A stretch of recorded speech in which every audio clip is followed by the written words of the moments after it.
Hey. How's everybody doing today? Are you ready for more of the house in Fata Morgana? Because I know I am.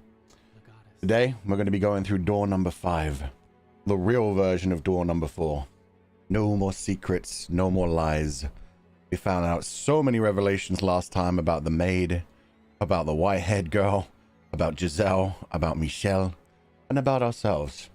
So it's going to be an interesting time. One thing that I will say is I have been warned extensively about the fact that Chapter 5 is going to include a lot of dark shit.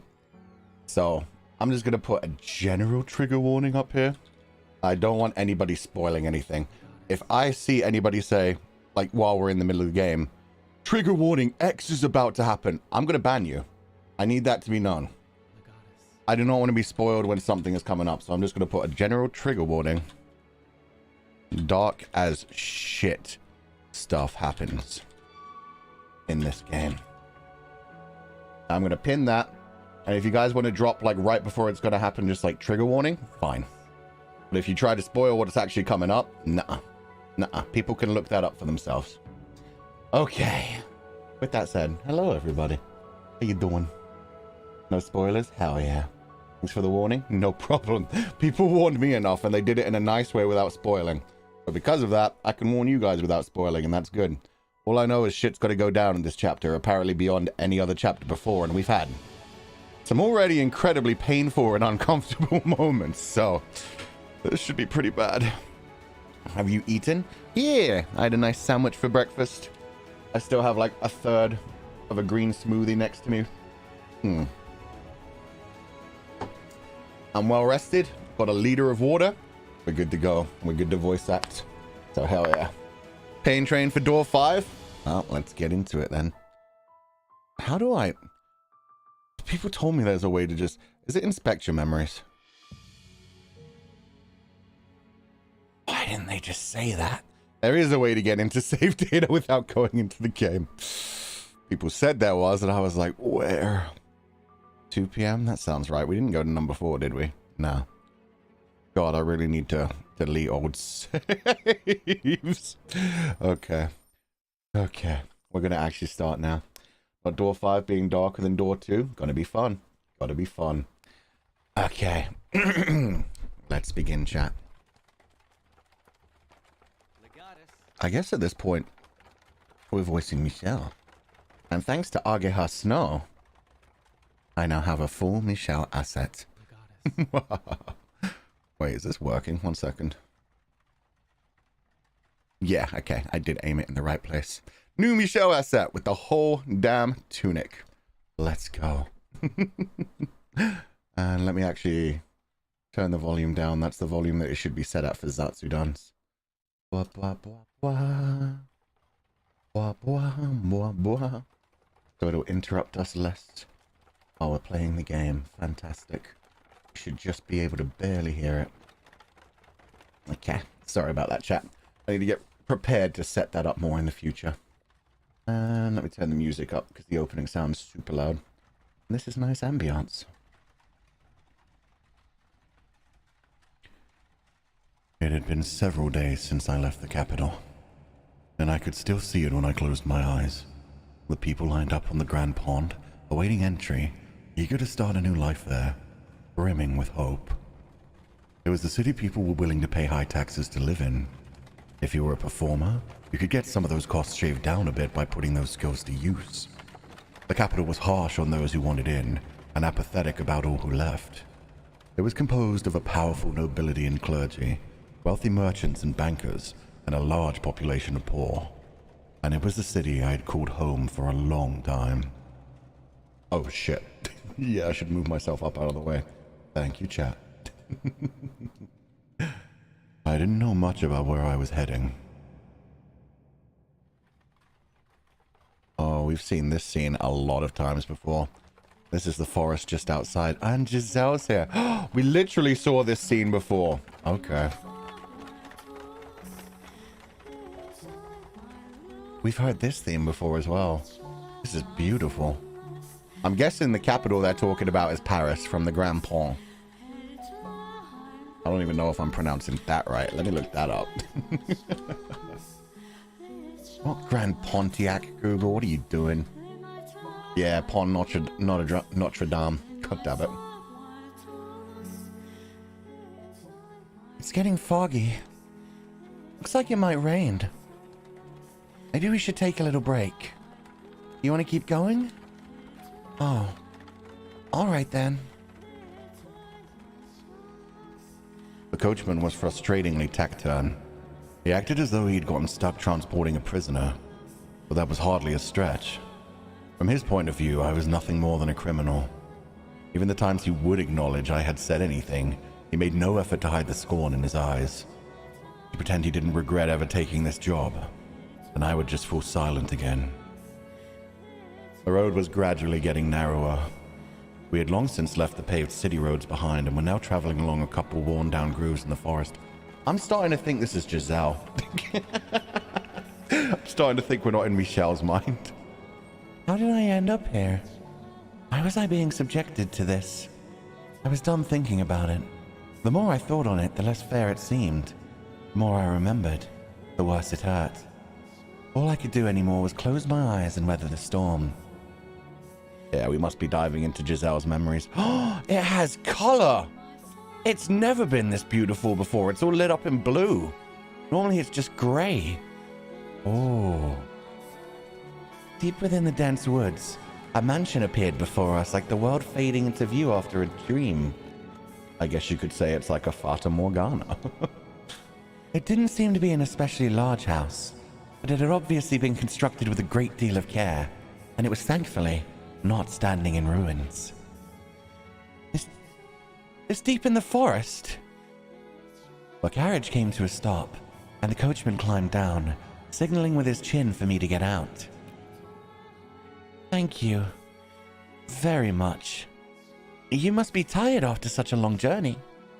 This is the mansion I'm looking for, yes? The driver didn't even acknowledge me, getting back onto the carriage and setting off into the forest. He seemed to want to get as far away from here as quickly as possible. He could have said something. Oh well. It was about all I could say anyway. Oh wow. I couldn't blame anyone for my being here, or for his wanting to get out. I should get going, I guess. I wonder if she's the one who's been sent here to, like, keep her away from everything else. She said she was basically a prisoner, unless she's just been married off to someone in this area. That's also a form of imprisonment of its own. Get out then, cab driver. The cab driver's just doing his best. Keep in mind, like, I'm imagining this is still at least some part of the timeline where everyone's like, a witch used to live there, it's haunted, stay away. Like, yeah, it makes sense he'd want to disappear. Getting a better look at it, the house's windows were strangely enough all shuttered. It was probably dark as pitch inside. Does no one live here? But if that's the case, then why was I placed my hand on the front door. Such a big door. What if I couldn't get in? I had no idea what else there was in the area. If the door didn't open, then I would die out here in the forest. I've come to accept much, but I was not ready to forfeit my life yet. Please, open. It's not locked, I guess. The door was heavy, and though it seemed to protest my attempts to enter, it still opened much easier than I was expecting. I was worried over nothing. Looking in, I got the strangest impression that light was being swallowed up into the mansion's depths. Rather than going inside, it felt as though I was about to step outside the boundaries of this world. When I closed the door, it was so dark I couldn't even tell where I was walking. I wonder if the window's open. This is very interesting. In a lot of ways, this is very similar to the original. But at the same time, it's interesting as well that the darkness is like that in the house. The same way it was in our headspace when we were like trying to escape it.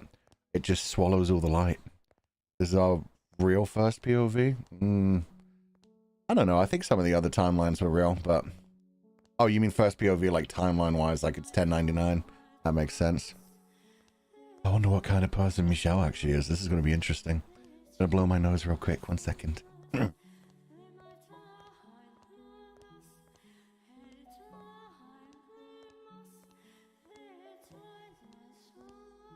It begins early today. So I managed to fumble my way over to a window. It was tightly shuttered, and the shutters caked with rust. I was probably not getting it open without a fight. Darn. Not a hint of light. Couldn't even see my hand waving in front of my face.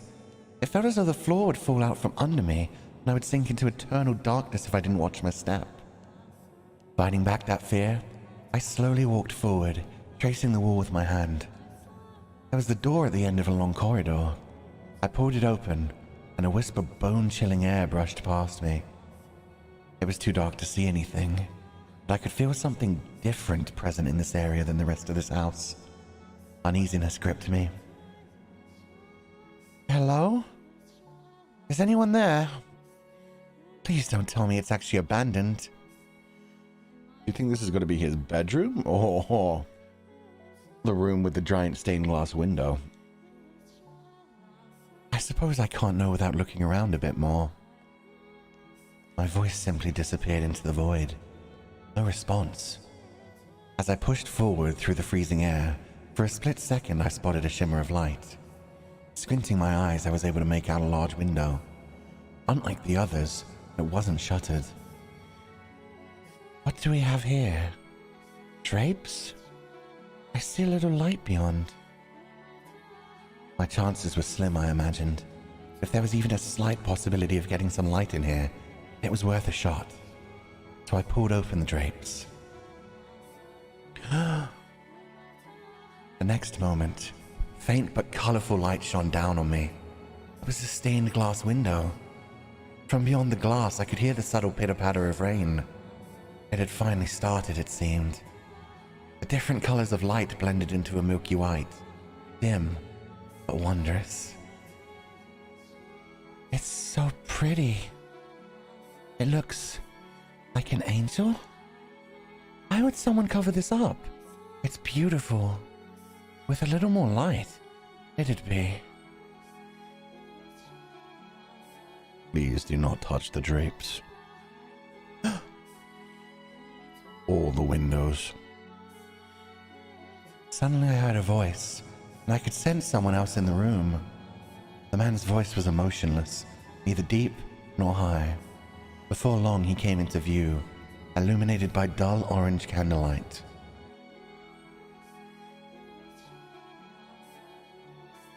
Look at him. He's so beautiful. God damn. Love that man. Looks like my husband. It is my husband. God damn. People immediately like, yeah, he fine as fuck. I'm down.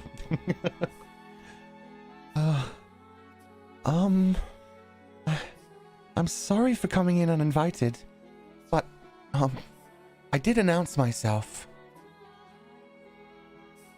The man stood there, practically blending in with the darkness. Had he been there the whole time? He was staring straight at me. His gaze wavered slightly, but not enough for me to read anything in it. Then again, I could hardly make out any detail at all under the light of a single candle. Is this, your mansion? It is. Thank goodness. I was afraid it was deserted. I suspect you would have preferred if this house were abandoned. Oh no, not at all. I would be scared to death staying in this dark mansion all by myself. I'm sorry. No ill will intended.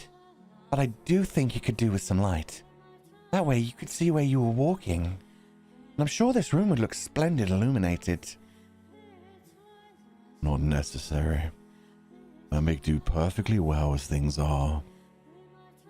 How can you see when it's so dark? I have an abundance of candles and oil for lamps. I am not in want of means of creating light. It is not your place to criticize my lifestyle. If you need light, you are free to leave. If you're in need of money, help yourself to some of the furniture. There's a village not far from here. Trade it for food and make your way to a larger town. I'm no longer able to return freely to the city. So this is the truth of it. Wow, they really did only change like a little bit. He's still got the emotionless stuff. He's just being even more cold this time. And she hasn't just been trying to run away for being accused for being a witch. She's been sent here. Possibly imprisoned. Michelle, you can light up my life if you want. God damn. People are so ready. I cannot go back there. Please, don't chase me out. I see. And do you ask this of me aware of how people refer to this mansion? They say that a witch lives here. Not merely a witch. A cursed witch. If you remain here, you too shall likely suffer your own destruction. You're worried for my well-being? Witch or not, my mind is weighed up. I was sent to this cursed witch's witch's mansion to atone for my transgression back in the city. It didn't matter what lived here. I had no choice. Which will strike you first, I wonder? Regret or the curse? You seem to be doing just fine. It's only a tale.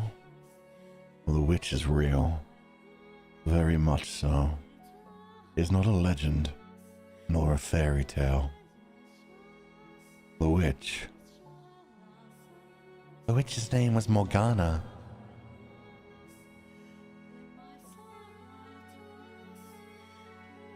Is me. Well, that one took her by surprise. Let's go. So he did actually say that as well. He considers himself the witch, even though she knows the true legend about Morgana. Ooh. Yes. Only a tale, they said. Well, Michelle seems to have another mind. Yes, indeed. Self-proclaimed witch? Yeah. Let's see if he actually has a curse in this one. Maybe it's something completely different this time. I'm going to guess this is still Giselle. Oh, but the flowers. Now it's changed from flowers to ivy. Maybe this is Michelle. I'll start as Giselle. We'll see. Yes. That was our first... No, okay. I feel like that was our first encounter. It was nothing flowery or dramatic. It was rather laced with suspicion and weariness. We knew nothing about one another, and I had no interest in changing that. But nonetheless, that was where it all began, where my history with her commenced. Okay, that's cool. Oh my god, she's beautiful. God damn, Giselle. Oh, this track.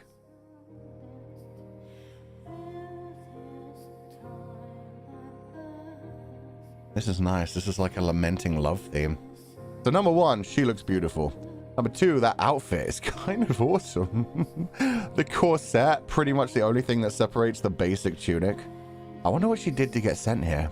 But I like how they changed the dynamic there. Like they had the roses for her and then the ivy for him. So you knew when it changed, like, viewers. I want her. She's my wife now. This artist is honestly one of the best I've ever seen. Like, they capture the gothic style so well. She has a very small neck. She's gorgeous, though. Working really well. Yeah, rose and ivy. Perfect. Question is the rose going to wrap around the ivy and choke it to death, absorb its nutrients, and move on? Her face is so pretty. Yeah, the faces for everyone in this game are gorgeous. And damn, that's a lot of cleavage. I'm jealous. I need a tunic like that. The woman had jade eyes. Open wide, they glimmered like jewels in the light, shining through the stained glass window. She seemed to be at a loss for words. I wasn't lying per se. The rumors said a witch lived in this house, and I was the only one who filled that criteria. Thus, said rumors could be interpreted to be talking about me. After staring at me dumbfounded for a few moments, the woman suddenly burst into laughter. Oh, wow. Here I was thinking you were kind of scary, and it turns out you're actually quite funny. What? I never would have guessed you were someone to tell such a ridiculous joke with a straight face. I wasn't. You don't look at all like a witch. Oh my god, they really put everything into the facial expressions for this pair. She looks so endearing right there. The laugh was beautiful, but damn, the way her eyebrows are all curled up right here. How narrow her eyes became because she's looking in such a gentle way. Oh my god. I mean, it's dark, and I can't really see. But you seem to like me. You seem to me like a rather handsome man. The word witch. The word witch has broader meaning than just a woman who practices magic. Any unholy person with cursed powers, man or woman, can be considered a witch. I think I get what you're trying to say, but my mental image of a witch is definitely more a woman. So you're not a witch. Oh my god, that smile. She's so quick to trust people. Oh god, I love her. Maybe she's the innocent one. White-haired girl who? Giselle is so sweet. To tell you the truth, I didn't know who might be here, which had me rather scared. But I think I can make this work. What do you... It's a pleasure to meet you, Master. Master? I was sent here from your old home. I was an Abigail for your mother, but, well, I might have made a little goof. I froze the moment the word left her mouth. Oh god, did she say goof or did I read that wrong? Yeah, I did. That's an adorable term for something that got her cast out of the house. And look at her face. What the fuck did she do? God damn. She's genuinely, like, concerned about that. A little goof. She's a maid for his family. She was for his mother directly. And now she's been sent here to be his. Even despite the fact that he's probably, yeah, been cast out in some way. He's either been cast out in, like, he does have a curse way, or some other way for the timeline. I guess we'll find out, but either way, yeah. She's essentially a prisoner here. She's been sent out here to just serve him until she's gone. It rattled around in my skull, shaking up terrible memories that almost brought me to my knees. Why, after all these years, were they reaching out to me now? And not even sending someone to bring me back, just sending someone. To what end? For what purpose had they shipped an Abigail out to this remote mansion? What was my mother thinking? Was this another one of her attempts to break my curse? Oh shit, I never put that on. What do you mean you made a little goof? My voice came out weak. I did my best not to let it show on my face. It was a teeny tiny mistake. Nothing you need to concern yourself with. What did Mother say about me? Well, it was actually your father who told me to come here. I never really spoke to your mother much. Father sent you? That made even less sense. Why would he have? Did Father even know I was here? No. If he had known, I would have been... Who was this woman? What was her goal in asking to stay here? He doesn't think his dad knows he's here? Has he been lied to? Was that moment like, oh god, him being like... No, if he had known, I would have been... He thought, what? He only had one evil mother, and if his dad knew he was here, he'd be, like, saved, taken home, forgiven. Oh, man. Jeez. This is just going to be even more interesting this time. So who sent him here? It must have been the mother. He definitely knows the mother knows, but he didn't think his dad knew. And also, I don't like the fact that she said she was an Abigail for the mother, but then said she spent all her time with his father. That does not have good connotations. Oh, maybe she did make a little goof. Well, there you have it. I'll be here for a while. If you need me for anything, do not hesitate to ask. I'm confident I can handle most everyday tasks. Now, where should I begin? Oh, I know. Are you hungry, Master? Food? I can't imagine you eat much, being as skinny as you are. I turned my back on her without responding. No matter what her goal was, she'd been sent from that house. There was no way anything good could come of that, and there was no way I could live with someone who had ties to them. I prayed she would take the hint, give up and leave. Master? And so I kept ignoring her. Master? Master! I ignored. Master! I ignored her. Master, what would you like for supper? Nothing. But failed, spinning back and shouting. Her eyes went wide, and then she gave a sheepish giggle. I glared at her as she fidgeted uncomfortably. Eating is one of the most basic human needs, so if you're hungry, you should really eat. I said I didn't want. What was that sound? Was that her stomach growling? It was very quiet. Must you ask? It's not a very polite thing to ask a lady, you know. Huh? You know. It was a long trip, and all I had to eat on the road was dried fruit. I felt like I was some kind of animal.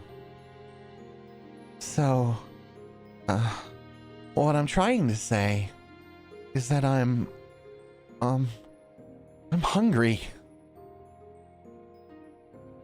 That wasn't the sound of her stomach growling, was it? I thought lightning had struck in the distance. Okay, I actually really like these two. I like how serious she is about this with the whole like, master, master. And then at the same time, she's like, oh, come on, we're going to be living together. Let's be a bit more calm. Like, she's playing this out really well. And he's just so dumbfounded by everything. He broke so easily. That BS story where he stayed so stoic and calm and dignified throughout everything. It took her like screaming master him like 5 times and he was instantly like, what? Leave me alone. She's gotten under his skin so fucking quickly. He's gonna be putty in her hands in no time, man. They're so cute. Yeah, they are. I am worried about her past though. I mean, she seems like a very sweet girl. I hope she's not hiding anything. I mean, she's definitely hiding things. I hope she's not hiding her true nature is what I mean. But in that case, oh god, I definitely think something went down with her and Michelle's father. Michelle blue screened at her antics. Yeah, he's not used to people, let alone somebody so energetic and youthful. I would like some supper. The kitchen is at the far end of the hall on the first floor. There's food in the cellar. Help yourself to any of it. Thank you so much. I honestly feel like I haven't eaten in days, and I'm about to die of starvation. Oh, and I shouldn't need any help finding it. I plan on exploring the house anyway. It's rather exciting being in a new place. It's also, like, just from the way her face moves, just from the way she talks, like, you could tell the differences between her and the maid. Because she is the maid, which is why I've given her a similar voice. But she has so much more emotion here. She's so much more unsure of herself. She's so much more youthful. The writing is so good in this. Like, you just you just read her voice lines, and you can instantly tell how youthful she is, how unsure she is. Oh my god, it's so well done. Ugh. Damn it. That did not go as planned. Oh well. She can do as she pleases. I'll have nothing to do with it. Oh, Master. Are you sure you don't? No. Master. Master. What is it now? My name is Giselle. It's a pleasure to meet you. And your name? Oh, Master you. I actually left the room that time, making my way back to my chambers. At some point, I would seriously have to chase her out, especially considering she had come from that house. But regardless, I was not terribly fond of her. Not terribly fond of her. He didn't say he disliked her. I'm catching you slipping already, Michelle. I was not terribly fond of her, so he a tiny bit fond of her. There's a little bit of fondness already. God, he's fucking cute. And we're back to Giselle. This is done so well. And now we've got the romance song from her perspective as well. Oh my God. This is going to be cute. And then probably tragic and fucked up. I didn't really understand Michelle. That was probably because we were still essentially strangers. Having been sent to the mansion as reparation for my mistakes, I wasn't sure who I might find there. But I was tentatively convinced he wasn't a terrible person. He didn't do anything to me, except stay away. Oh, I do not like... Oh, fuck.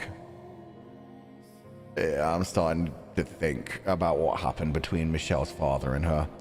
And the fact that she was chased away from the house for it and treated like a criminal. Oh, I have theories. Michel spent most of his time in his chambers, which he had told me to never enter under any circumstances, so we rarely encountered one another in the halls. For that reason, I made an effort to be kind and cheerful on the sporadic occasions we did cross paths. I figured if I kept that up long enough, he would eventually warm up to me. And as new housemates, being able to enjoy our time together was obviously preferable to the alternative. If I did manage to break the ice, I hoped he would be able to do some talking. About the mansion, about him, about me. I just had to keep working at it.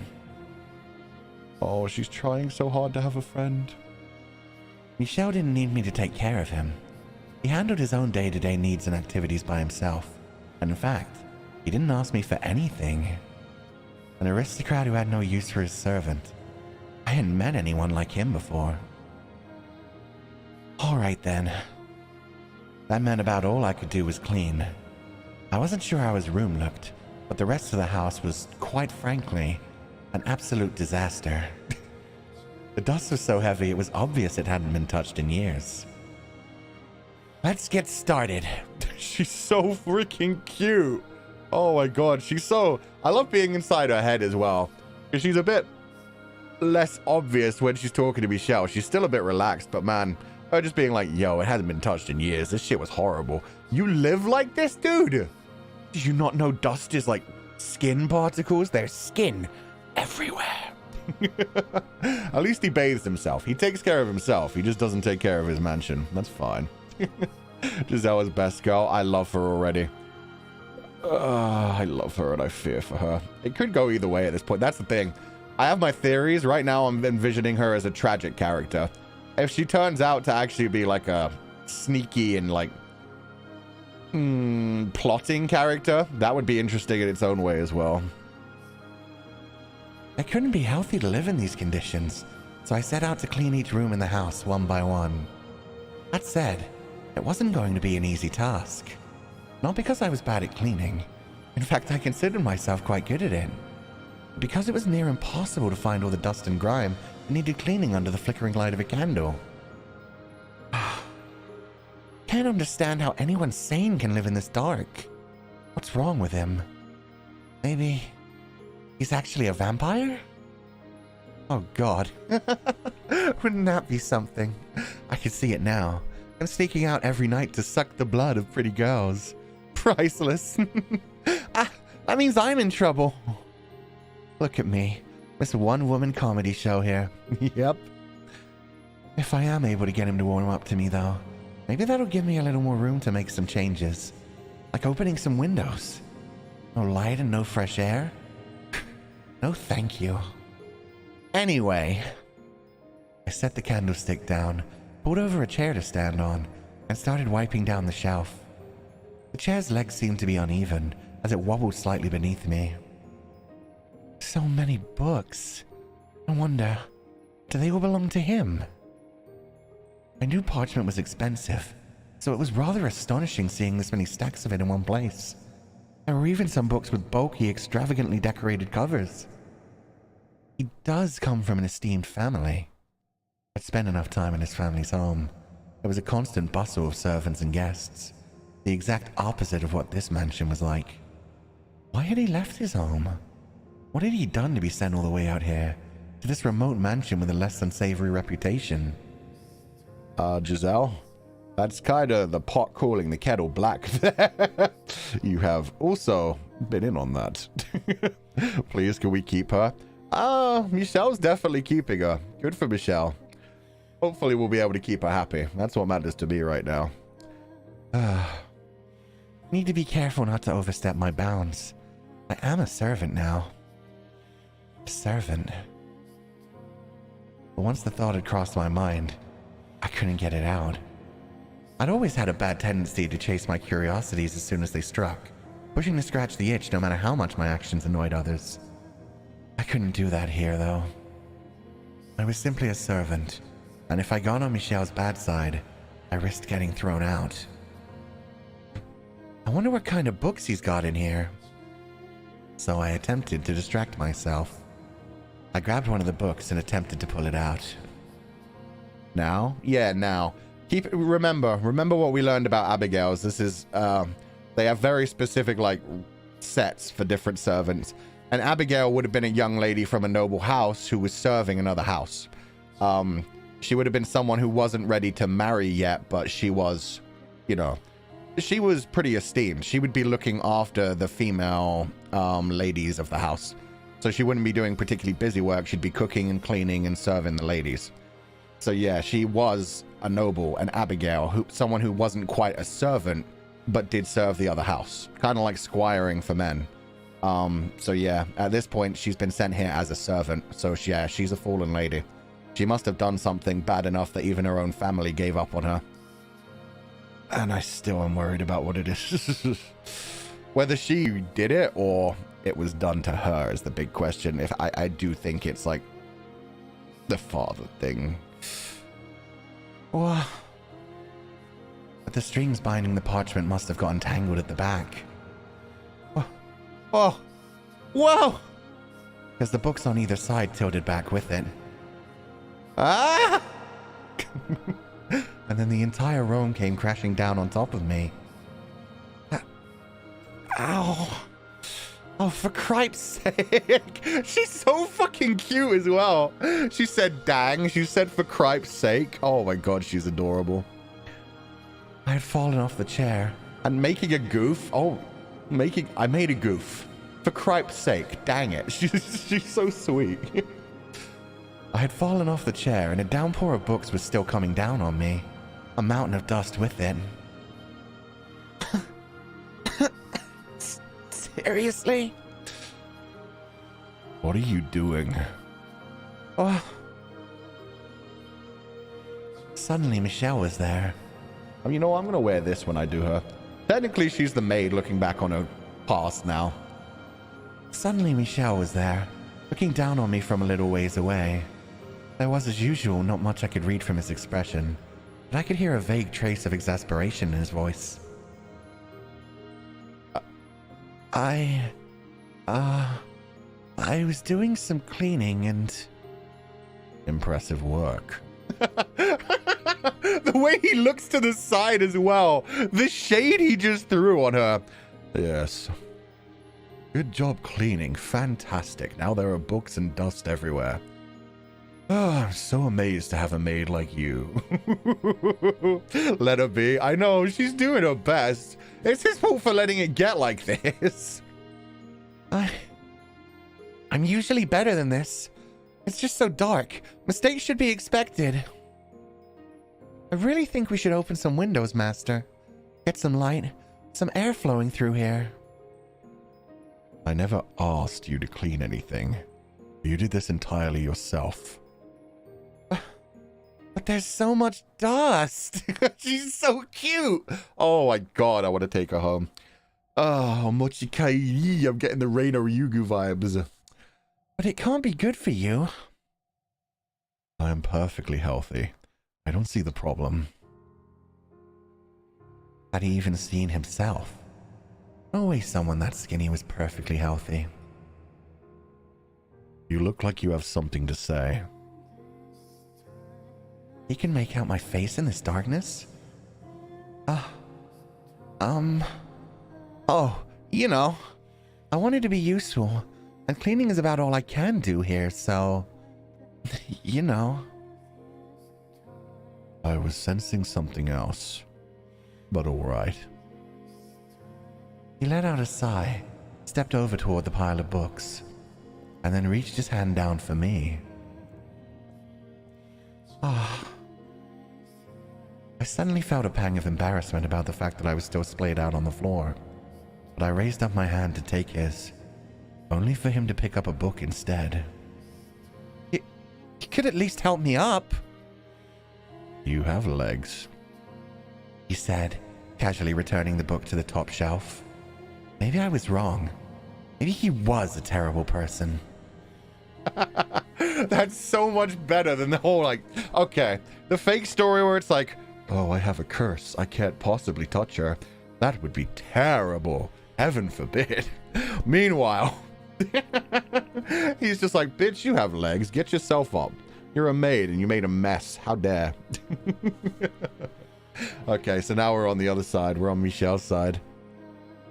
So, Master, are all these books yours? Giselle asked. Not a trace of remorse visible on her face, despite having made a mess of the room she was supposedly trying to clean. I gave a curt nod. Really? That's impressive. Must have been hard work getting all of them in here, huh? There's gotta be 100 books here. Could fill a whole carriage at least. It's like you've got your own personal library. Oh, she still laughs like the maid occasionally as well. This is such a well-written story, man. She had been pouting only a few minutes earlier, but her smile was back in short order. Her jade eyes were like little balls of curiosity, glittering in the faint candlelight. I was not particularly fond of overly expressive, rather overly curious women. Did they not care that they trampled uninvited into other people's personal spaces? Or were they not even aware that their actions were invasive? I averted my gaze from hers. I receive one roughly every month. Ah, I see. Wait. She turned back towards the shelves. I presumed she understood the implications of what I had just said. Of the fact that there were nearly 100 tomes here, and I received only one a month. Huh. Now she's the one avoiding his eyes. And I love that line as well. Him not liking overly curious girls. He's so shy. He's like, I just want to be left alone. Why are these girls ruining my life being so cute and adorable and shit? So that means it's been years? Yeah, exactly.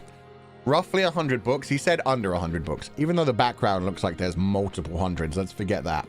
He's got just under 100 books. You get like 12 a year. So yeah, he's been here for just under 10 years. Probably like 7, 8 years. It's not looking great for him. Maybe 8, 9 years, actually. Giselle fell silent. I couldn't blame her if she thought my circumstances, or my family, or my life bizarre. But I didn't care what she thought of me. In fact, it was to my advantage for her to be uncomfortable. I just needed her to stay quiet and keep her nose out of my business. There's more than I thought. I said not to her, but to myself. I had no reason to count the passage of time anymore. Only the book served as a record of how long I had been here. 121. Oh shit, so it's been 10 years and a month exactly. Yo, did she just Rain Man that shit? What? There are 121 books. Oh, she's got the same face as the white-haired girl too. Like, she's so expressive. Her mouth is so big there. 10 years and 1 month. She did the math. Let's go. You were counting. I thought she had just sheepishly gone quiet. What an inscrutable woman. You've been here in the mansion that long? All by yourself? The truth was, there'd been times when I wasn't alone, but Giselle had no need to know that. You already know the answer. A look of pity formed in Giselle's eyes. Enough. I never asked for her sympathy. I'm here by choice.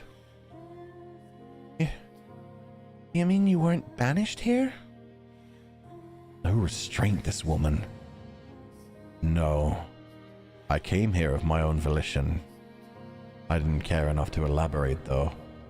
Picking another book up off the floor, I brushed the dust off of its cover. It was a gaudily decorated tome. That's a very fancy book, isn't it? But apparently Giselle was unable to take a hint. What's it about? I let out a sigh and opened to no page in particular, sticking the book out toward her. She was a servant and a woman. There was no way she could read. Let's see here. This land is hardly suitable for cultivation. It can only produce over-sour grapes. I would probably get more out of it if I tore down the fields and made it into a market. It sounds like a lord's diary. You can read? I was caught slightly off guard. It was rare for a noble woman to be able to read and write, let alone a servant. Was she truly what she claimed to be? She's got secrets, Michelle. Get fucked.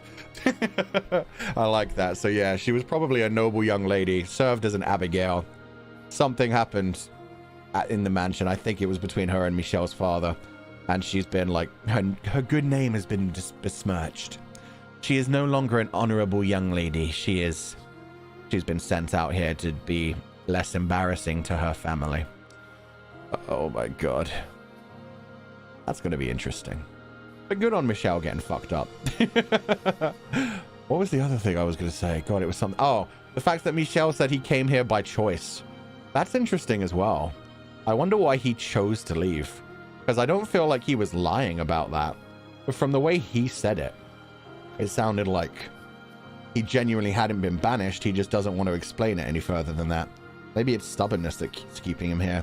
Or maybe hope that his father would actually reach out and bring him home. Or maybe even his mother. His mother actually knows he's out here. So maybe he's just hoping his mother would actually reach out to him and be like, we want you home. Kind of thing. He said he had company as well. Yeah. Maybe he ran away with a... Maybe he ran away with someone. Who knows? Or maybe they've just sent servants here before. Yeah, I like how he was taken off guard because she said she was a servant. He didn't think about the fact that she would understand anything. She must be very bright even for a noble girl as well. Because even he said, in general, women didn't learn to read and write in this time period either. Let alone, yeah, servant women. So she was a noble woman, but even then she's chosen to learn to read and write. Interesting. I had someone to teach me. So is this book any interesting? It's dull, worthless tripe. I can't imagine why anyone thought it was worth binding. Tough crowd. She's really doing her best to be funny. It's not very often you can see a lord's diary. I'm rather curious what kinds of things he griped about. Lord or king? What value was there in another's grumbling? There was no knowledge contained within that book. Just emotions. Unsightly scribbles. And there was nothing more exhausting in this world than being emotional.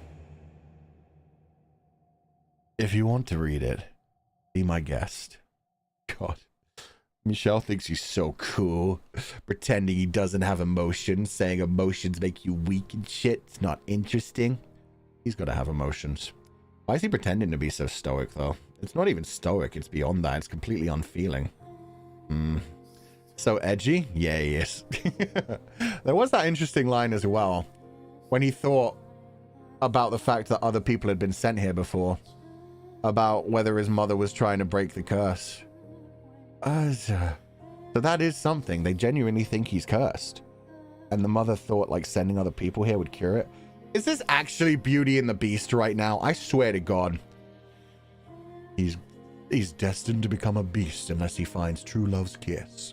I swear to God. That wasn't my intention. But alright. Once I've got the whole mansion cleaned, I'll read it. I told you you don't have to clean. Oh, I've got an idea, Master. If you're interested, maybe we could read together. Did you hear a word I just said? It's dull, worthless tripe. Still, you might see it differently if you read it with someone else. And I'm sure there are some books here you would enjoy, Master. You're wasting your time. And his.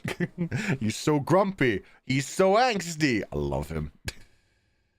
The suspicion and restraint budding between us was trite and insignificant at that point. She was still smiling after all. If I'd been able to maintain that distance, then perhaps I wouldn't have ended up hurting her. Oh no. Turn it up for the sound grab. No sound grab? Man, it was such a good time for a sound grab. Like a certain person we know? How dare. I don't know who you could possibly be referring to. Oh, we're back to the sad theme as Giselle this time. Giselle and Michelle. What a nice pair of names. The restraint is entirely on your end? Yeah, he's trying to keep her at distance. But I wonder why. God. Trying to break the curse. What would they think was a curse in ancient times? And then I start to wonder. Is it a disease? And how could it be transmitted? And oh God, please no. You guys have me so fucked up about this chapter, man. Let's see. It had been a little under 2 weeks since I'd moved in with Michelle. Though we lived in the same house, we rarely saw each other. On unlucky days, I wouldn't see him at all. I wasn't sure if he ate in his room, or our schedules were simply misaligned. We never had any meals together. Perhaps he was deliberately avoiding me. This has to be it.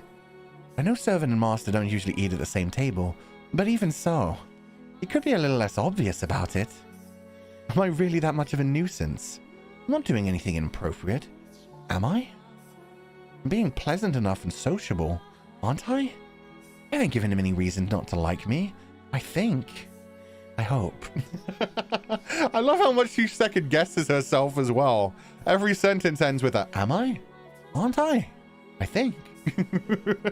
So cute. Said his blood was cursed. Yeah, that Jojo BB, that's the kind of thought that I'm on right now. Although it could be just his albinism as well, because he's definitely got the white hair and red eyes as well.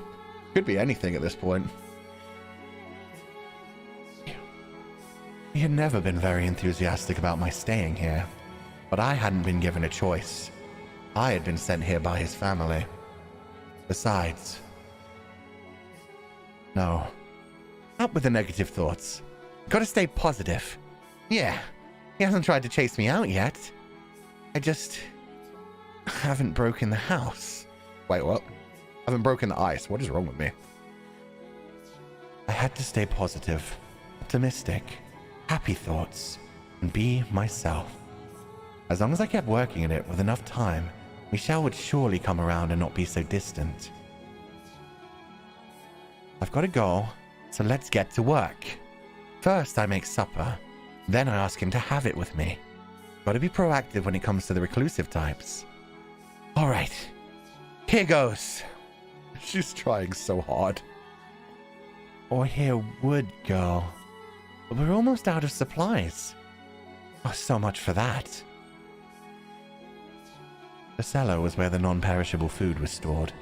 Dried foods, smoked meats, cheeses, and a small scattering of root vegetables. Looking at this makes me feel like a soldier holding down a castle's fortifications. Had Michelle really gone 10 years on nothing but this? I would have raised the white flag long ago. He said he hadn't left the mansion at all in those 10 years. I assume he at least goes out to get supplies, right? Running out of food is kind of a life or death matter. I can't believe he hasn't set foot outside even once in... What are you babbling on about? Ah! Oh my god. I also love... She's got such anime protagonist issues. Like, she speaks out loud her thoughts. Oh my god. Oh no. He overheard me. I assumed you were talking to someone. Huh? Does anyone else live here, Master? I haven't seen anyone. It is just the two of us. Alive, anyway. Do you mean there are ghosts? Something of the sort. There you go again with the jokes. I'm not a child. You're not going to trick me like that. There are adults who believe in such things. I suppose. But I don't really believe in ghosts or demons or curses or any of that. The church just tries to convince people they're real so they can squeeze more money out of them. Oh, she's a good little atheist girl. That didn't do well back in these days. Am I going to have to turn you over to the church, you blasphemer? No, no, no. I pray every day. Honest. I don't particularly care either way. I'm returning to my chambers. Well, already? You didn't, come down for food? I only came down because I heard voices. A moment. Please just wait a second. What? Our stores are almost empty. What do you normally do when you need more food? I'll happily accompany you on a trip to the market. Already? That was fast. There are two of us. I was gonna say she's... I really don't eat that much, do I? She really went for the full-on, like, anime girl thing as well, of like, are you calling me fat? there's two of us now. Like, the food consumption is doubled, obviously. Oh my god. Wait, voice is not a voice? What? Voices? Only came down because I heard voices. Oh. Oh.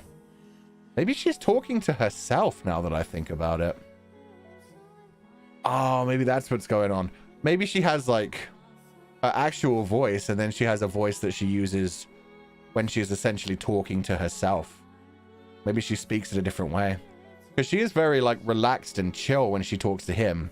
So maybe that's her, like, servant impression, trying to be like a base-born, common-born girl. But then maybe when she talks to herself, she goes back to talking like a noble. Maybe she's just joking around when she's with Michelle. And then when she talks to herself, she gets a bit more serious. Sounds a bit more educated. A bit more raised like a young lady should be. Perhaps that's why he's heard multiple voices. Oh, fuck. Sorry.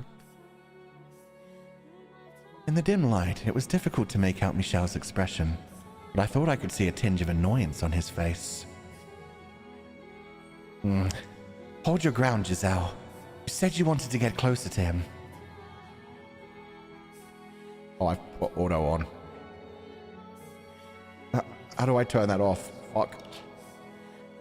No, stop. There we go. Ah, is that a parsnip? Michelle was holding a tangled ball of roots. The reason I asked was because the parsnip looked like it was on the verge of total decomposition. See, there's still food. He then handed it to me. Wait, you want to eat that? It's clearly seen better days. You're going to get sick. Or are you telling me you can survive on rotten vegetables? Of course I won't eat it. I just figured you were hardy enough to survive. What do you think I am? No, he definitely is a jerk. Or that the resulting diarrhea might reduce your appetite. You're kidding, right? You can't be serious. Anyway, we should bury that outside. Then we can go purchase fresh supplies. I told you. I don't go outside. Then how do you... Huh? A visitor? Who could it be? Perfect timing. You're a servant. Make yourself useful and go retrieve the package. If it's not a delivery but a wanderer, chase them off. What? Package? Master? Hold on a second. What are you talking about? He's gone. What kind of delivery is he expecting? This is so interesting. They really did. They like... It's like the exact same story, but man, it's just changed ever so slightly to hide the fact that she was a servant sent here. Well, sent here as a servant, even though she wasn't really a servant.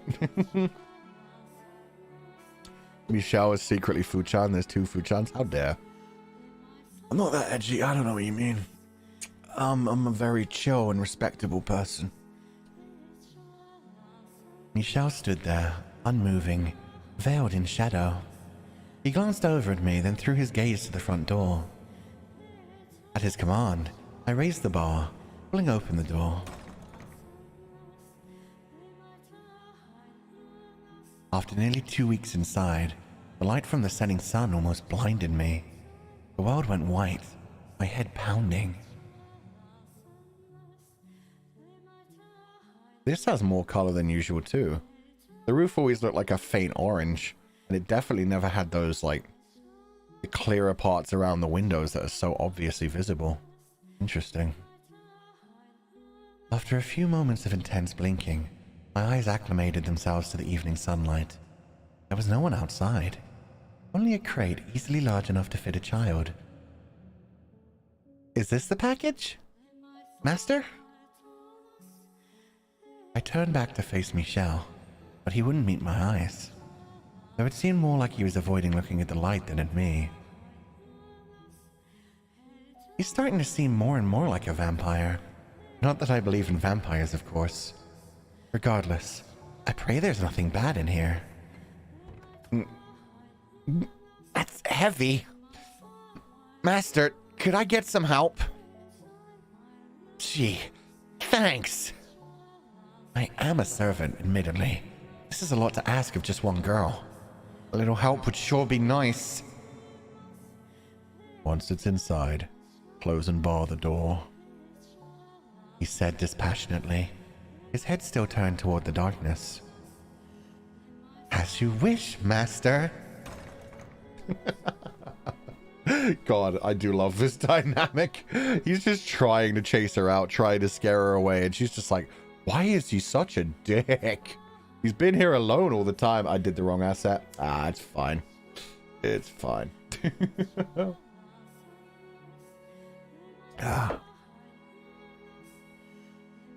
Once the door was shut, I found myself sucked back into a world of darkness. It hadn't even been 2 weeks, but the lack of light was beginning to become my normal. The outside world growing farther and farther away. Being holed up in here is definitely not good for me. I should go for a walk sometime. Maybe plant some flowers or vegetables. Yeah, I like that idea. Maybe I can grow that old tangle of roots into some fresh parsnip.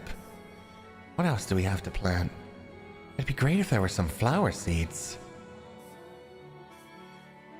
What are you doing? Open the box now. As you wish, master. She's getting more and more annoyed at him. The masters are becoming so... what's the word? Aggressive? Passive-aggressive? Oh god, even in her mind. Oh, there's food inside. In the box was a burlap sack filled with berries, root vegetables, and smoked meats, as well as an assortment of bread, fresh fruits, and wine. Aside from the fruit and bread, everything else was the same as what Michel kept in the cellar. And buried beneath the burlap sack was a single book. 1 book a month. He really hasn't gone outside in 10 years. It appears you've begun to grasp the situation. Yeah, but why? This was delivered by someone from your house, Master, wasn't it? A servant, I presume. Why would they even leave without saying anything? No one wants to talk to a cursed man. In the past, they would occasionally check in on me, but that hasn't happened recently. You think you're cursed? Ah, right. You don't believe in curses. Then come up with your own explanation. An excuse for them to want to stay away from me. But, for example, I killed someone. Or maybe that I'm insane. I couldn't... Regardless, I am not normal. Bring the food down to the cellar, the book to the library. You are, of course, free to refuse and run back off into the woods. I'll do it. All right. Then you take care of that. Hey. What is it? I just noticed there's something else in here. It's wrapped in cloth. What could it be? Oh, a painting. You to hang up somewhere in the house, I presume. Oh, his face is not happy. That smile was so good as well. He does like teasing her. He's starting to enjoy her company in his own way. And yeah, you guys are right. Sarcastic is what I'm thinking. She was becoming sarcastic as she calls him master. He angry? Yeah, he angry. It's so dark. I can't see it very well. But I'm sure it's... Don't touch that. Oh, now he's really fucking angry. We have never seen that sprite before. What? Michelle, who had kept his distance from me up until that point, suddenly marched over and ripped the painting from my grasp. Master? His face was twisted into a look I'd never seen him make before. Was it indignation? Disgust? Hatred? Panic? I couldn't tell. There was more than enough negative pressure to cause me to flinch back. Is that painting perhaps, something important? Oh, he's back to emotionless. A landscape painting. He muttered under his breath, the tension melting away from his face. I was left looking at his usual blank, impenetrable expression, and his eyes were still fixated on the picture, staring at it unblinkingly. Why a landscape painting? Some kind of passive-aggressive message? It's not of anywhere nearby. Did they travel somewhere? Oh, it's not of that girl. So that's an improvement. Master? Oh, you're still here. Still here? Of course I'm still here. Who do you think you asked to take care of the package? What's with you? It's running over and snatching that painting from me? You scared me. Could you maybe explain yourself? What's so special about that painting? I don't believe that's any of your business. None of mine. Of course it is. You ripped it out of my hands like I was some kind of thief. I have a right to know what that was all about. Maybe an apology while you're at it. You told me to open the box, so I did. Then all of a sudden you're angry? We are not equals. Do not mistake yourself for my friend. You have a right to know. You have no such thing. You don't have to be rude. I'll say it again. Leave if you don't like it here. I never asked for you to be here. That was your wish. My wish? Are you out of your mind? I never asked for this. I never wished for it. Who in their right mind would want to be sent to some house in the middle of nowhere? would ever want to go through that? No. Calm down, Giselle. You can't get angry. You're right. This is what I wanted. And I never wanted to make you mad or for us to argue like this. I just wanted to get to know you better. To get closer to you. I mean, it would make things smoother for the both of us. It would make living together more enjoyable for us. Listen carefully. This is very important for you to understand. Do not try to involve yourself with me. Do not go probing around for information. And if you can't do that, leave. I completely shut out. The glare he was giving me and the standoffish aura he was emanated were reflected in the tone of voice. Why? Why did he try to push me away like that? Okay, theories. So, he gets sent paintings every couple of months as well. They're not always in there. And it seems like the paintings are sent to fuck with him. He said they're normally paintings of a certain girl. And then he also said the line, where did they go this time? So, probably connected to the man who is now trapped in the painting in the mansion. Probably somebody that, yeah, possibly his father is a painter. Or possibly somebody else close to him. Maybe a big brother, maybe a friend. Who just sends something along every now and then. I don't know exactly. But he said they're normally of a certain girl, which may be the white-haired girl, or maybe some brand new character. And there's definitely a lot of pain there. He said it's an improvement that it's just a landscape this time rather than a girl. So perhaps it was someone he used to love, but who was taken away from him. Perhaps it was someone he loved, but was betrothed to another. And so he sent himself into exile if he couldn't have her. And whoever it is that's connected to the family keeps sending portraits of her, showing what he's painted of her, maybe. I don't know. It's probably going to lead him to actually cast the magic himself, though. He has been calling himself a witch, and we did in that one chapter find the incredibly old painting that looked like the white-haired girl. So maybe that's it. Maybe he gets so frustrated at some point. Maybe she's dead now. Also, the first story had a painter? Yeah, the first story had the painter who... Which could be another reason Michelle has been cast out. In the first story, there was a painter who had slept with... the mother. Yeah, had slept with... the woman. And had children with her. And he was an albino, wasn't he? Yeah, they found out that the first white-haired girl was the half-sister of Mel. So yeah, it could be a continuation of that kind of thing. It could be that Michelle is another white-haired child, a white-haired son of a painter who had slept with his mother and is a bastard child.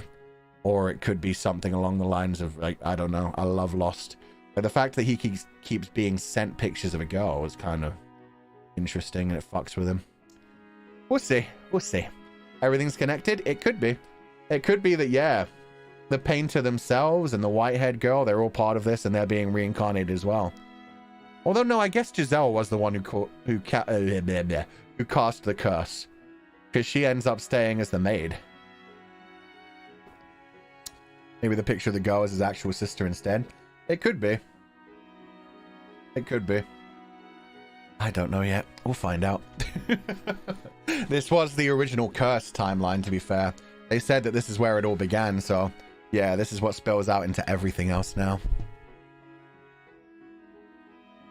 It seemed Giselle really didn't know much about me. Despite being sent here from my house, she was unaware of the monthly deliveries, as well as the reason why I lived in the mansion all by myself. Why, though, would they not have told her anything? Why had she been sent here, left completely in the dark?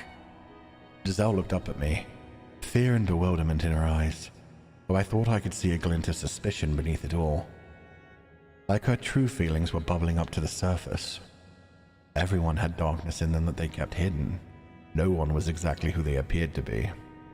She was undoubtedly thinking, I'm not here because I want to be. I knew from the moment I first saw her that her bubbly, sweet effect was all a facade. Had she thought I was dense enough to not realize? She was no different than anyone else. What I didn't understand, though, was why she refused to leave no matter how hard I pushed. What was she hiding beneath that innocent-looking face? What was she thinking? What did she carry on her shoulders? Everyone is hiding something, deceiving those around them. I had to figure out what she really was. May I ask you something? Yes? On the day you arrived, you said you made a teeny tiny mistake while working at my family's house. Tell me about that. Technically, she said a teeny tiny goof and it was adorable, and how dare you? But yeah, oh my god. He really does not trust anyone. And he's saying this as if he doesn't understand the whole thing, that he's keeping so many secrets from her too. He also thinks that everybody knows his past, but maybe they've kept it buried over like the last 10 years. That's the thing. Like, he thinks everybody knows why he's been put out here, or why he is kept here, and what's supposed to be going on. But yeah, maybe they just forgot about him. It's been 10 years. Maybe they sent him away and he thought it was like some big besmirched thing on his family name and people still talk about him, but they've already given up. Oh, we've got an actual name. Fuck, that's important. What did you do at the Bollinger estate? In that moment, brief though it was, her disposition wavered. Fear? Terror? No, perhaps anger. I couldn't tell. Nevertheless, it was abundantly clear that that was a subject she had no interest in me breaching. And so she had borne her fangs. The smile she donned was now visibly forced. Oh yeah, you could see the pain in that smile. It's nothing you need to concern yourself with, Master. I promise, it was an insignificant little thing. She couldn't say. Why couldn't she tell me? What had she done there?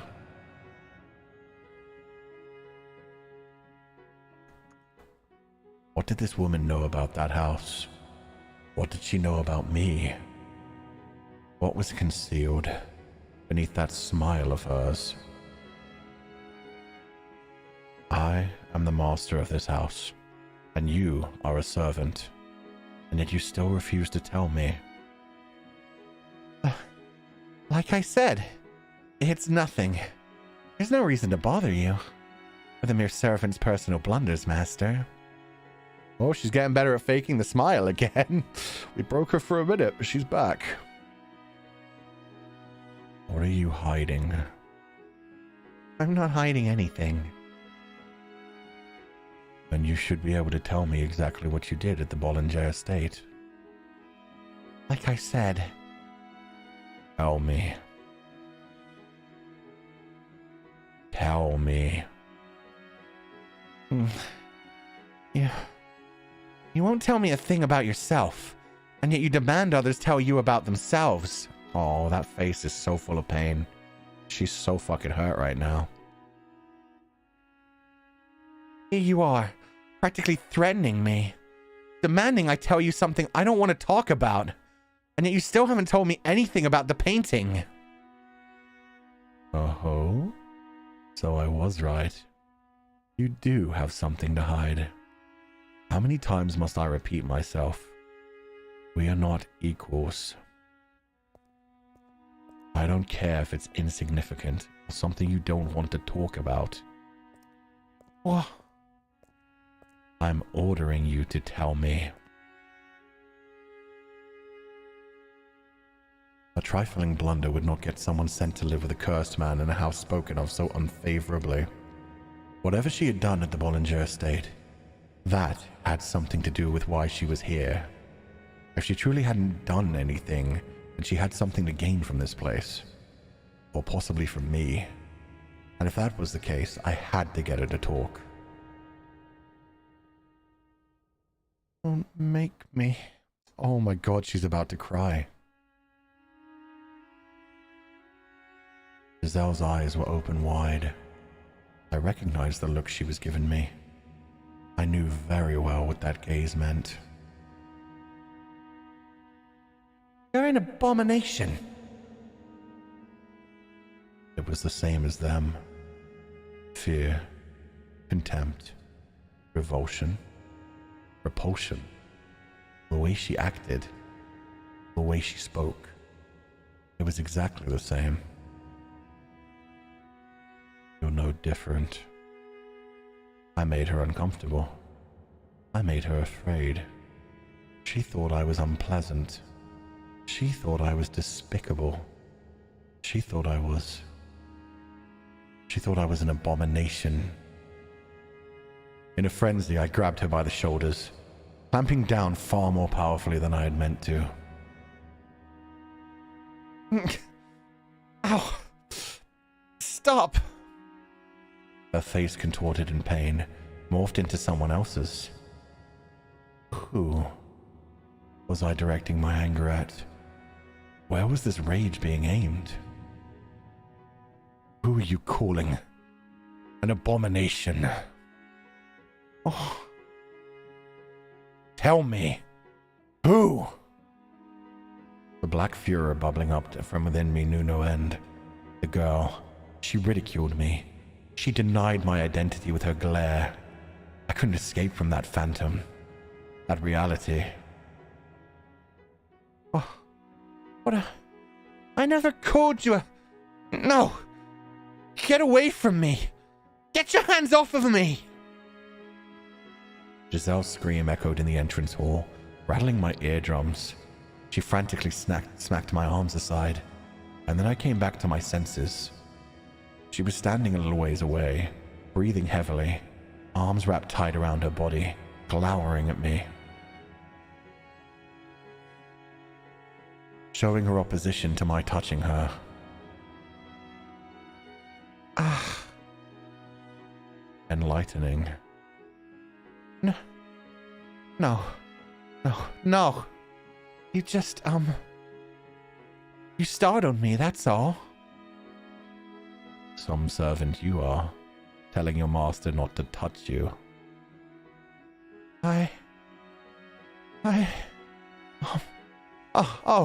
All right. I have a, I'm, allergic to people. It's a very, unique condition, I hear. I mean, can you believe that? See, you know how some people can get all red and itchy when they touch a dog or a cat? It's that, except for people, So, I'm sorry. I wasn't trying to be disrespectful. I beg your forgiveness. Why don't you speak with your mind? What? This is what's going through your mind right now. I have nothing to apologize for. No. That's not... I can somewhat sympathize with your plight, being made to apologize even though you're hurting. I raised my hand against you first, after all. And you forgive me. Sympathy does not equate to forgiveness. Now, you take care of the package. I'm heading back to my chambers.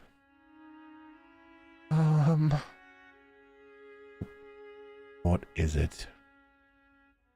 You're not going to make me leave after what I just did? No, I'm not. For it would seem I can make you leave on your own whenever I so please.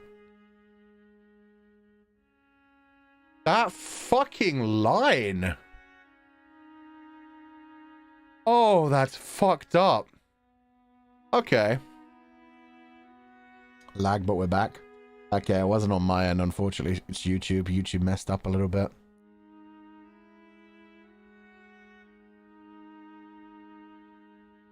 She was standing a little ways away, breathing heavily, arms wrapped tight around her body, glowering at me, showing her opposition to my touching her. Get away, get off of me, get your hands off of me. It's what I think happened. It might not have been the father, but somebody did something to her. Somebody took her innocence, and that's why she's been sent here. She's no longer a marriageable option. She has been raped, possibly by Michelle's father, from the way she described it, or by someone else, someone who's a more powerful noble and lord, who is able to just sweep it away under the rug and just send her away to serve Michelle instead. Michelle, on the other hand, has his own ridiculous level of trauma, possibly from his mother, since he seems to distrust and dislike his mother so much, and he seems to think of his mother as the person who sent him here. Like, he started to see Giselle as her. He remembered somebody calling him an abomination. You're an abomination. It was the same as them. Fear, contempt, revulsion, repulsion.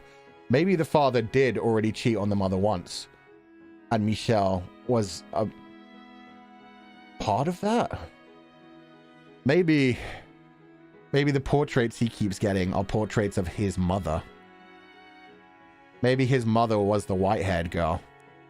It's a bit reversed this time. Rather than the white-haired painter who had a daughter, maybe it's the white-haired mother who the father did and had Michelle, and the mother's had him sent away. You're no different. I made her uncomfortable. I made her afraid. She thought I was pleasant. She thought I was an abomination. So he's got his own trauma about that too. He's got his own trauma about women judging him. Interesting. These two are a strangely matched pair. But he said girl. Oh yeah, he did say girl rather than woman. I don't know. I don't know who the painting is then. Like a bastard child being sent away. That's what I'm theorizing now. It could be wrong, but yeah. And he said he didn't think his father knew he was here. So he thought his father, possibly because he's at least his father's legitimate child, would care more about him. If he heard that he was out here, he would come looking for him. Although it seems that his father does actually know he's out here and just doesn't give a fuck. Anyway, or the other. So he put his trust in the wrong man. But let's find out as this goes on. I could be completely off the mark. I think I'm right about Giselle, though. That definitely seemed like trauma about being touched. PTSD from what was done to her by a different man. A different man who grabbed her and forced himself upon her. Besides, I'd yet to learn what she had done. It would be exceedingly difficult to get the story from her own mouth, which left me with one option. To write a letter to my mother, much as the very thought revolted me. Okay, yeah, I don't think it was his mother who called him an abomination either. Now I'm even more confused. Okay, he hates his mother, but if it was his mother who called him an abomination, I don't think he'd be writing the letter to her. Man, this is an interesting chapter. Several days had passed since the package arrived. The end of my 3rd week living in the mansion was drawing near. Michelle wasn't getting any friendlier either. He continued to either snub or bluntly dismiss me whenever we crossed paths. I didn't understand why he... Oh, shit, yeah. No, that's the other big line that I wanted to talk about, because that fucked me up. Michelle said something really dark there. He was looking at Giselle and like saying like, no, for it would seem I can make you leave on your own whenever I so please. The man really just said, yo, if I ever grab you like that again, you're going to freak out again. I know what works against you now. All I have to do is grab you. And she relives her PTSD and freaks out and runs away. He literally just said, oh, I can set off your triggers and make you leave whenever I want to. That's such a fucked up thing to say, man. God damn. He is dark, man. He is dark. Wait, no, not this one. I didn't understand why he acted that way around me. But there was little point in asking when he seemed to think there was little point in talking to me at all. Oh, and that's the other thing. Like, a lot of people keep saying, why is Giselle apologizing? Why is she acting like this? She has been sent here as a servant. He, at this timeline, like, he said it himself. Like, how could you pull away from your master? She is just expected to serve. There's a class system here. He's at the top and she's at the very, very bottom. So yeah, fucked up as it is in this timeline, like, and she's trying to remind herself of it as well, that she's just supposed to serve him. What she wants does not matter at all. She is here to serve. So yeah, him continuously reminding her we're not equals. Even though from what we know about her, from what we're assuming from everything she's said so far, she was in fact born a noble daughter, and the reason she's been sent here was against her own wishes and not something she deserved if we're right about what happened, but we'll find out. Sorry, now we'll actually continue. I finally got out everything I wanted to talk about. The writing in this game is so fucking good. Although at first I'd been sure there was some way to get him to warm up to me, the more time I spent in the mansion, the more my willpower began to feel like it was at its breaking point. I could tell myself to stay positive until I was blue in the face, but it would only work for so long. And I wonder if it was whoever assaulted her that taught her how to read. Because she said at that point, somebody had taught her how to read. One pretty place in the whole house. I'm glad he hasn't covered it back up. Blue moonlight shone quietly through the stained glass window, vainly illuminating some of the room. I hadn't noticed until now, but the room with the stained glass window appeared to be modeled after a chapel. Rows of pews faced the window, below which sat what used to be a pulpit. There was very little left of it though, and an awkward length of silver was mounted to the pulpit's front face, what was, I assumed, formally a cross. Upon further reflection, rather than facing the window, the pews seemed to be pointed at the pulpit, or perhaps the cross hanging on it. I wasn't sure why there would be a chapel in a mansion, but I had no one to ask about it. For a house of this size, a statue of Christ or the Virgin Mary seems more appropriate. It's a very well-made chapel at any rate. I doubted Michel had built it for himself. There would be no reason for him to cover the window if that were the case, nor had I ever seen him come to pray. He doesn't seem like one to believe in God. God. Not even sure if If God really existed, then surely the world would be a much more pleasant, peaceful place. No unfair disparities in money or power. No senseless misfortune. I certainly wouldn't have found myself here either. But God was evidently quite fond of giving mankind trials, so he would probably tell me with a straight face that this was one too. Or perhaps he simply had a false impression of him, and he didn't actually give us anything. He merely sat back and watched from somewhere far, far away. It wasn't his job to bring peace to the world or ensure our laws were fair. That was all mankind's responsibility. What is God? What are angels? I have no idea. Maybe the Bible has answers. Why should I pray to someone so far away? How do I know my prayer is even getting there? But still, it's not like I have any other options. Oh, she lost her faith. That's interesting as well. So maybe it was the old priest culprit. That's a possibility too. Definitely lost her faith from what happened for sure. She doesn't think God could have let something so fucked up happen. Don't you worry. It'll all work out, promise. I already know where I'm gonna work. It's a really prominent noble... Oh, this is baby Giselle. Oh no. It's a really prominent noble house, way out of reach of some small-time merchants like us. You never know. This could be my big break. Oh, I'm just kidding. Don't look so worried. I'll be fine, honestly. I'll make enough money for us to get back onto our feet. Oh, for goodness sake. I can handle it. Leave everything to me. You just wait. I'll make our family into something you can be proud of. I'll be fine. Yeah. Say bye to Mom for me. I probably won't be home for a while. What? You're afraid I'm going to make some careless mistake? I'm not that airheaded. I can be a refined and elegant young lady. Those nobles won't even know what to believe anymore. If you don't believe me, how about I give you a little taste? Ahem. How are you doing this fine morning, Master? Your morning beverage is ready, prepared with the utmost of care. See? How about that? Not bad, huh? What? You really think it sounded forced? Oh, so she wasn't even a noble.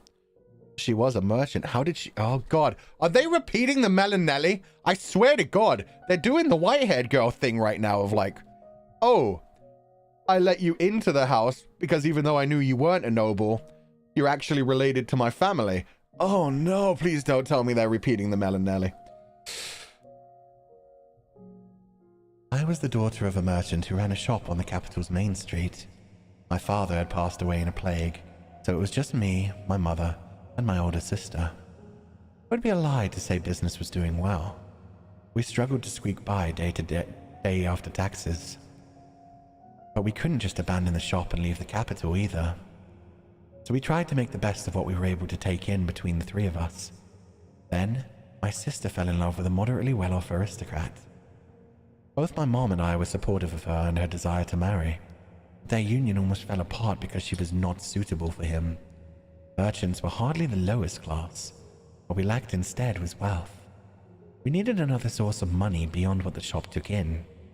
If only we had money, my sister could get married. If only we had money, my mom wouldn't have to work so hard. If only we had money. It was then that someone from the distinguished Bollinger estate approached me. He said they were in need of Abigails and would love to have me. He said that if I agreed to work with them, the Bollinger estate would take care of my family. Generally speaking, noble houses took Abigails from other lower-ranked noble houses. It was unthinkable for someone of my status to receive such an offer. So I took it as a once-in-a-lifetime chance and accepted the offer. Yeah, she was probably recruited for not so favorable things. And she was so sweet. She just wanted to look after her sister. She just wanted her sister to be happy and get married to an aristocrat and live the dream. Fuck, man. That's so sad. That's so sad. She thought she was getting something great, but oh, man. But yeah, it was probably someone in the household that actually taught her to read and did everything else. I just pray that nothing bad happens to my sister, and that my mom is getting enough money to live comfortably. That's all I can do. They're nobility. They have plenty of money. Enough to spare some. The light shining through the stained glass window began to grow murky, fading into blackness. It felt like a message from on high, that no, my prayers would not be answered. The bluish-white illumination shining down upon me disappeared as clouds blocked the moon. Come on. Don't even want to look at a sullied woman like me? Oh, for heaven's sake. I never asked to end up like this. A sullied woman like me. Oh, man. This poor girl. She didn't do nothing wrong to anyone. Fuck. The other thing I was going to say, somebody pointed out, it seems like this timeline is actually an amalgamation of all the other timelines. So maybe the other stories aren't even real. Maybe they haven't been reincarnated a bunch of times. Or maybe they have and they've been just reliving different parts of the trauma. Because yeah, her being sent to this mansion is very much like door 3, white-haired girl meeting... door 2? White-haired girl meeting Bestia. Door 3, like the forced marriage. It's kind of a bit of this too, with him being like aggressive and rude, but her being forced to stay here, forced to try and make friends. But I mean, it could also be what happened to her at the mansion. We'll find out.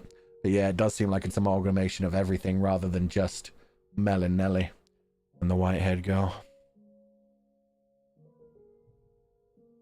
Oh, he's been watching this. Let's go, Michelle.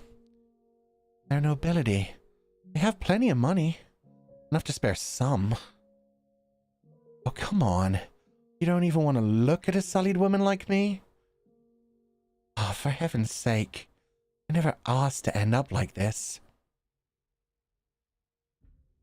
Giselle was sitting at one of the pews in the room with the stained glass window. Just looking at her, you might have thought she was offering a prayer. But the words coming from her mouth were anything but prayerful. They were filled with resentment. They have plenty of money. A sullied woman. And then, I never asked to end up like this. So this is what's beneath that facade. Most likely, money's what she's after. All I need to do now is confirm my suspicions with them. Just what awful secrets will I uncover? I gave Giselle, sitting in the pew with her head dropped, a cursory glance before leaving the chapel. I had somewhere else to be. God. He really doesn't care about her circumstances at all. I kind of respect it. I like how blatant he is with everything. He's just like, she's after my money then. That's what she's doing here. Which is fair. He doesn't seem to trust anyone. He's got his own deep-rooted trauma that seems to be tied to women in some way. He doesn't seem to trust women at all. And he also sees her as a servant who's essentially snuck into his household. He's not... This is the thing. He's not evil. She's not evil. They're not necessarily good either. They're definitely great characters. They both have trauma, and when they actually, like, open up to each other, I feel like they'll start to understand each other quite a fucking bit. Just class. I mean, that's part of it as well, yeah. He doesn't trust her, and he doesn't like the fact that she's supposed to be a servant, but at the same time, not treating him like a master. He knows something's up, and he knows he's being lied to. And since he's been lied to in the past by women and seemingly abused by someone who called him an abomination, seemingly an important woman in his life who he still gets tortured with paintings being sent to him, who knows what actually happened to him so far. I saw somebody say his mannerisms kind of remind them of Jacopo. I could feel that a little bit. It's like just being forced to be with someone who you don't necessarily want to be with. She tried to make the best of it. She tried to be nice about it, but he's continuously misread her, not communicated with her. So in that way, it is like Jacopo and the white-haired girl. They're not communicating with one another, and if they actually did, they'd realize that they're quite similar and neither one of them is trying to use the other one. Well, she is kind of trying to use him, but not in a bad way. She's just trying to do some work and to protect her sister. Even after she's been quote-unquote sullied, she still thinks if she manages to survive this new task of serving Michel, then at least they'll take care of her sister still and give her enough money that she can be with the aristocrat she loves. And who knows if that's even true.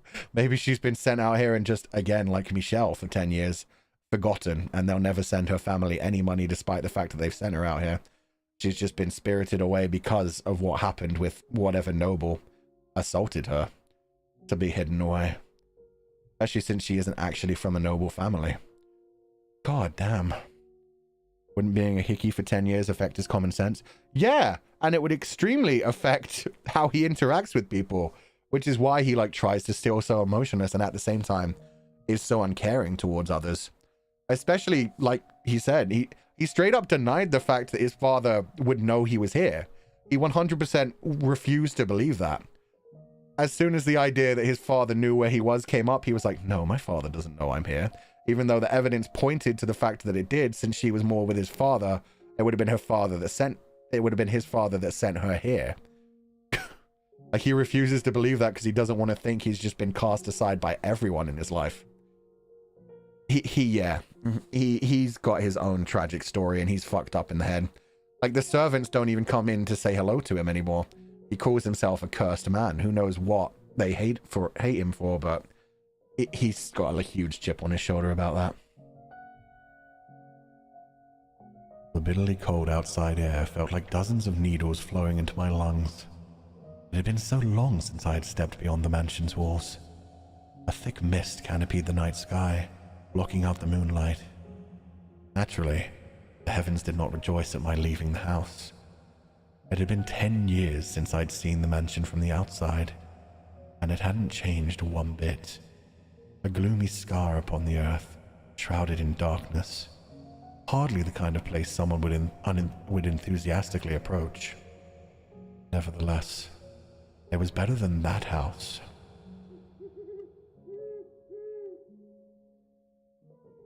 Lovely owl sounds.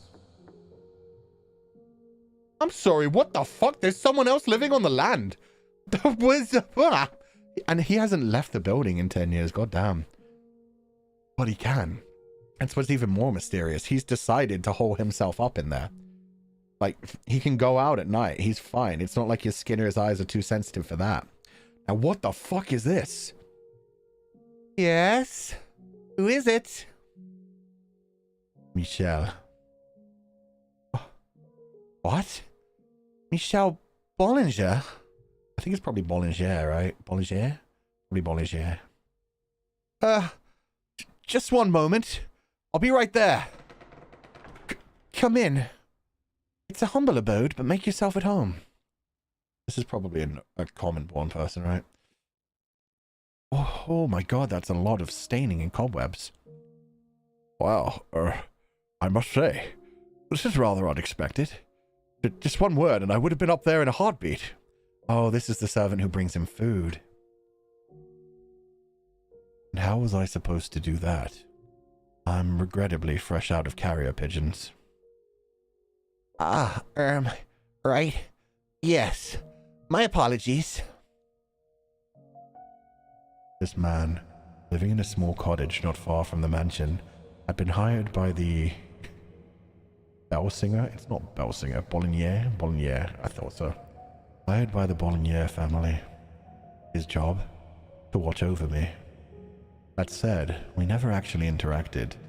He was tasked with keeping track of whether I was still alive, and whether I remained in the mansion. The monthly package from my family was delivered to him, which he then passed on to me. It was insipidly convoluted, but it was indicative of how much they wanted to avoid anyone learning about me. Okay, let's actually decide on a voice for this guy. He's base-born, so something British. Oh then, no. Well then, what can I do for you? That sounds good. This sounds like a guy who would agree to a job to just like, yeah, serve. This is such a weird job as well.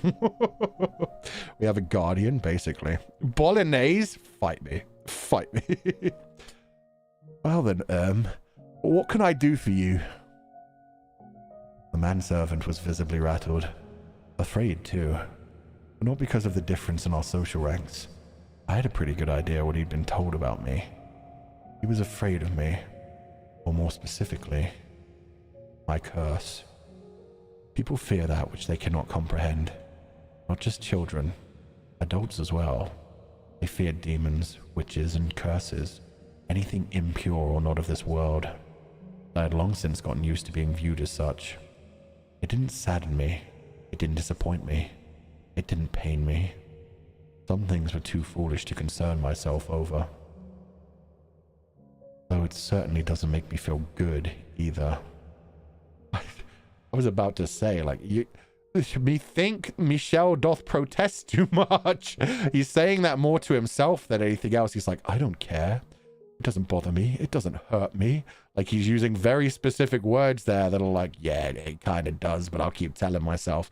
Maybe I'll believe it eventually. I was on some level annoyed. A woman's appearance at the mansion created ripples in my once tranquil life. But before I got into the real reason for my visit, I decided to take out a bit of my frustration. What's he gonna do to the poor guy? Raise your head. There's no need to be afraid. I don't know what you've been told, but I promise I don't bite. How rude of me. You're right. My sincerest apologies. Your job is to keep watch over me. If the mere sight of me has you trembling, what will you do if I try to run? I would have little trouble escaping. That would be quite unfortunate. What would I ever tell your mother? I'm not sure that would end well at all. You could lose everything you've been paid so far. In fact, you might be lucky to get out with your life. Surely your mother would not. You are aware of who you're dealing with, right? Michel, the cursed youngest son of the Bollinger family, who made a pact with the devil. I don't need a blade to take your life. You wouldn't even make it back to report anything. Have mercy, Lord Michel. Please do not leave the mansion. Please spare me. Only joking. What? I don't have the power to kill by way of curse. The man fell silent, but the look on his face said, "You are cursed though, aren't you? Once someone's got an idea planted in their head, it's nigh impossible to get rid of it. I'm so cursed that anyone can see it, and I need to be locked away in a dark mansion. I'm here because I had a... Oh, fuck. I am here because I had a question for you. Not to warn you that I plan to run away." "A question? For me?" "Yes. Approximately 3 weeks ago, a black-haired woman came to the mansion. Tell me what you know about her." "I was told there would be an Abigail coming." Fuck, what happened to my voice? Right, mate. "I was told there would be an Abigail coming, but that's all. I don't know anything else about her. I swear, that's all I know. I haven't been told anything else." "I believe you. I never thought they would tell you anything." Right. He had been hired to observe me. That's all he was. A hired hand. He wouldn't be privy to the Bolognier family's internal affairs. Take this. A letter. I need you to deliver it to my mother. Could have just left it in the box from this month's package and I would have collected it when I dropped off the next one. I am in urgent need of information. Will you do this for me? Yes. Well, yes, absolutely. I'll fetch a delivery boy tomorrow morning. Much appreciated. Good night. You too. Do take care. Damn, he really likes trolling people with this quote-unquote curse shit. I wonder if it is just the white hair and red eyes. He did say anyone who looks upon me knows about it. That whole made a pact with the devil thing, though? Whoa, the fuck was up with that? Is it just because, like, he burns in the sunlight? People think he's unholy because, like, when he was born with white hair and red eyes, it was already scary. And then, like, as he, like, showed the fact that he couldn't be in the sun, people were like, oh, he's a creature of the darkness. He's been blessed by the devil kind of thing. I don't know. I guess it's his only way he can have fun, though. He hates his curse, but at the same time, at least he can use it to fuck with people. So, I mean, you might as well use it since it's, like, such a bad thing for you. He's 100% messing with him? Yeah. He's messing with him, but at the same time, can you really blame him? I mean, if everybody hates him for the curse, at least he gets to have some fun out of it. Lord Michel? Yes. Is it true that you don't have... Would you like me to sew your mouth shut so you can never open it again? No, not at all. My sincerest apologies, Lord Michel. That was horribly disrespectful. Good night. Ah, cursed, I most certainly am. Don't have what? Is it true you don't have a soul?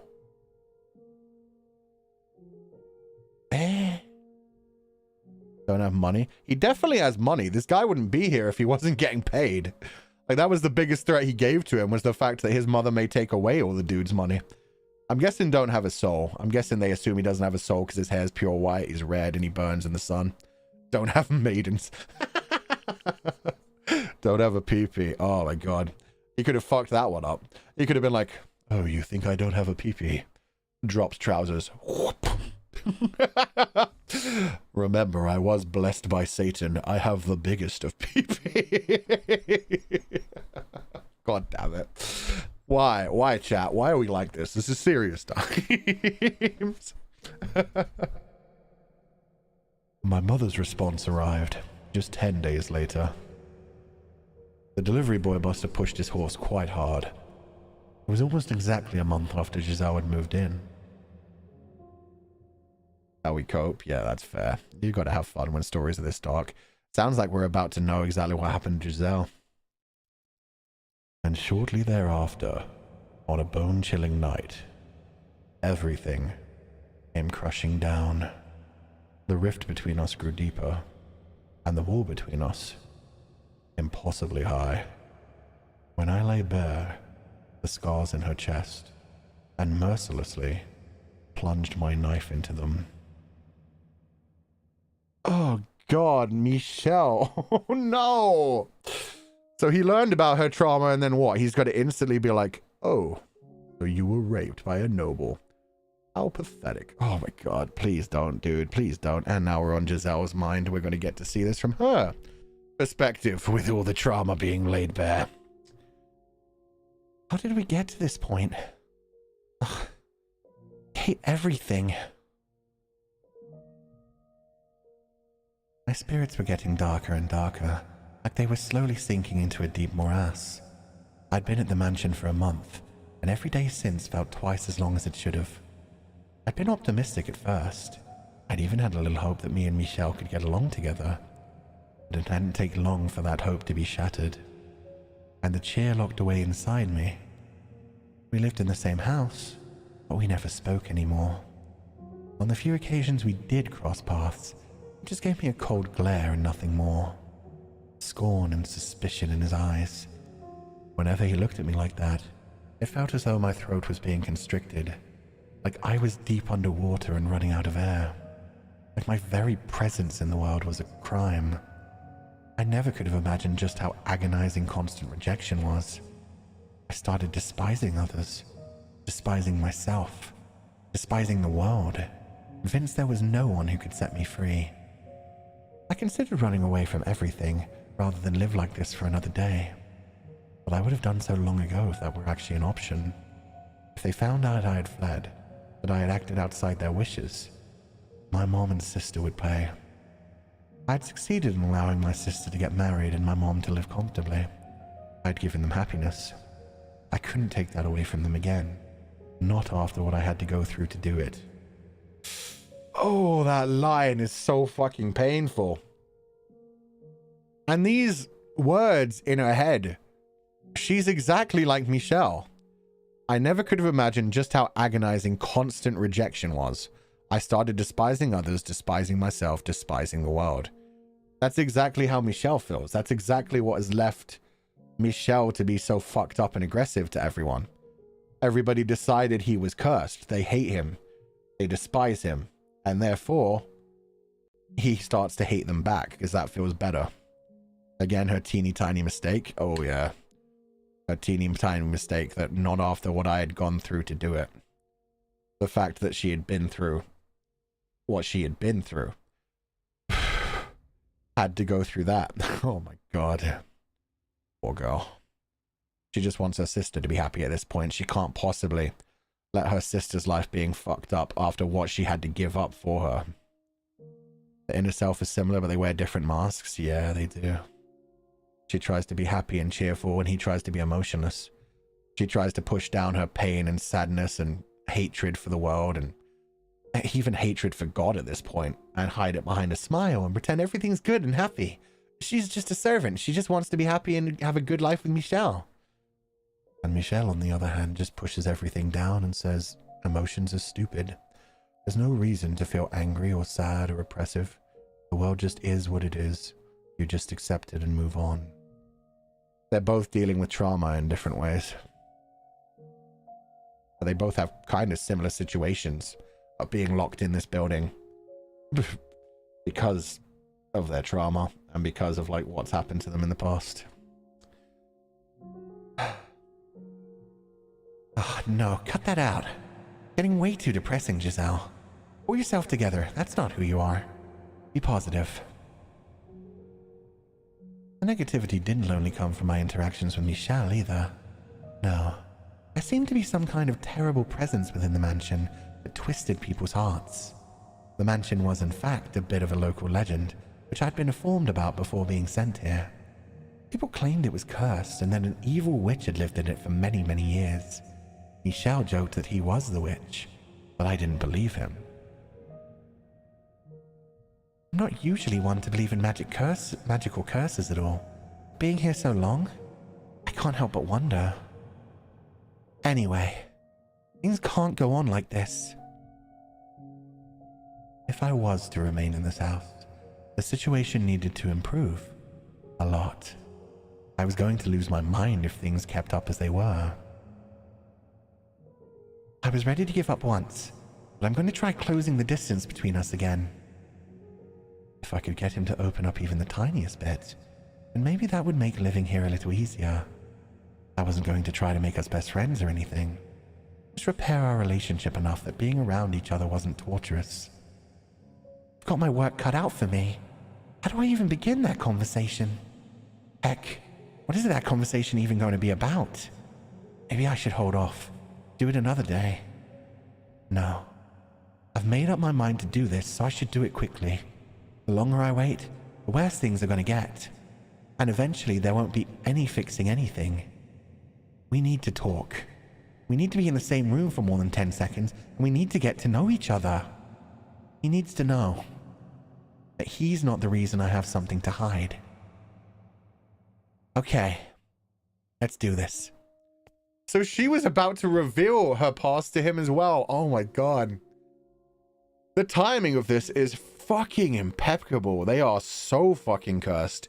She was going to be like, okay, I need to explain to him why I'm here and why shit's so fucked up. Meanwhile, she's got to get there and he's got to be like, if it isn't the girl who fucked my daddy. Oh, god damn it. She's trying. She's trying. I made my way to Michael's chamber. I made my way to Michelle's chambers, which she had told me to stay away from. My stride was slow and ponderous, but at the very least, I did my best to keep some semblance of a smile on my face. This is one time where I'd really like to have someone to give me a little nudge. Breathe in. Breathe out. Okay. Pardon? Master? There's something I'd like to talk to you about. Master? I guess he's not here. The door wasn't locked. As was the rest of the house, his room was shrouded in darkness. The only light came from a candle in my hand. Master? Are you there, Master?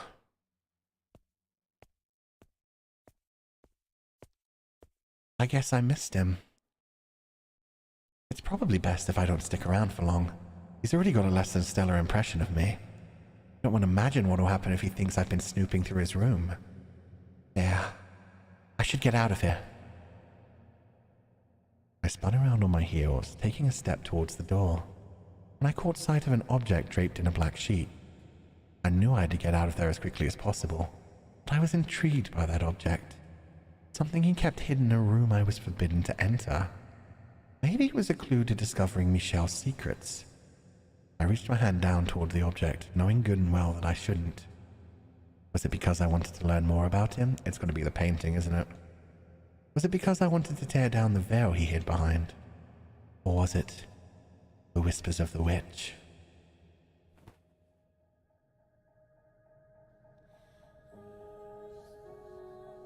Yep. Wait. Yeah, white hair. Might be his birth mother, or it might be like a sister or something. What do we have here? I pulled off the sheet, revealing a framed painting of what appeared to be a noble woman with porcelain white skin. What stood out about her, though, was that the woman's hair was as pale as her skin. And then the eyes are covered up. What? I noticed something else. Wide gashes ravaged the canvas, damaging her face beyond repair. What the? I imagined it had once been a painting of a beautiful woman. There was hardly a trace of that left. The only feeling it inspired anymore was a deep chill. This damage was not accidental. It was deliberate, angry, and the contempt emanating from within the flame was stifling. Thick, suffocating blackness seeped into me. Why would anyone? She was surely a most beautiful woman. Angelic, even. A storm of questions assaulted me. Who was she? Why had her face been carved up? Why had the painting been covered? What had happened? Who could have? There's only one person who could have done this. Michelle, why on earth? Okay, now a new theory comes to my mind. This is Michelle's trauma, isn't it? The fucking servant himself said, Lord Michelle, you don't have a... Michelle's a girl. Or Michelle, yeah. Is Michelle transgender? Is that why he freaks out about women? Is that why he has in his mind a woman looking at him, scorning him, calling him fucked up? Does he want to be a man? And he still remembers... That's his trauma. That's why he sees a woman, like, degrading him and calling him fucked up. Maybe. You saw it, didn't you? You saw the painting, didn't you? Oh, yeah, or maybe intersex. Maybe not, yeah. Maybe a they. So born without, yeah, okay. You entered my room without permission, and you saw the painting, didn't you?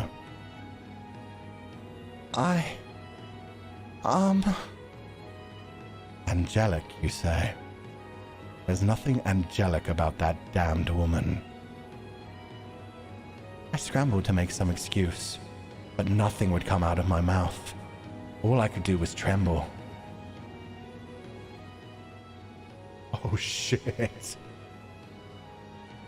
Damn, Michelle.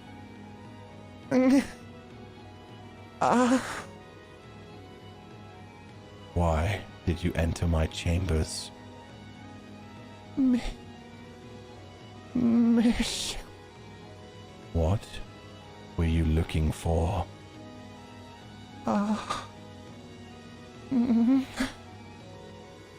Answer me.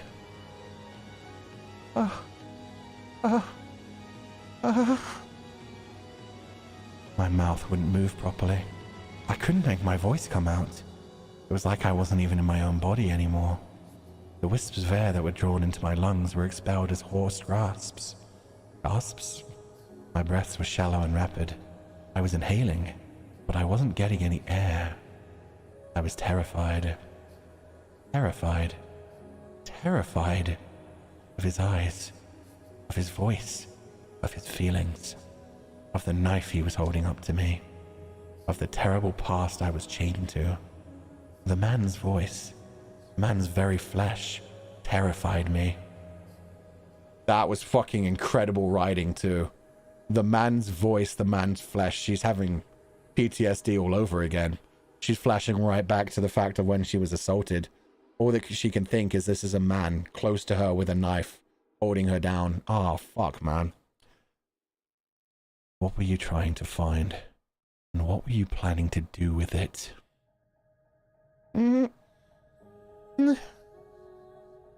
Answer me. Another thing you refuse to tell me then? No. I'm trying. Nothing's coming out of my mouth, though. Everything's so bright, and I can't catch my breath. I can't breathe. She's having a panic attack. Oh, the poor girl. That's fine, though. You don't have to tell me. I have a pretty good idea. An idea?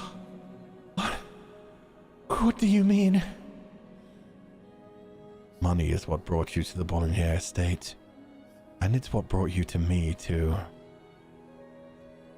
There are countless people who would love to see that house fall. And a noble family fears nothing more than disrepute.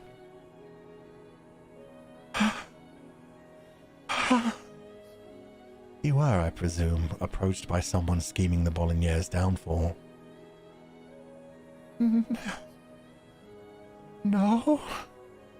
And as it just so happens, the Bolligners have a very unfortunate secret. One they are quite desperate to keep under wraps. Me. Someone suspected I might still be alive, so they sent you to dig up information about me. My very existence threatens to tear down that house. The cursed youngest son of the Bolognier family, Michel, who made a pact with the devil, who is supposed to be dead, but is very much alive. You sweet-talked your way into that house, and into information about me and my present situation.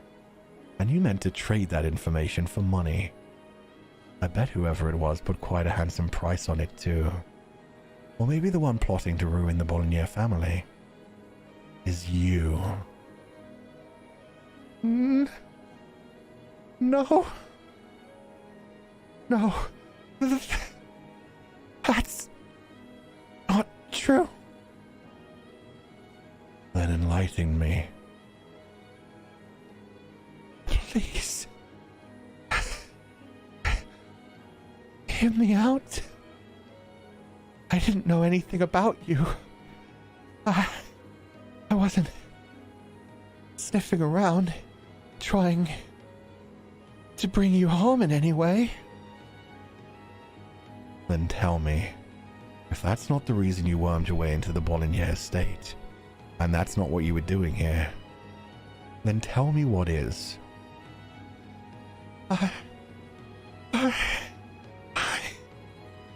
Tell me why you came to this mansion. You want me to tell you about that? No way. That's asking way too much. Tell me. I swear, I haven't done anything wrong to you. I simply wanted to make our life together a little more comfortable. To bring some warmth to this frigid relationship we have. It's the only reason I wanted to find out more about you. I must assume I'm right then, Giselle. I must tell him he's wrong. I must tell him I mean him no harm. But I can't say anything. A merchant's daughter became an Abigail at a noble house. Did you come up with a more obvious lie? Your father's the one who... Wait, how does he know that I'm from a merchant family? You look perplexed. I may be imprisoned in this house, not free to move about as I please, but I have my ways. I know everything. Everything? And he knows about that too. Oh yes, I do know.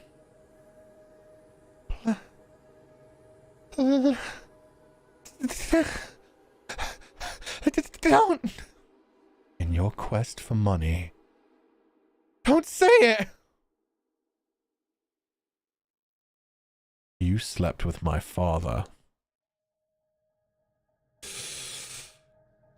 I don't think she made that choice, buddy.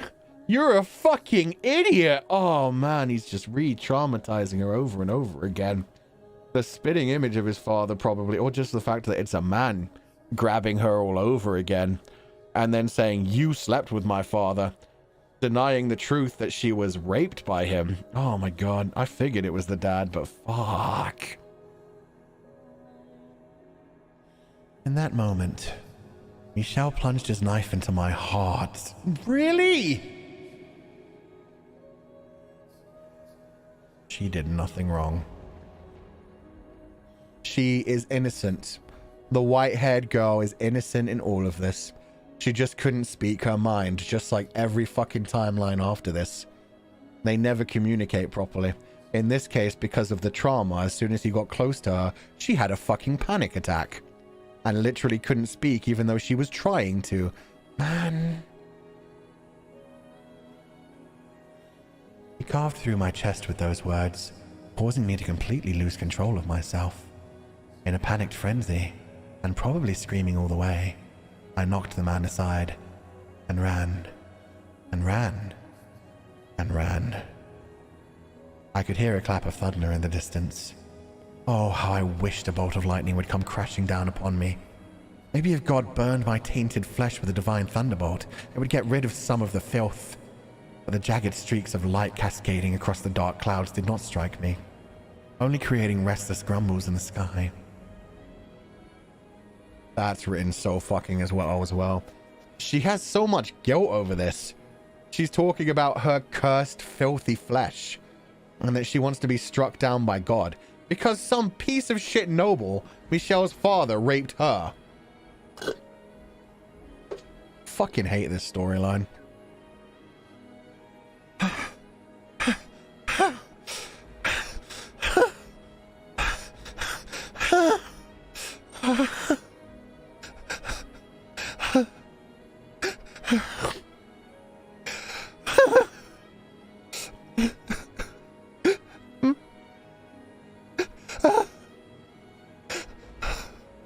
Why? I knew that if I fled that mansion, I'd likely be causing trouble for my mom and sister, but I was helpless to stop myself. All I could do was run from all that threatened me with no regard for the consequences. Before long, small droplets of rain began falling, which soon grew heavy enough to penetrate the forest canopy and reach the ground where I stood. The downpour drowned out my tears and my cries. Because I had rushed from the mansion without even putting on a cloak, each cold winter droplet stung bitterly against my flesh. But the bite of the rain was like a warm embrace compared to what I'd been through before. Michelle had spoken the truth. As much as I wanted to deny it, to avert my eyes, reality was forever engraved in this body. Oh.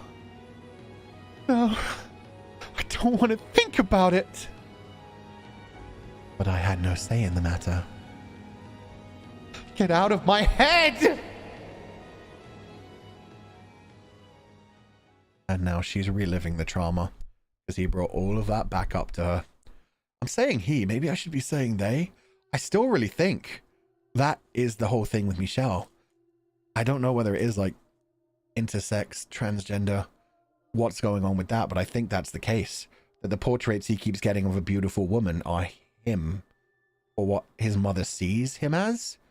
His mother's trying to break the curse, as she said, by what? Sending women to him and hoping that he'll be cured and become a man. Ugh. He uses he. Yeah, you're right. He calls himself a man, so he. Okay. Whatever the case is, he calls himself he. He calls himself the youngest son of the family. Yeah. Okay. Oh fuck! And we're going through this scene now. Oh, lovely. Antonin, this must be Daddy Dearest. God, what kind of voice should I give this piece of shit? Come over here, Giselle. Okay. May I ask why you asked me here so late at night, Master? Oh, I just wanted to have a little chat. Care for some wine? Come closer and I'll pour you a glass. I had this wine imported from up north. They use very hard water and like it rather tart, so it leaves quite the lasting impression on your tongue. And yet it goes down so easily, you just can't seem to stop. What do you say? Have a sip. Or does your expertise as a trader allow you to evaluate a wine's quality without tasting it? No? But, please, Giselle, don't trample all over my good graces. Very well, then. I will have a sip, Master. But no more. Yeah, he's trying to get her drunk to make it easier. He's a fucking piece of shit. Have you ever considered growing out your hair? Having long hair made it difficult to do my job. You're not a merchant anymore, though. You deserve to look like the woman you truly are. I have no doubt longer hair would accentuate your natural beauty. It's a gorgeous shade of black, so deep a man could get lost in it for years. It would contrast the color of your skin fabulously. Highlight your eyes, your cheekbones, your nape, your shoulders, and your chest. I should get going. Oh, but we're not done talking yet. I would not like the lack of sleep to interfere with my ability to work tomorrow. Thank you very much for the wine. It was delicious. No need to be so cold-hearted now. From the moment I first laid eyes on you. Master? That's enough fooling around for one night. Now. Don't be afraid. I wouldn't do anything to hurt you. I simply want to express my love. If you guys need to leave now, feel very comfortable. This is very uncomfortable to voice. This is textbook fucked up shit, but yeah, feel free. Or to just turn away for like 10 minutes. Let go of me. I only came to work, nothing more. The first time I saw you, I thought it would be a tragic waste to leave you to wither away working at some little street side shop. Stop! You can't tell me you didn't know a merchant girl had no place in a house like this, even as a servant. There's only one reason you would be allowed here. Oh, I swear it never even crossed my mind. It would seem you're even more innocent than you look. You figured it all out by now, haven't you? No, let go of me! Stop this! Keep your voice down. Do not shout, Giselle. If anyone were to find out about this, you would be the one shouldering the consequences, not me. But you're a maid, and I'm the master of the house. Whose word do you think holds more weight? Don't worry. I won't do anything to hurt you. I promise your family will be exceptionally well taken care of. Your mother will have the comfortable life you wanted for her. But you know what will happen if you raise a fuss and make a fool out of yourself. Not only will your family not get any of our money, and not only will your sister not get to marry, you'll all spend the rest of your lives on the streets. How could you be so cruel? This is blackmail. Blackmail? For a merchant's daughter, you know so much about trade, do you? Then let me give you a little lesson about market value. The goods you're after, Giselle, are not cheap. Understand? Now let me see that beautiful body of yours. Please fade away. Oh, thank God. Ah! He's disgusting. He's a manipulator. He's a gaslighter and a rapist. And this probably isn't even the first time he's fucking done this, since he just went out and found a random girl and was just like, hey, I know exactly. Like, he's done this before. This is manipulation that is practiced. This is not a first time thing. This is a well thought out plan. Ugh, I hate this shit. And yeah, he is he compared her to goods. He talked about market value. He said what you're after is very expensive, and hey, there's only a way you can pay for that. Oh God. I'm hoping this is over now. I'm hoping they're not going to describe anything more.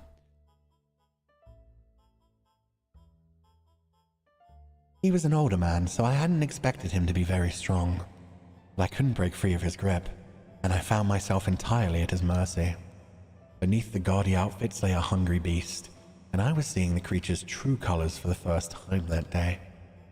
An aging man ran his disgusting, slobbery tongue across my exposed skin. Everything he placed his hands upon withered away. Every piece of flesh he pressed his lips against putrefied, rotted, decayed, rankled. I trembled in revulsion, at which the man laughed, seemingly interpreting it as something else. I wondered what kind of place hell was. If hell's wardens only flayed and carved their prisoners, I would have preferred that instead. I would have rather been sliced into tiny little chunks and cast into hellfire. I would have chosen eternal torment over being touched by this man another second.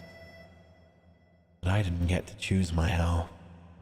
Eventually, the man forced open the gates I had been holding fast and spread his festering death inside me. At least They said it in a beautifully metaphorical way for how fucked up that was. Jesus Christ. The imagery and writing in this game is still so fucking powerful. I need to blow my nose. This is actually making me tear up.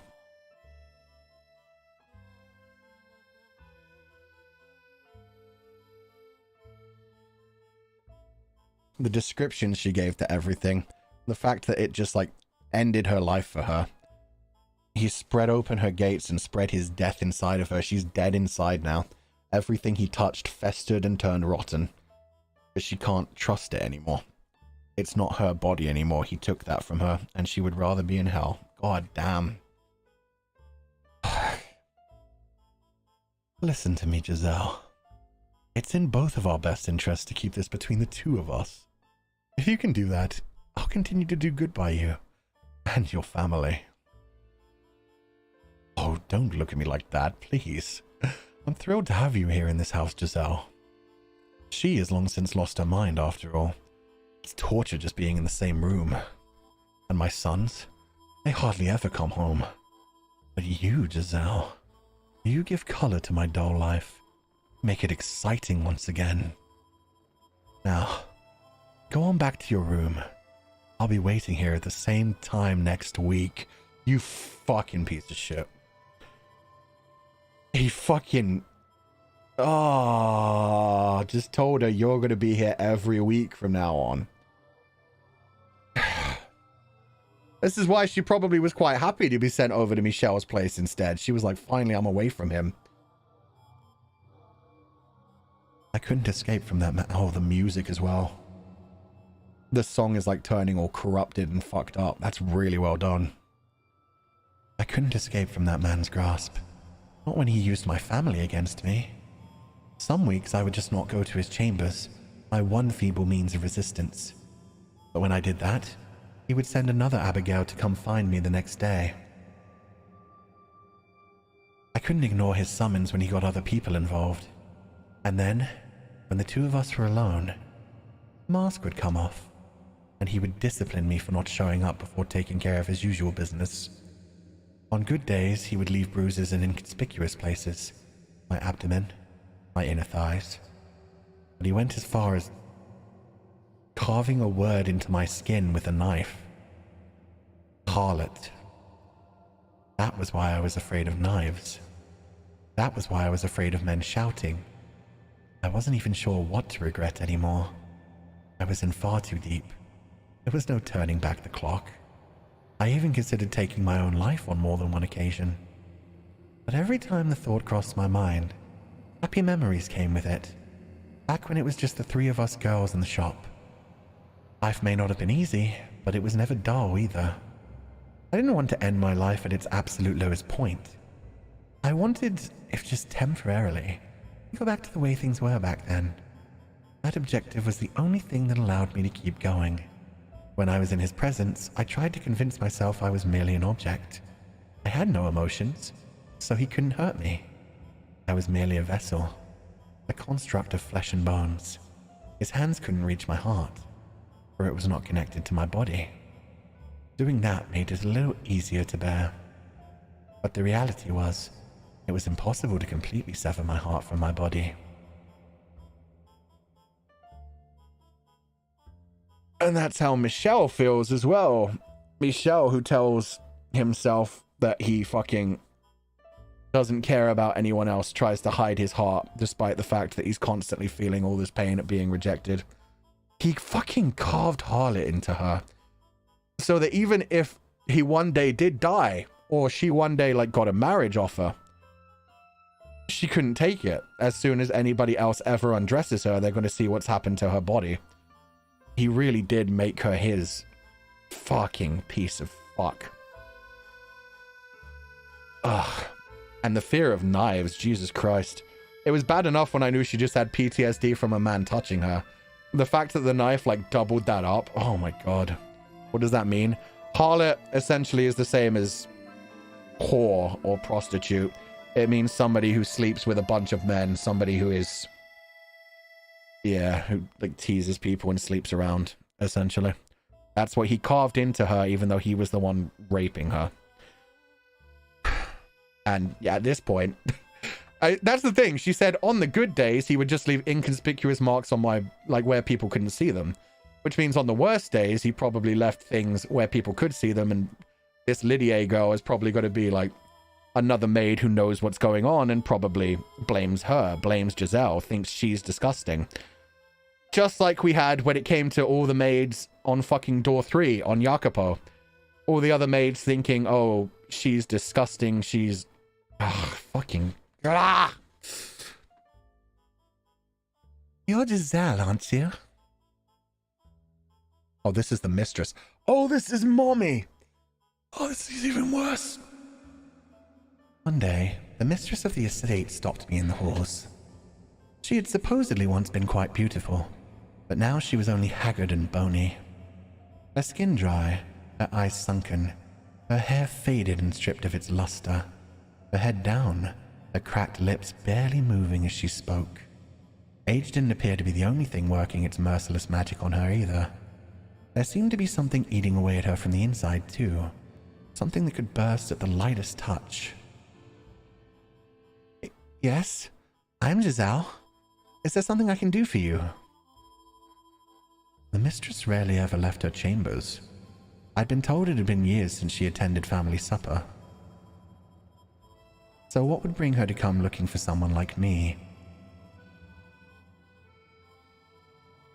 This is the same thing she did when she couldn't speak properly. You... What? I wasn't sure I wanted to know the answer. You're having relations with my husband, aren't you? You are, aren't you? Madam?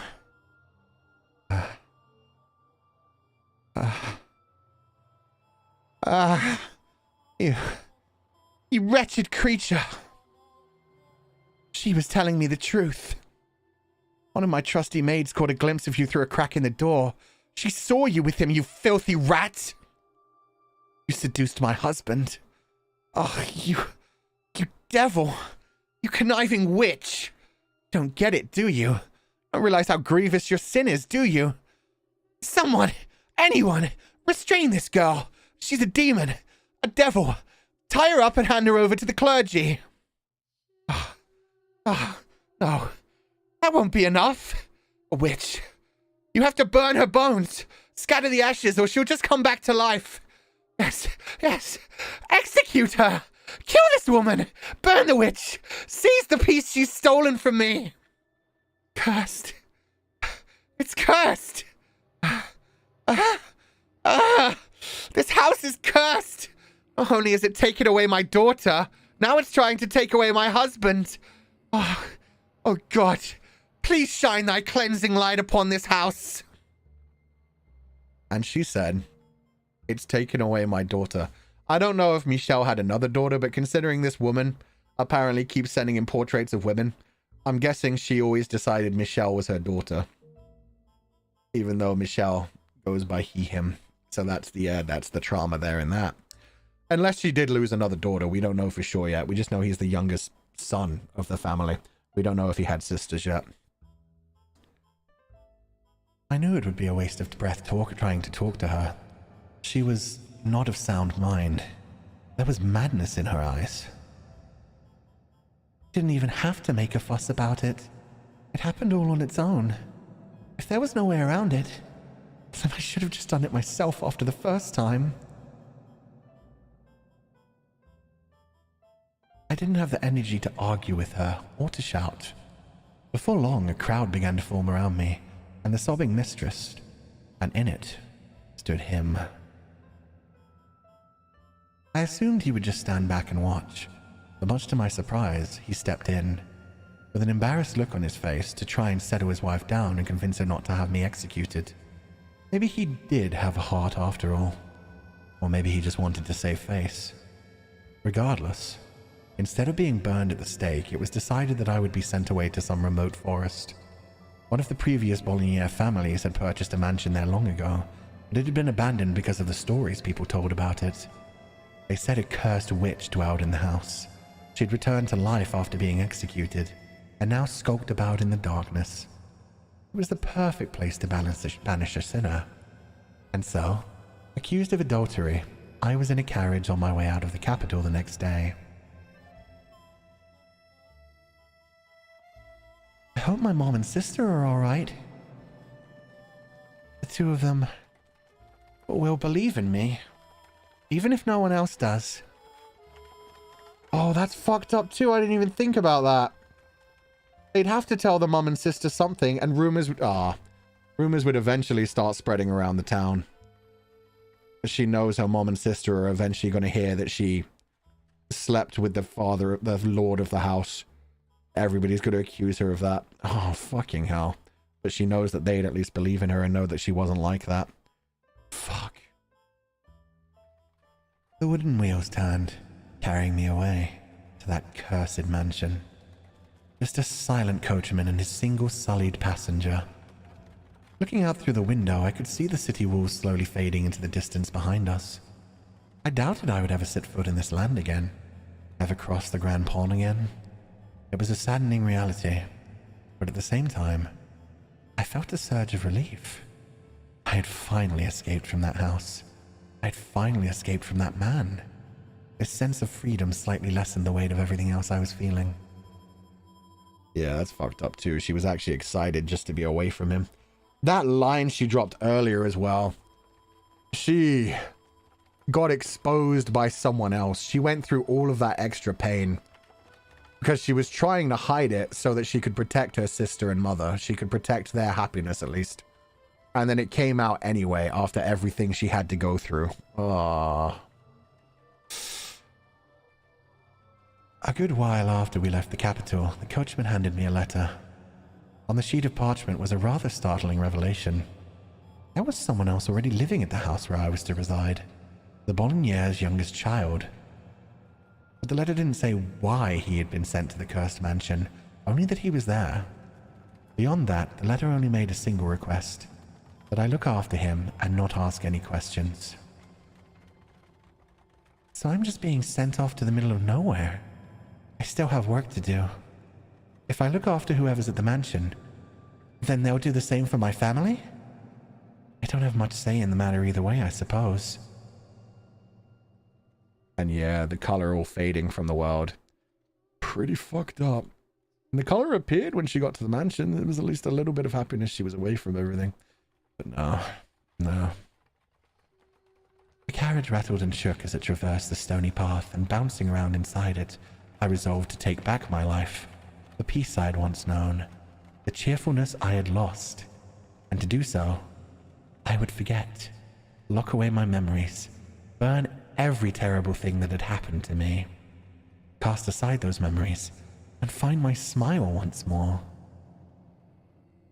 I have no idea who I'm going to find there. They couldn't possibly do anything worse to me. I'll greet them with a smile and do my best to build up a decent relationship with them. I figured, since the both of us had been banished to the same cursed mansion, there'd probably be other things we had in common. And so, I would forget it all and get my life back, get my smile back. And that was everything that led up to me arriving at the mansion. All the wounds I never wanted to open again. All the wounds which he tore right back open. Yeah, there was a chance of happiness for her. If Michel had been less of a fucking dick. I mean, to be fair, Michel was harboring his own fucking trauma and trying to deal with that and completely misunderstood the entire situation. Decided she was this cunning person sneaking into his life. Slept with his father. I mean, that's the thing. The fact, that means that failed as well. That means, like, if he sent a letter and just immediately got back the response, oh yeah, she slept with your father, by the way. She wasn't Abigail here. She slept with your father. She's actually just a base-born merchant girl. And that also makes me wonder if everybody knows that in the town. And if so, then her sister and mother have already lost their happiness as well. That's probably been ripped out of them as well. God, God damn it. I don't want to think about that. I've been trying so hard to forget about it. I wanted to forget all about it. So why? Why did you have to make me remember?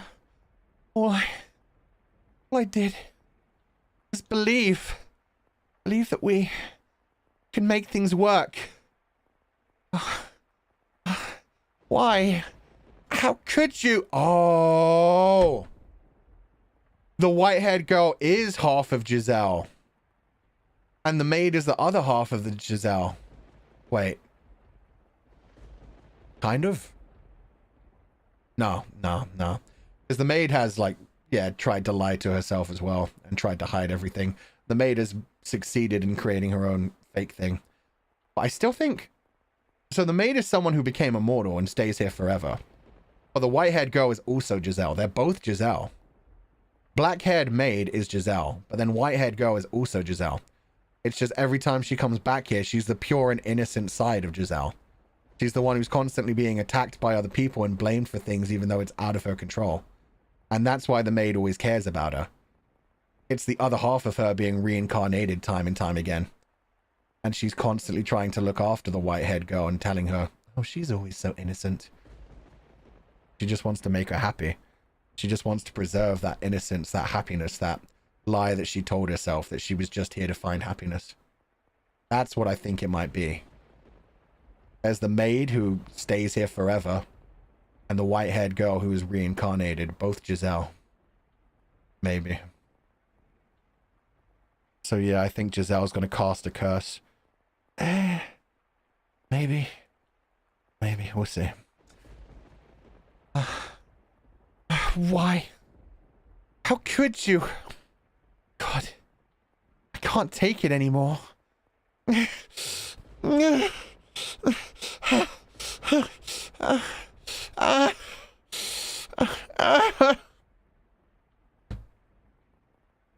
the memories had broken free, they all flooded back with perfect clarity.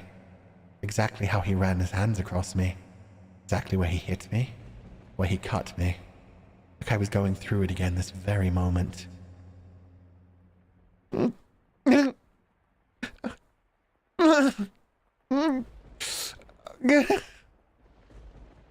rain was cooling me down on the outside, but so much nauseating heat had built up in my gut. I vomited all over the ground. I threw up, and I threw up, and I threw up, until there was nothing left but bile.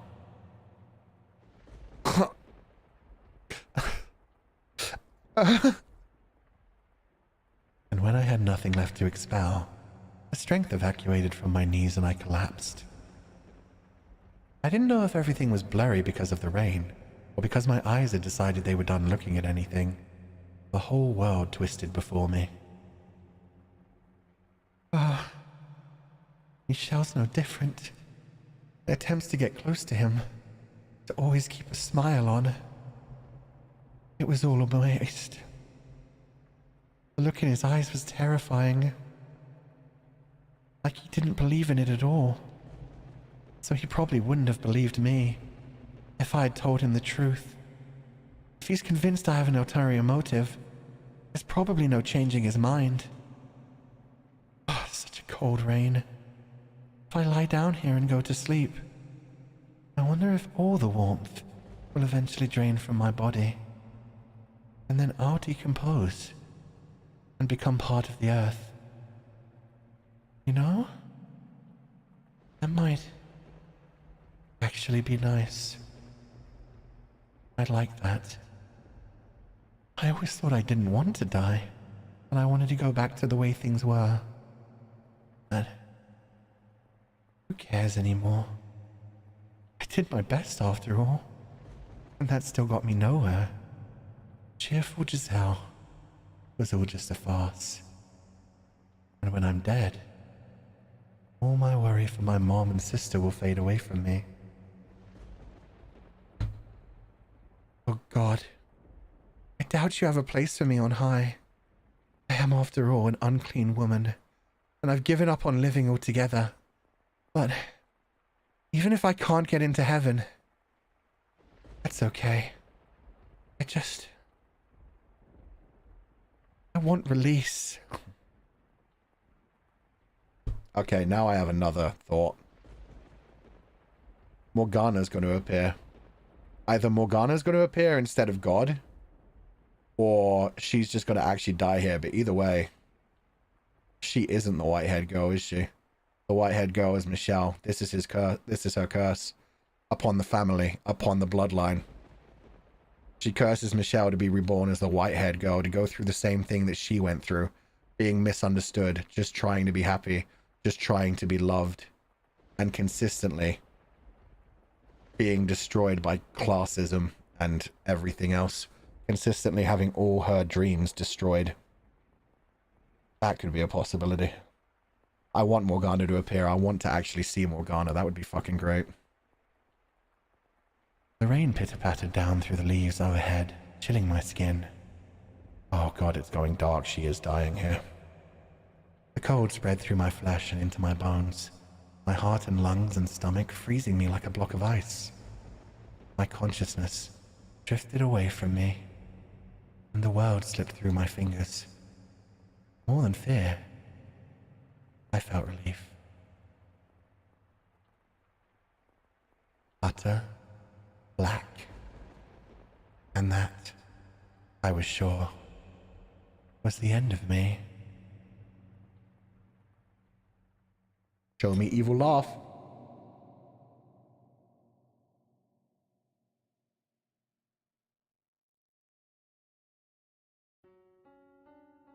Oh.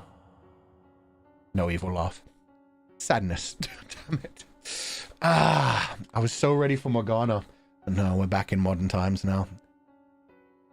We finished the end of the story. I wonder what happened to Michelle after that. Did he realize how he fucked up? Did he try to make amends? She wouldn't know. She was already dead. Oof. And that, I was sure, was the end of me. I'm even now putting it. Oh shit! Now I'm back to being me. I'm Michelle in the present timeline, which I guess I don't know what I'm wearing. I am even now putting her through a harrowing experience, digging up the memories she locked away, the past she wanted to pretend never happened, and laying it all out before her once more. But I must get her back to who she once was. Even if it means forcing her to endure this. She must remember everything, because I need to know. Why did she become the maid? And what secrets does this house hold? Wait. You're Michelle. Yes, my name is Michelle. I'm not the white-haired girl. The person you were searching for was the man who once hurt you deeply. Me.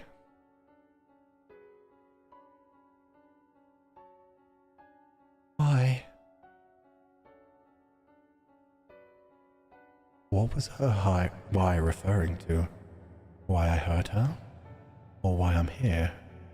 Or perhaps why I didn't show up until now? Not having an answer for her, I clench her cold hands in mine. I wonder, were her hands this cold that night too?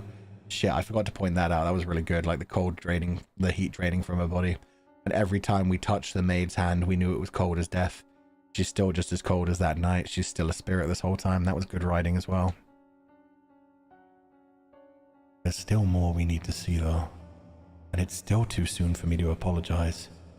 When she's gotten everything back, only then can I. Once she's reclaimed herself, that is when I must tell her. Now, let us return to our past. Our story has only just begun. No matter what we thought or what we desired, no matter what we lost or how much pain we suffered, we must not shut this door.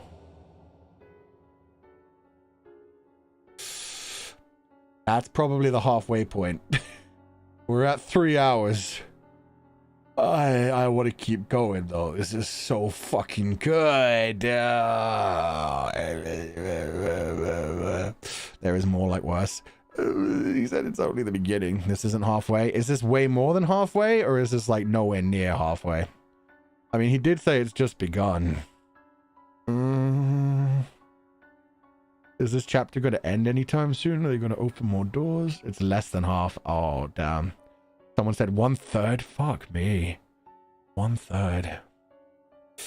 We'll go for a little while longer then. Oh, this seems like such a good place to end though.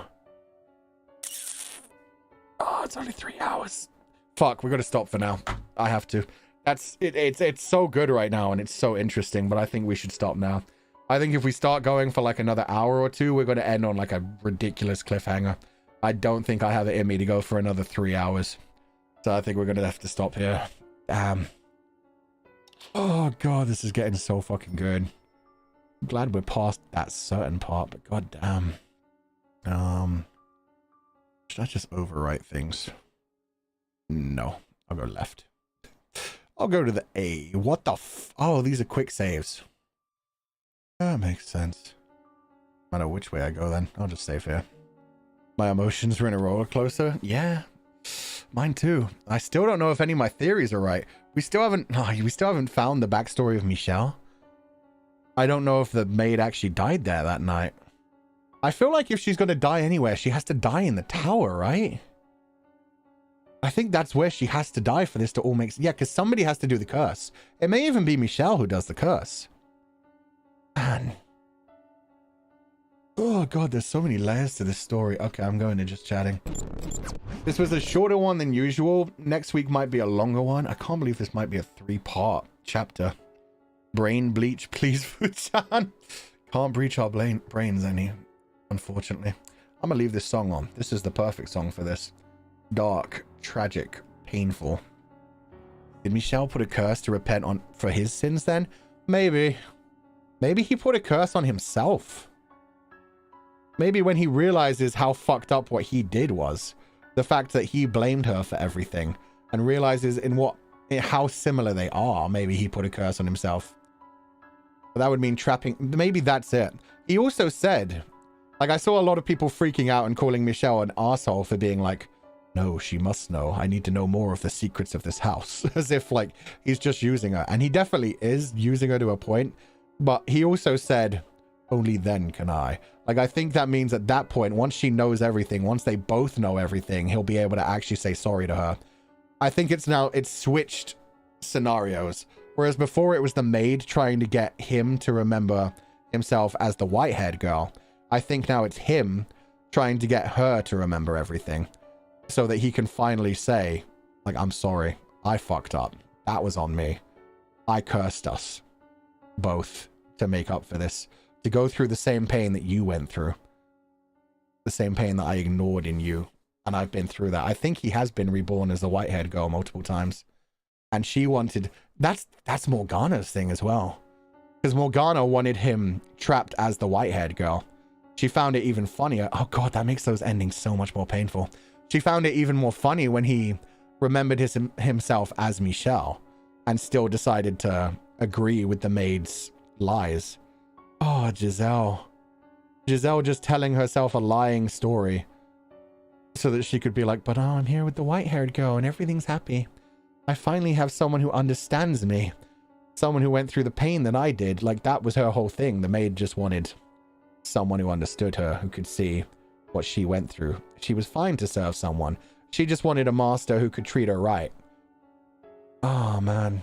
And the white-haired girl that she or Michelle created, whichever one of them did the curse, went through so many similar scenarios to her, even though it was broken down bit by bit. Oh, and that makes that line so much more powerful as well, where they literally told us while we thought we were the white-haired girl, while we were going through the white-haired girl's stories, we were continuously told it would break you so much more if it was actually your story.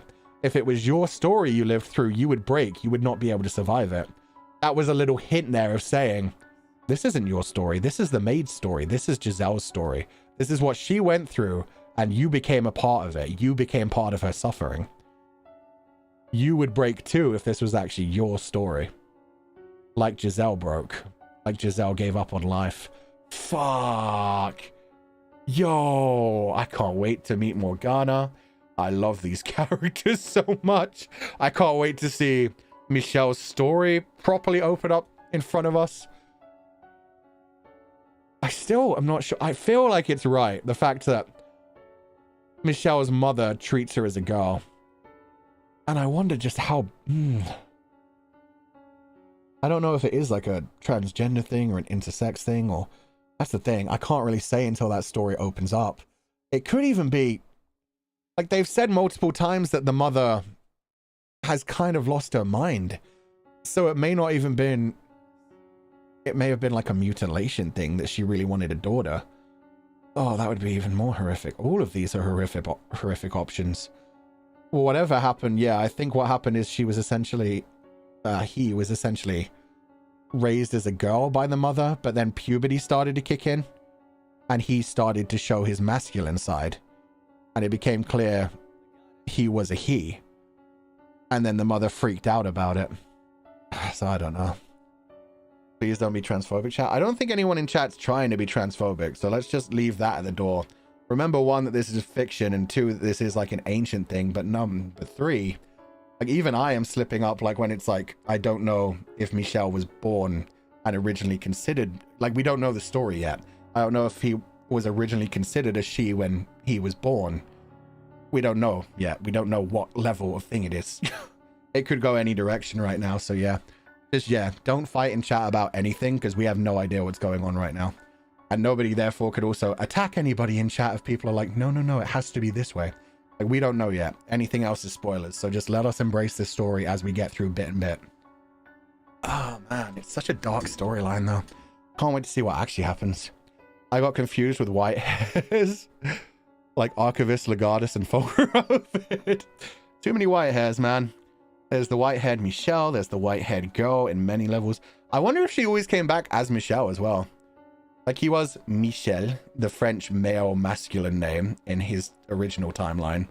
But then, yeah, the fact that they always covered up the white-haired girl's name. I did at one point say, what if her name is Michelle? And that's why they blurred it out, because you hear about Michelle. So Michelle, the feminine name, continuously as she was reborn as the white-haired girl. Oh, that would be so cool. This story is so fucking badass. It's so many layers. And we haven't met Morgana yet, who's actually out there. That's the thing that's fucking me up the most as well. If we hadn't had, like, the evil laugh and had Morgana, like, torturing Michelle in 2 dark endings. Like, we've actually heard Morgana appear, laugh at him, and be like, yeah, this was a fun twist. So there is a Morgana. It's not like it's just one of the 2 that actually created the original curse. There is a Morgana out there somewhere. Oh, God, I love it. I love it. I love that. We're like, what, 30 hours in now? And it's still confusing the shit out of me. And I'm still, every twist that comes out, I'm like, that's so fucking cool, and I love it. The Michelle name can be for a girl or a boy. Oh, yeah, that's true as well. I guess even the French Michelle could work. Like, if you pronounce it that way, it can still. I've just been always thinking of it as Michelle and Michelle. Oh, man. Because especially, yeah, at least the Mel and Nelly thing ended up in England, correct? And, like, Jacopo's story was in America, in the New World. So that would have been more of a Michelle thing. Oh, man. Maybe she always came from France anyway. Maybe they always pronounced it that way, because she always was from, quote-unquote, a distant land. Which would be, like, Europe in most of the stories. I mean, this is pretty close to, like, whatever. Both are pronounced the same? Okay. Do you remember how Maria found a painting in door 3? I do, and it was the painting of the white-haired girl. Although now it looks like it wasn't a painting of the white-haired girl, but of Michelle, but painted by someone to resemble Michelle as a woman. Like, her mother keeps... His mother keeps torturing Michelle by sending portraits of him as a woman, of saying, this is how beautiful you should be. She's torturing him by saying, this is my daughter, I want you back as my daughter. And she's probably, oh God, she's probably, like, that's the whole thing where he keeps saying, I wasn't always alone. There were many people who came and went. His mother was probably sending him men to try and woo him, to try and switch his mind about being a man? Like, obviously we don't know. Again, this is the problem. We don't know, like, whether it was a choice thing or what it was. But it certainly seems like Mother Dearest has been sending him portraits of himself as a woman, and possibly sending men to try and romance him and maybe cure what they're calling a curse. The curse that he's turned into a he. Oh my god. Brain.exe error? Yeah, brain.exe error. Mother Dearest. Yeah, Mother Dearest scary. And he really trusts his father as well, which is more mysterious. His father is the biggest piece of shit. The worst fucking piece of shit. And yet he truly believes that his father doesn't know he's out here, even though his father clearly does. His father clearly understands this. Michelle believes that everybody thinks he's dead. And yet, I can't imagine his father doesn't know he's out here. His father just doesn't care either. Man. I love this game. It's so dark. Even though it broke me in a certain scene today. Oh, God. They really went through quite a bit of that. It was written beautifully as well, though. That's why I can't even be angry. It was written in a way that didn't make it incredibly graphic on the physical and sexual side. It was written in a way that made it incredibly well written and exploring how fucked up it was for Giselle. Like, she essentially dissociated. Like, she described that so perfectly well, considering herself a thing. Having an out-of-body experience, just turning her feelings off. You had to live through that so painfully, but at least that meant you only saw like the start of the actual scenes itself, and then we had Giselle just describing how fucked up it was for her in her mentality. I don't know whether it was written so well anyway. Like, that's the thing. If it had been written the opposite way and showed what actually happened, for one thing, it probably couldn't be on YouTube. But for another thing, it wouldn't be as powerful to Giselle's trauma, to understanding exactly what she felt, exactly what she went through, and exactly why that shit hurt so much. The way it was written was so good, where it talked about like everywhere he touched just died essentially. She couldn't live with herself anymore. And even up until the end, up until that very ending scene where she's passing out and possibly dying in the forest in the cold rain, she's still talking about how God will never forgive her, as if she had done anything wrong. The way the flashbacks refer to him as an abomination, I don't think it was merely a gender switch thing. I think Michelle was born intersex. That's possibly a thing. And that's possibly why, like, people probably knew that. And there's that possibility that the man who is serving him now, that's why he was just like, is it true you don't have a... Like, people knew that even when he was a child. And his mother just wanted to raise him as a she, but then he took on masculine characteristics. And he uses he/him pronouns. So he considers himself a man now. He considers himself the youngest son. And his mother just refuses to understand that. Sadness, but in poetically worded? Yeah. Makes it even more powerful. God damn. New thought, what if Morgana is the female part of Michelle who died along the way because he's a man? That's why we only saw red text in his own head.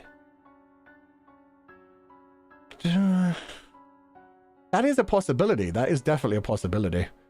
That does, like, add to the whole, like, two halves of the same coin thing. Although for me, that was always the maid and the white-haired girl rather than the white-haired girl and Morgana herself, because we haven't seen Morgana yet. But that is a possibility. It's a good interpretation. It's just I can't see why that would be torturing him unless it's like, yeah, a representation of his trauma, his curse. If Morgana only exists because he created a Morgana when he cast the curse on himself and doomed himself to be reborn as the white-haired girl time and time again. Maybe he created Morgana and he envisioned it as the witch. Like Giselle even said the fact that, like, whenever Giselle imagined a witch, she imagined a woman. And maybe that's also why he's so traumatized when he looks into what his mother sees him as, the female version of himself. Maybe that's got to be Morgana, the female version of himself, which is just a manifestation of the curse and didn't actually exist in the world until Michelle eventually cast the curse on himself. That's a possibility. Yo, after thinking that out for a bit, that works out really well. He created Morgana, and then Morgana goes on to torment him because that's how he always envisioned Morgana. He always envisioned that part of himself. what his mother saw him as. That's why he like cuts the face out of the portraits. It's because that's not him, and that terrifies him. And so Morgana continues to terrify him and traumatize him and hunt him even in this because it's his curse. He feels like he deserves it. That's what I was thinking, but I also kind of hope we get to see an actual witch. I want an actual witch, but you know what? If it turns out white-haired girl is what Morgana looks like, that's fine by me. Sexy, evil version white-haired girl, I think we need that in our life. But who knows? We may never even get a visual for Morgana. It may just be revealed that, yeah, it's him. It's Michel. It was his curse, so it never actually had a form. But Morgana might be the embodiment of the curse itself. Yeah, I mean, they described that in the fake fourth door.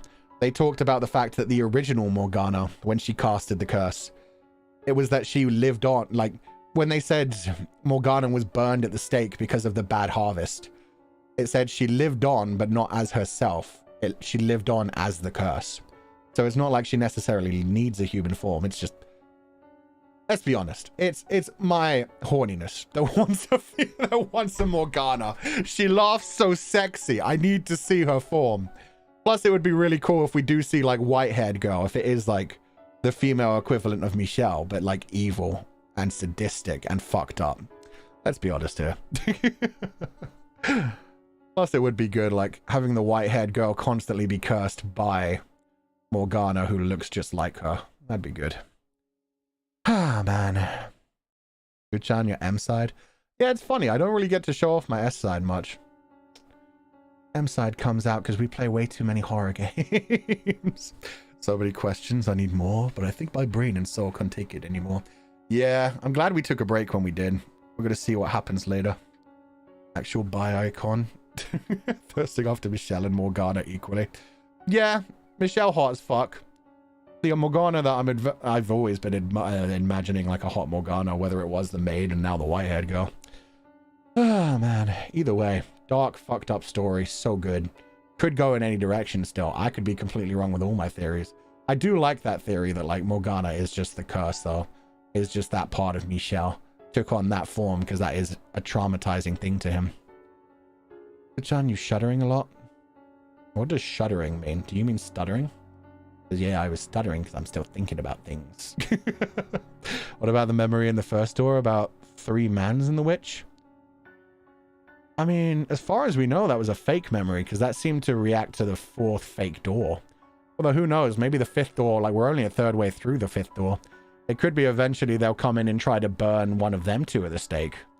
Maybe they'll have a bad harvest in the local town and Michelle, the young lord's son, will end up being burned. Or they'll come for Giselle if Giselle still lives through this. Who knows? Shudder equals shaking. Oh, am I shuddering? Like, oh. Oh, that's because I'm covering my mouth a lot. Okay, that's what's happening. That's because, I'm covering my mouth a lot when I think about things and like stroking my chin and everything. And I'm like, Okay, so actual shudder, not stutter. Yeah, no, that's just me. Like, I'm moving a lot right now. I know why narration was like, the fake door is a beautiful story. It is not. Yeah, in comparison to the real one. Yeah, the real one was much more, I mean, they said it themselves. It was much more simple, but it was much more human. It was much more real. The fake 4th door was all about a curse, a witch, evil, malicious stuff. And then the real 4th door, aka the 5th door, real life trauma, real life fucked up shit. Things that people actually go through. Especially, oh god. Yeah. On all sides. Stroke the long imaginary beard, yes. And ponder my orb. For I shall become Morgana. Didn't think it could get much worse. Oh, we're not even halfway done yet. Remember, we're just beginning. Their story is just getting started, and we're apparently only 1/3 of the way through this door. I know that there's multiple doors after this as well, so my fucking god. We're still going through this story. Always ponder the orb, always ponder the orb. Let me grab the comment grabber. Let's go Fool's Artisan style. Ah, this is just so good. I love this game so much. We're probably going to still be playing this game by like 2024 with how slowly I'm going through it. Oh, but I can't help it. I don't think we would have gotten to like a good level even if we played another 3 hours. I think this is a good stopping moment, and I kind of like taking this long. It gives us a lot of time to appreciate everything. This just started every week, though. Yeah. I really thought there'd only be like 4 or 5 doors, and then we'd be done. But the game just keeps being like, not yet, idiot. You go by 3 hours each, maybe? Yeah. I think that's what we'll do. Like, we'll do 2 more, and it will probably defeat this door. I don't know how long the other doors will be. Anyway, it's good. This game is just edging us endlessly forever. Forever and ever. Just boobity boppy. Oop. We're playing in your own timeline at this rate. 300 years from now, it won't take that long. Maybe some other people's timelines. I don't think some of the human Nijisanji livers will survive long enough for us. But you know, the dragons and things will. Yuve Haya, thank you so much for donating the food funds. I hope you enjoyed the stream. No message, but thank you. The other doors? From what I know, there's more doors. Like how at every chapter I thought that couldn't go worse, but the game proved me wrong every time. Yeah, I can delete this warning now too. But I'm glad people like did give us that without any like actual spoilers. It was, yeah, very fucking dark. Oof. Every door we get to, it's like, haha, let's pile upon more tragedy and more trauma.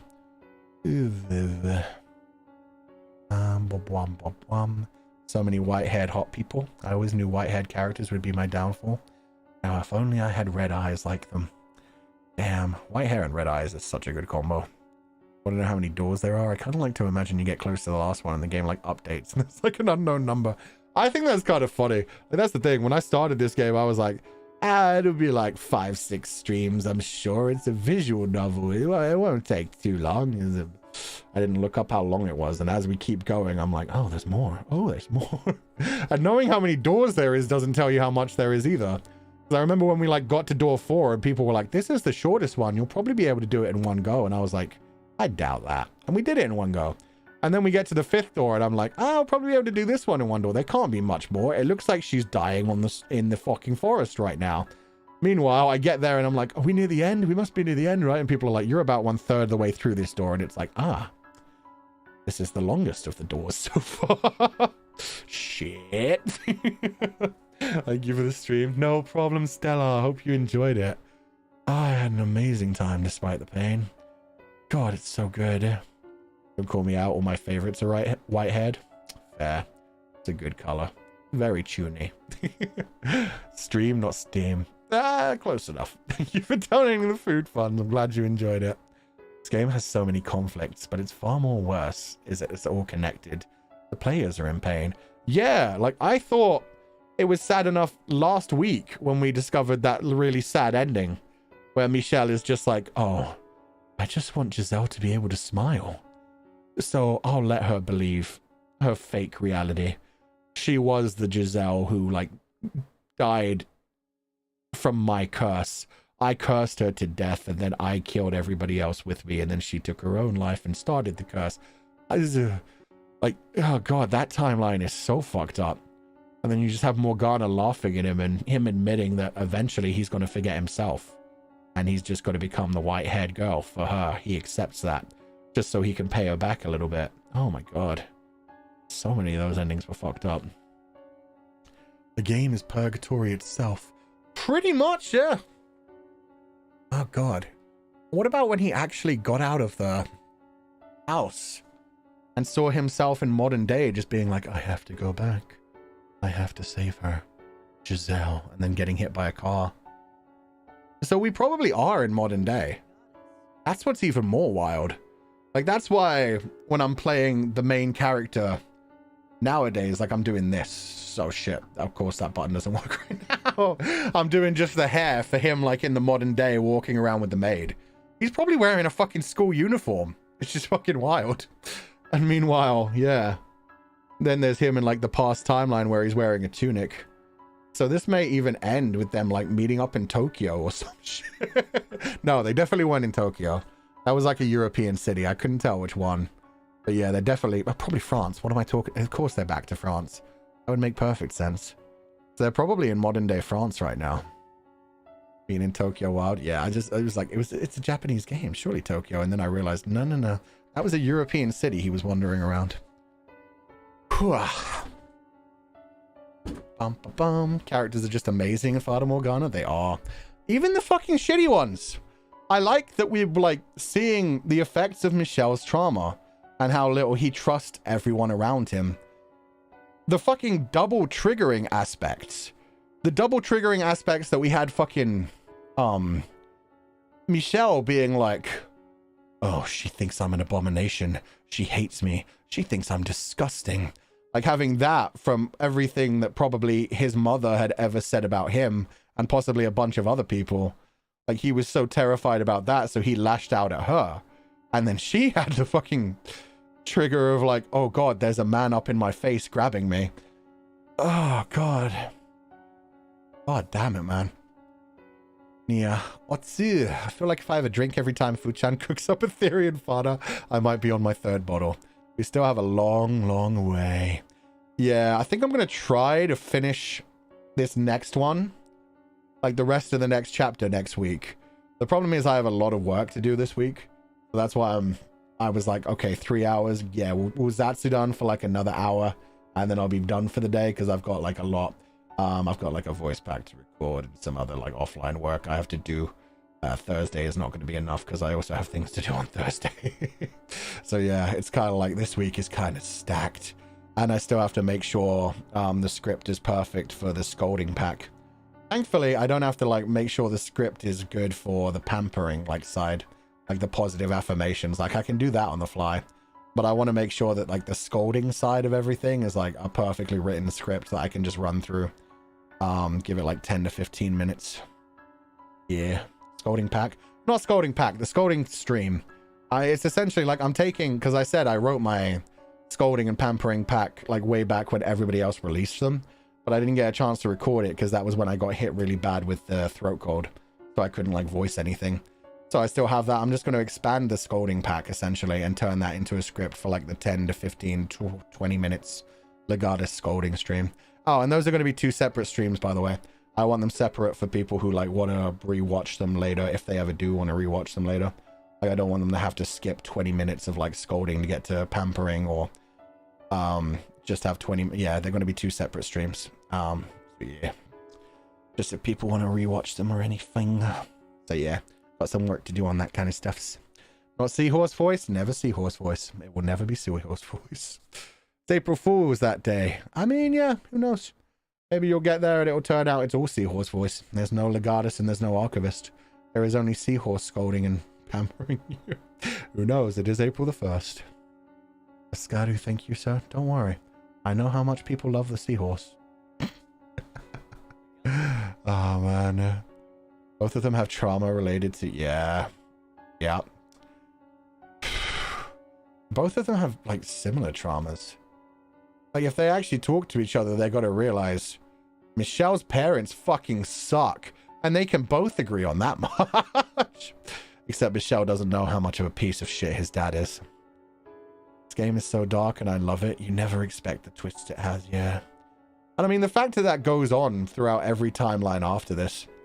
That he did not believe Giselle. That he just presumed things about Giselle. She couldn't speak to him because she was quite literally having a panic attack and reliving her past trauma. The knife and the man grabbing her combined just destroyed her. She couldn't do anything. She couldn't even breathe at that moment. And then every time in the future, if it is him being reborn as white-haired girl, which in case, yeah, he's just reliving what he did to Giselle. He's unable to communicate with the people he's trying to convince that no, he didn't do anything wrong. You just need to understand he's not able to actually convince them. It's the curse living on. Oh, man. Not yet. Atsufuchan. Though my brain is lost and very angry. There. But I'm looking forward to the rest of the story. If there's one thing that's good, I don't think the painting man gave himself his name, right? So that could be Daddy Dearest. That could be Daddy Dearest stuck here forever. No, he said he was just a painter and a nobody. I guess he's just the painter that Mommy Dearest gets to paint the portraits of Michelle, but as a woman. Oh. And that does definitely have, like, tie-ins to the future scenarios.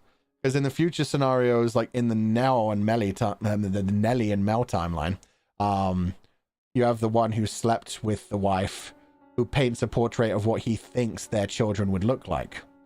And then there's a possibility that this painter in the current past 1099 timeline was painting portraits of essentially what Michelle's mom thought a daughter would look like, rather than the actual Michelle who went through puberty. Yeah. Just imagining what a daughter would look like and painting her as a woman. What if a daughter grew up rather than a man? Oh, my brain! Daddy Dearest did say he had 3 sons, though. Yeah, who knows? Who knows? I don't know where the painter comes into the shot. I mean, they said their story's only just begun. There's so much more we have to unravel. Yeah, there's at some point a painting man ends up in this house, trapped here for all eternity. I just thought for a second maybe it's the daddy, because hey, that would be some good punishment for him being trapped in the house and watching all that shit happen again and again because of what he did to Giselle. But yeah, no, there's other levels of it. Like there's possibly a different painter, or maybe he does paint the painters. It could be anything. Lily demon nerd. I'm looking forward to the story, but my brain is like, what the fuck did I witness? That's me every week. Every week I'm like, this story is so cool. These revelations are so great.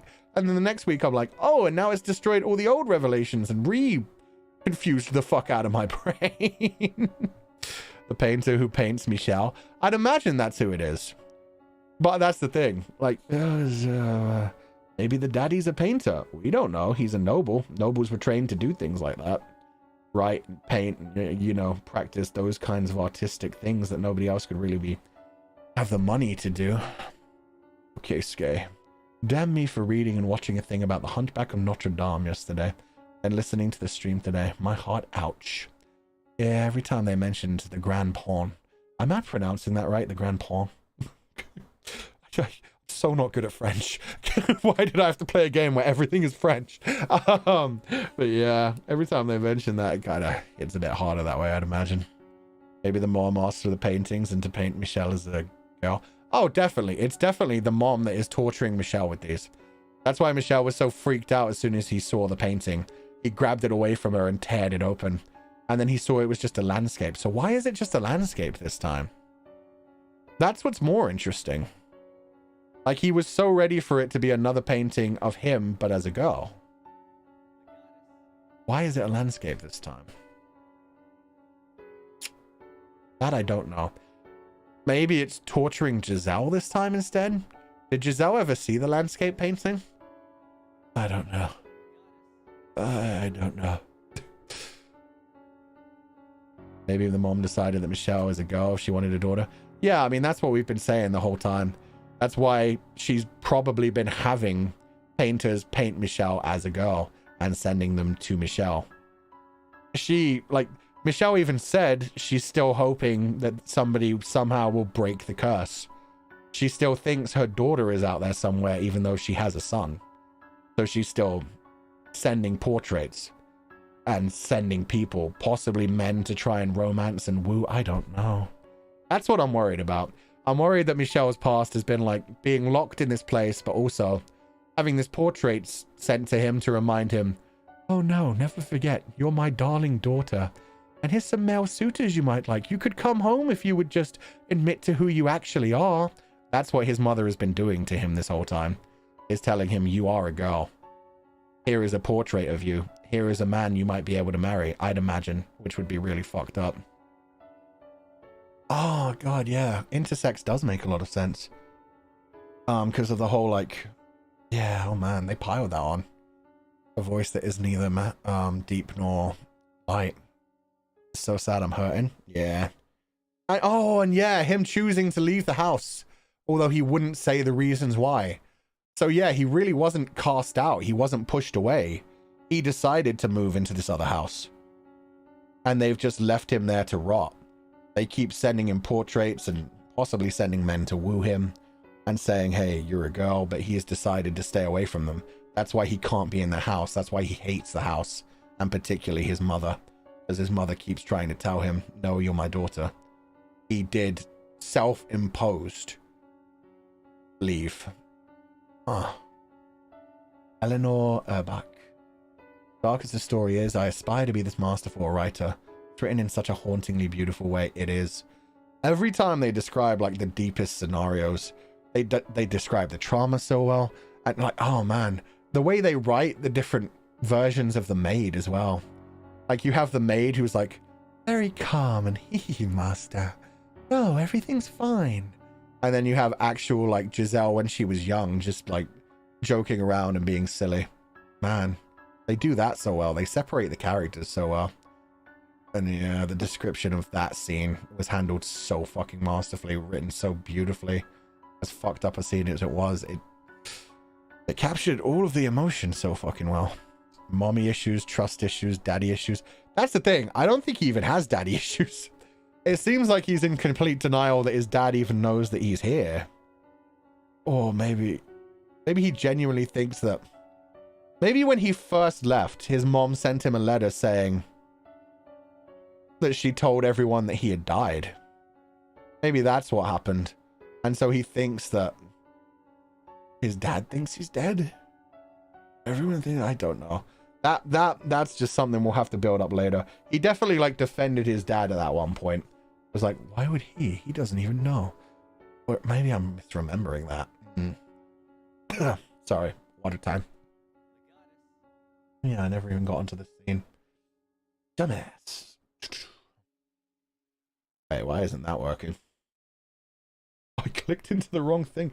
Fuck. 1 second. There we go. There we go.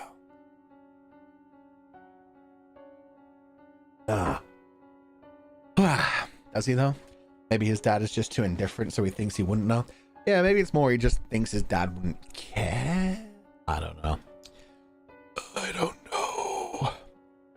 We'll see. I said this 3 parts ago, but I'll say it again.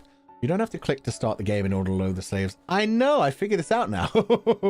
Click inspect your memories from the main menu and you can load from there. Yeah, we finally figured this out this week. Thank you.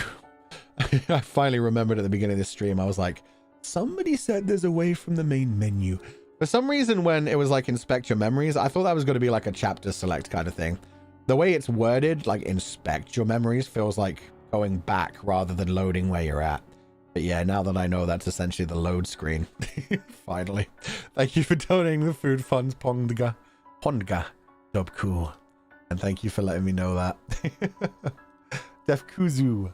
Uchan Atsu. Sorry, off topic. Today is March 30th for New Now, and it's my birthday. Yo! I had 2 friends with me too, but they're shy, so they're in Streamlabs. Aw, thank you so much for donating the food funds, and happy birthday, Defkuzu. Glad you had 2 friends with you. I'm sorry this is such a not happy stream today. Still an amazing stream, but man, this is not a very celebratory, happy, fun time. But I hope you enjoyed it. Now, happy birthday, and thank you so much for being here. Sorry, I just got like... Ever had one of those burps where a bit of bile comes up and it burns your neck? That's what I got. Some burny throat times. Just gonna drink some more water. Let's go. ASMR water pouring. Jesus, yes, I hate that. Yeah. God, I haven't had that in a while. Maho Guerra. I have played / checked all the Fata Morgana games now, and it's so lovely to rewatch everything through your eyes. Thank you for the stream. Thank you so much for donating the feed funds, Maho Guerra. This is, yeah, one of the best stories I've ever played. God. The fact that we have, like, extra things after this as well. I wonder how long there are. I wonder if they're just, like, the length of a door. God. If they're the length of another game, maybe we really will be streaming for the next 300 years. There's more than one game. There's, like, bonuses to it. I mean, this is... Let me go back to the screen.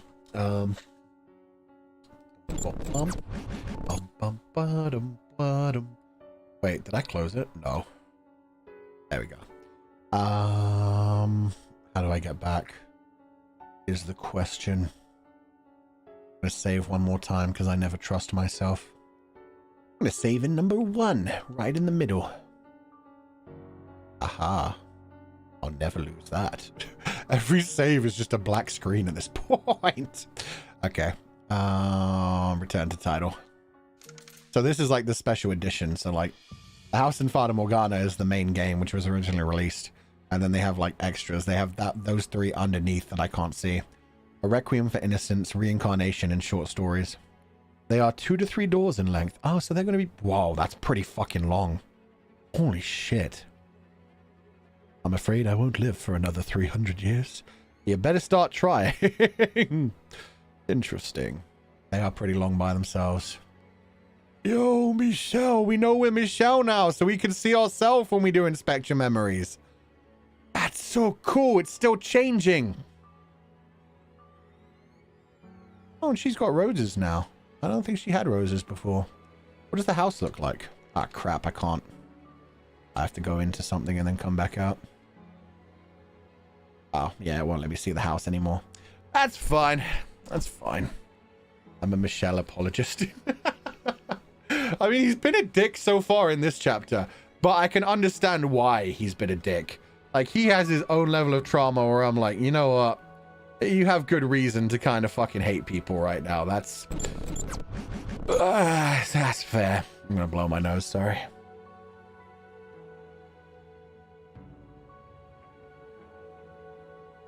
That's a cool picture, though. It is. Michelle looking backwards. And you can just see the red of, like, the outer layer thing. I don't know if you'd call that, like, a robe. But he has, like, the green tunic, and then he has the red thing on top of it that just covers his shoulders. The cloak, maybe? It looks so cool, though. I love his dress sense. It's definitely something I would wear. Green tunic? Fuck yeah. What was his last name? Michel... Blah, blah, blah. Something French. Like an overcoat or something. True. There's also Morgana. Oh, don't tell me that. What? No, no. I'm looking away from that. Oh, now I see what you mean. In the image. Oh, I missed that. Okay, that's fine. I thought that was a spoiler. Bolnier. Thank you. Yeah, I missed that. Holy shit. Morgana's coming out of the shadows. That isn't just shadow. I didn't notice that because of the shine on my PC monitor. But yeah, that's her face smiling. Her fangs stroking through his long white hair. Her black hair enshrining everything. Good fucking noticing. I did not see that at all. Damn, shine on my screen took that away from me. Looks beautiful though. Morgana, we need to see you someday. God damn it. Such a good shot. All the artwork in this game is freaking gorgeous. Anyway, Maho Guerra. Thank you so much for donating the food funds. Yeah, this has been a very dark ride, but it's been a very fun one. Maybe we'll see her later on. I hope so. Now we know she has cool fangs. Not fangs. Claws, too. She has claws instead of fingernails. She looks like a proper witch, but sexy. Rashi, today is my birthday. No, I cannot do that. You're gonna have to read the channel rules, unfortunately, Arashi. You're not allowed to ask for things in super chats. Unfortunately. Thank you for donating the food funds, but I don't do that on this channel. I hope you have a happy birthday, though. I hope you have a wonderful day and everything goes good. So many birthdays? Yeah, we've got a few more coming in March. So many March babies here. It's awesome. Screen stops shining like a Twilight vampire? How dare. It's just literally my light shining on the screen happens to be in that exact part. I support Michelle rights, but I also support Michelle wrongs. Exactly. That's the thing. He's a well-rounded character. He's fucked up. He's sexy. At the same time, he may be sexy. He's also a dick, and that's fine. That is fine. He's allowed to be a dick. People are allowed to be dicks. He has his own trauma to deal with. And, you know, if he actually did put the curse on himself, at least at some point he realizes how much of a piece of shit he was and how much pain he deserves to go through for this kind of shit. We love a woman with claws? Yeah, we do. Yes, we fucking do. Oh, my God. Emphasizing the witchiness? Yeah. God, that's such a good shot. I wonder how many shots we missed throughout, like, past chapters. Things like this. The mansion itself changing, the inspect your memories changing. I wonder if Morgana is going to come into view as well later. Who knows? Maybe in a couple of chapters or by the end of this chapter, if we actually know what Morgana looks like, she's going to appear in that drawing. I can make him worse? Hell yeah. Make him worse, but in a good way. Make him more abusive, but give him a safe word. A safe word would do. He's fucked up. He's sexy. There we go. God damn it. Michelle sounds like Michelin star. He's allowed to cook. Yeah, let him cook. He's figuring out shit. Okay. Reload this. I'll go through old super chats, then I'll go through Streamlabs, and we'll be close to being done for the day. Hell yeah. Bum, bum, bum, bum, bum. Who needs fixings when you can make them worse? Exactly. Nerf that worse a bit. Well, I want him to be worse, but in a fun way. Not worse in an even, like, more annoying way. And Noeen, thank you for donating the food funds. Sorry, the comment grabber didn't grab that one. No message, but thank you so much for donating the food funds. I hope you have a wonderful evening. Oh, there were so many membership today before the stream, too. Henrietta Min, happy belated birthday, Fuchan. Sorry I'm super late and couldn't catch your streams recently. I'm going to drop by and say thank you for your content. I always have fun watching all the VODs. Oh, thank you so much, Henrietta Min. I'm glad you enjoy the VODs. Sorry the times don't work for you, but I'm so glad you enjoy it. Why are you an anime character? Why the fuck wouldn't I be an anime character? Who wants to be a human? Y'all smell, y'all sweat, boring shit. Anime character don't have to do that shit. I'm free to do whatever I want to. Whenever I want to. Alba Shizuo. I'm always VOD gang for Vadamoru. I just want to say I enjoy it so much. I love how twisted the story is. Your voice acting suits the story so well, making everything so immersive. Can't wait to explore the story more with you. Ah, thank you so much. Yeah, I can't wait to see how the story actually reveals itself to us. Damn. Should be an interesting time. Actually finding out which theories are correct, which theories are completely wrong, and which theories kind of went in the right direction but then fucked up. Oh, it's gonna be a fun ride. Scully. Damn, this was a roller coaster. Thank you for another great journey. I've discovered so many beautiful games with even more beautiful stories through your streams. Please take care and have some rest. I will. I'm gonna rest for a little bit, probably walk dog and stretch my legs, have a good time, and then yeah, I'm gonna actually get down to work. Definitely have to do the scolding thing before anything else. Make sure that's ready for Saturday. Tomorrow, no, tomorrow's Thursday. Tomorrow's a day off. Tomorrow's more work. Okay. Oh, god damn it. Thank you for donating the food fund, Scully, and I hope you have a wonderful day. Strong women are great. Hell yeah. Deadly women, even better. Deadly men, pretty good too. Deadly men, big and ready to throw you against the wall. Strong, deadly women, I'm good too. How'd Bujian, right? Yeah, how'd Bujian? Otsufu-chan, thanks for the stream. Go to bed, good night, and wish you a sweet dream. By the way, thanks for retweeting my fan art before stream start. It surprised me. It was beautiful. Thank you so much. I've got so much fan art to comment on as well. I still haven't commented on the one that was drawn by... Fuck. Yoshida Sensei. I feel like their name is the one who makes amazing game art. Yeah. I have to comment on that one and like a bunch of the other birthday ones that I've like retweeted but not responded to yet. Thank you for donating the food funds. Thank you for the beautiful fan art, and I hope you have a wonderful evening. Yamada Sensei. Okay. Thank Yamada Ura Sensei. Thank you. Yes, I still have that one saved in my bookmarks to respond to. Chewing. Giselle's aversion to being touched reflects door 4. It does kind of reflect door 4. Yeah, it's just in the reverse. Like in this case, it's her that doesn't like being touched rather than him. And unfortunately, see, that's a good thing to pay attention to as well. In door 4, when he was like, don't touch me, you'll get cursed. Like, she was so understanding. She was like, oh, he doesn't like to be touched. I'll make sure I don't touch him then.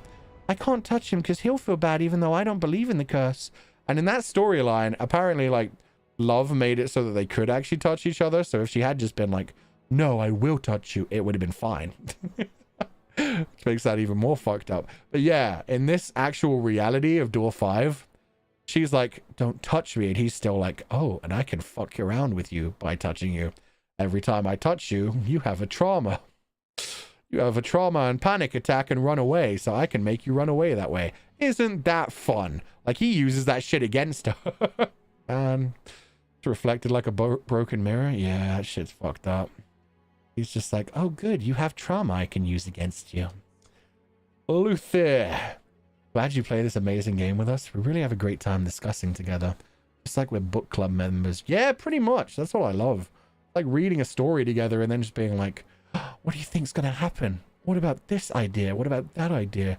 That can't work, but this would be amazing. Love it. And your VA for Michelle is still my fave. I love doing that voice as well. It's very relaxing. It's very easy on the throat. It's taking all emotion out of your voice and just making it deeper. Oh, so simple. So calm. Yeah. Even though apparently it's a very wrong voice for Michelle. Well, the Pampinger idea was a good one. I thought Fu doesn't do that stuff. A lot. That's why it's a Batsu. It's a Batsu. That's the point of it. It's supposed to be things I don't normally do. It's cursed. Anyone who doesn't like it can just stay away from it. And people who do like it can enjoy it for the Batsu. And then it'll never come back again unless I someday put it back on the Batsu wheel. It's just that easy. Anyway. Zana Lucas. This is dark. Have a puppy. I'm going to go walk a dog. That'll be good. I will escape with my dog and it'll be great. So sorry I was not aware. You're good. Don't worry about it. Misa Pog. Today's my birthday. You cannot request things in super chats, and now I can't wish you, even though I normally do for people. Thank you for donating the food funds, Misa Pog. But please also read the channel rules. Every VTuber in Nijisanji has their own rules in the description for every single video. My rules are down there, and one of them is do not request things through super chats or Streamlabs, because I will specifically not do them. Otherwise, people would send me a lot of money and ask me to do a lot of dumb shit.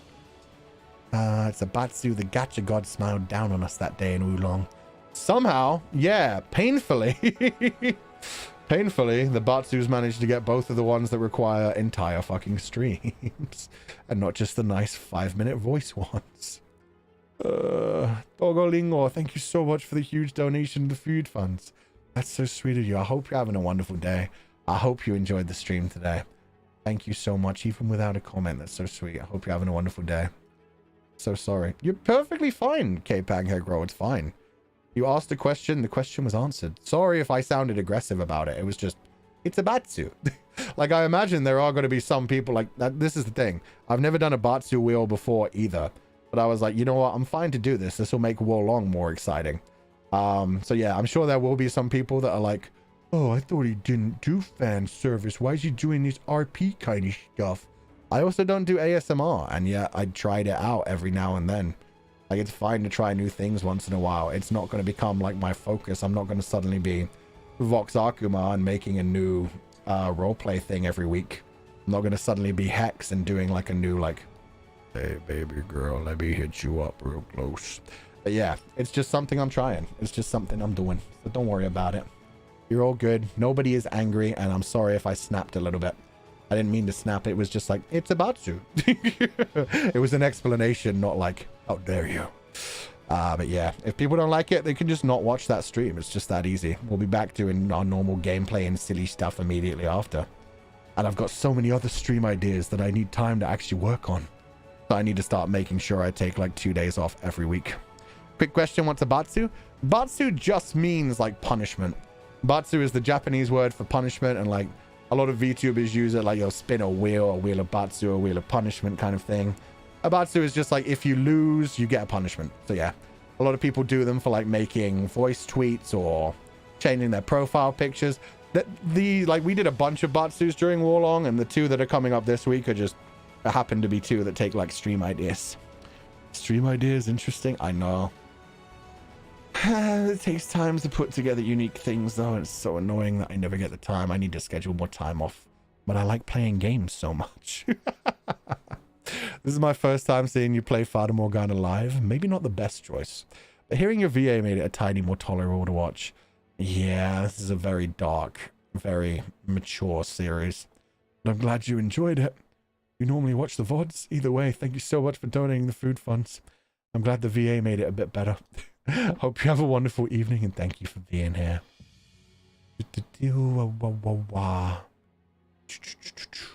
Chat really said samurai ASAP. Yeah, pretty much, and that's the thing. If people show up and they're like, nah, this is cringe, it's fine. They can leave. It's just that easy. For me, the VA makes it even more painful. Good. Good. That's what I actually go for. To make you hurt even more. This was a heavier bit for sure. Hell yeah, it was. Please tell me you will not make it be an April Fool's joke. We'll see, Emily Jasmine Chang. We'll see. We'll see what happens. The calm voice really helps. Yeah, at least Michelle has a nice relaxing voice between all of it. That'll be good. People can choose to watch it or not by themselves, but I love to watch it.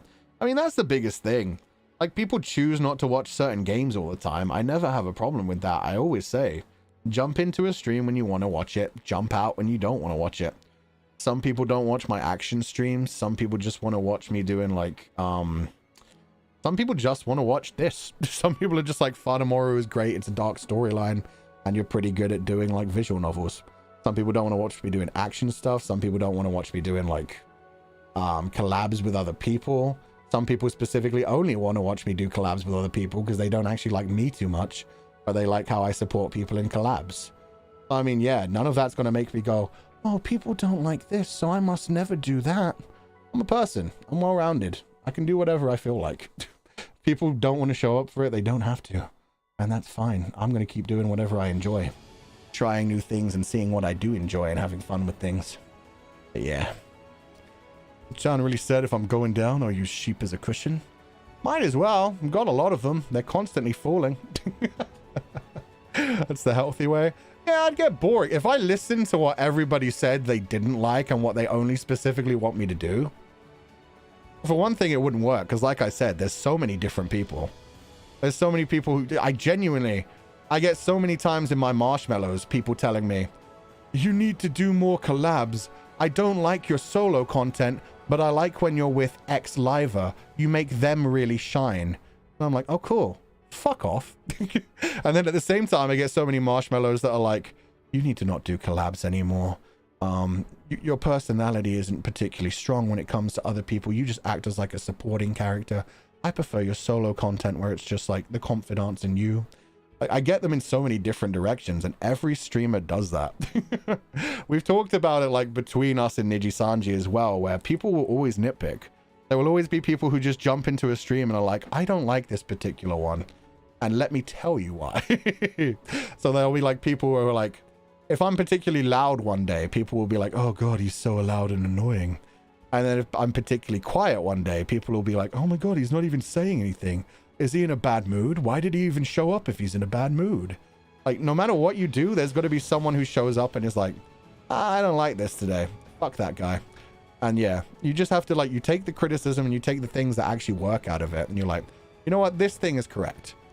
Like, I've taken so many pieces of criticism where it's been like, okay, people don't like when I'm playing, like, an intense, like, story game and thank super chats during the game. And even though that gets the people that do that anyway, like, a lot more income. Like, people who do, like, interrupt games and just be like, oh, thank you for the super chat, and, like, interact with things live as they're coming in, they naturally get more super chats because there's more super chat interaction. But I'm like, you know what? You're right. I prefer, like, focusing on the story over that, so I stick to that. I take the criticism that works for me and that works in a direction that I want to be going in. And the criticism that's just people being like, I don't like X, and I'm like, I don't care. Like, you have to be able to take the criticism that you actually know is a good idea for your channel. Every streamer is a different type of streamer. And if you don't like a certain type of streamer, it's easy enough to just move on and find a different one. That's the thing. I'm never going to be insulted if somebody comes in and is like, I don't like the way you stream. I'll just be like, there's 29 other members of Nijisanji EN, and then like an infinity out there of other streamers. Go find one that you particularly like. Don't try to mold every streamer and be like, I really like this one thing you do. You should do only that. Because then eventually people would just get sick of it, and I know I'd get bored of it. Ugh. I could maybe play nothing but Zelda for the rest of my life. Just about any other game series, I'd get bored of. The BGM makes it even more inspirational. I mean, it's not even inspirational. It's just like a simple understanding kind of thing. You just have to, yeah, it's important to know when to take criticism as well is the big thing. Like, there have been so many pieces of criticism that people have told me that I'm like, that is a good one. And there's one that I'm working on, like, right now, like, the background, like people have been telling me forever, they hate this. They hate the chat being like morphed 3D style because it makes it super hard to read. It's like super tiny and it's like, okay, when I get a new background, the chat box is going to be way bigger. Don't worry. And it's going to be just like everyone else where the chat box is just floating over the thing. It's not going to look all like technological. People don't like that one. There's also the fact that like people don't like that when I'm in like gameplay full screen. Let me show you that one. What we've been on all day. People don't like the fact that I'm so small in this. They want to be able to see more of my face. And I'm trying to work on that right now. The main thing is like for this game, if I made myself just a big head on top of this, then I wouldn't be able to show you these beautiful, like these costumes. It would just have like a tiny bit of hair. So for now, I'm keeping myself like this, but in the future, I'm probably going to make my head bigger so you can see more of my emotion when I'm reacting to things. But yeah, for now, I like this because like we've got so many costume assets made that I really like. Maybe I'll just make myself like bigger. I don't know. Maybe I'll just be like, boom, put myself here. Because I mean, again, different streamers, different things. And it depends on the game as well. Some games you'd be able to do this. Some games, this just takes up way too much. Some people just don't have like a thing like me at the bottom, and so they're just like a floating body down here. That's slightly less of the screen. And I mean, I could put myself here. But yeah, we'll see. There's different things. Different things to consider as we go on. Always good to keep updating. Try different things for different games. Try different things for different streams. And keep working. Blah, blah, blah, blah. It depends from game to game. Exactly.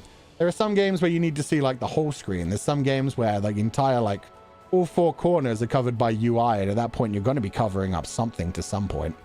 The chat's got to be covering up things. You're going to be covering up things. So yeah, it's just one of those things where you have to balance. You have to keep trying to do what's best for your content and your community.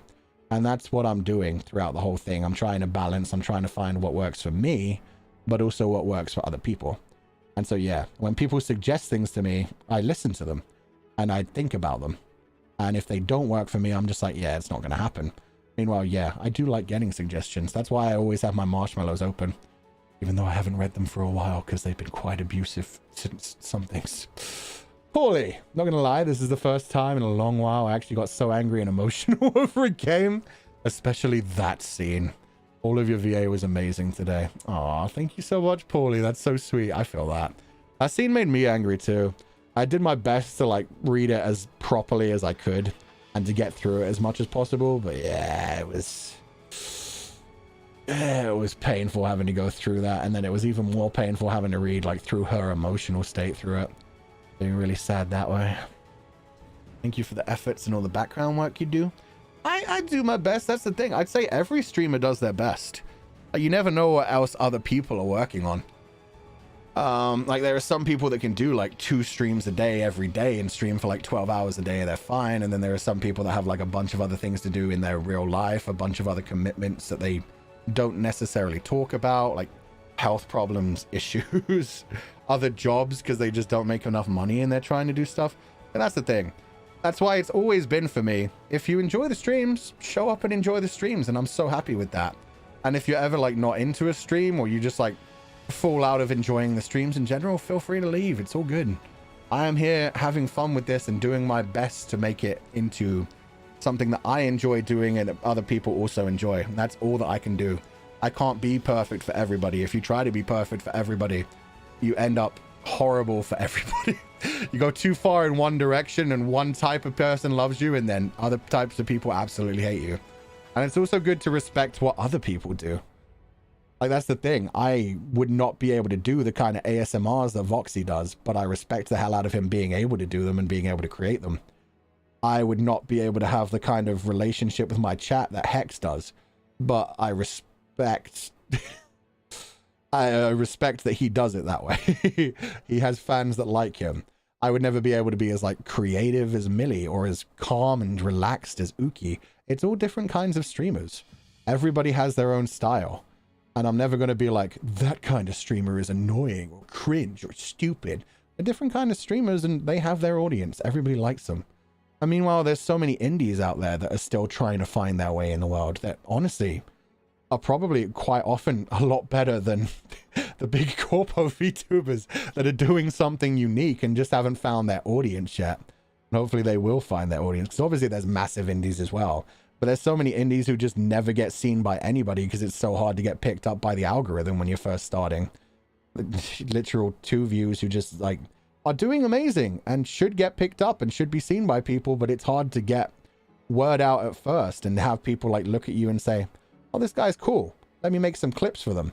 Let me share what they're doing to the world. Yeah. Everybody's unique. Everybody has their own style. Everybody is just doing what they do. Enjoy it. Stay. Don't enjoy it. Leave. And yeah, I'm sorry. I rambled on about that a lot. I've been thinking about that shit a lot recently. It's hard to get like an audience on you. Yeah, it's incredibly hard. You have to grind really hard and work your way up. And then yeah, hopefully people will get their eyes on you and it will snowball.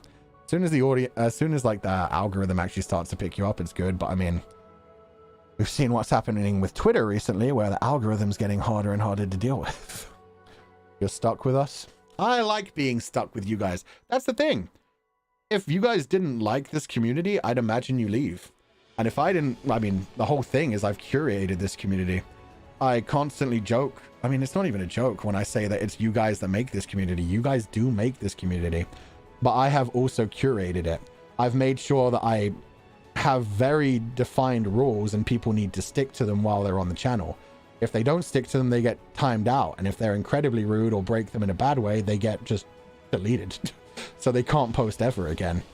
So, I mean, yeah, this is the community I want, and I wouldn't have it any other way. I hope you guys will continue to enjoy it. And there's every possibility that someday in the future, you guys, even now who are loving this content, will grow away from it and be like, I'm not super into this anymore. I think it's time to move on. And that's fine as well. That's good. As long as you guys are happy, that's what matters. As long as the people who show up and watch the content like it, that's what matters. Miri Lively. I love how you always get immersed in the game or activity you're doing in your streams with your VA, your costumes, your comments, your jokes, and your laughs. And that's cool. Atsufu-chan. That's the thing as well. Like, if I actually wanted... Again, not shitting on anyone else's content, but it's just... If I wanted to climb the algorithm, I would just be like, okay, you know what we're going to do this week? Let's do 12 hours of Minecraft every day. And let's build exactly what the fans want. Let's build, like... a giant, I don't know, Nijisanji headquarters and make reference to every other Nijisanji liver so that everybody else who has a different Oshi in Nijisanji will eventually come in and visit and be like, oh, look, they're building an area for my Oshi X person. I'm like, I wanted to do that. Yeah, we could do that. And it's not what I want to do. I have fun playing these like storyline games. Not the Minecraft. Minecraft is really good for the algorithm. It's just a thing. It's just a thing. And funnily enough, like, I'm looking forward to fucking Legend of Zelda Tears of the Kingdom, which is getting more shovel forgy, more Minecraft. Like, I watched that video the other day, the 10 minutes of Legend of Zelda Tears of the Kingdom, and I was like, this is so cool. You can build boats and you can build flying ships and everything. And I saw somebody in the comment section of it describe, oh, so Zelda's going Minecraft. And I was like, you son of a bitch. No, it's not. It's an open world where you could just happen to be able to combine certain... You're able to combine certain things in Zelda. Fucking electricity and ice and stuff interacted. It's not Minecraft. It just has some building aspects. Meet arrow fusion. The arrow fusion is so fucking cool. You could stick an eyeball on an arrow and it makes it like heat seeking. That shit's wild, man. Sounds like denial. It's not denial. Nintendo are like so in depth when it comes to things like that. That's the thing. Like everything they did with like the different ways you could cheat some of the what were they called? Shrines. You could cheat some of the shrines in Breath of the Wild. But like there would be like the maze that you were supposed to move the ball through, or you could just turn it upside down the exact way, exact opposite way, and just have it be a flat surface. That shit was cool.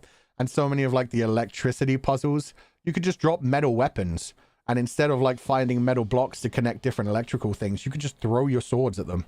Shit's so badass. So what people did in the last game with magnets and shit, that's what I mean. They saw that and they were like, people really liked this. And I never managed to be able to do that. The highest level I managed to get to was the fact that you could like stick Octorok balloons to things and let them float slightly. And then you could use like the Korok leaf to blow yourself around, so you kind of had a flying craft. But they saw that and they were like, people love this shit. Let's expand upon that in this.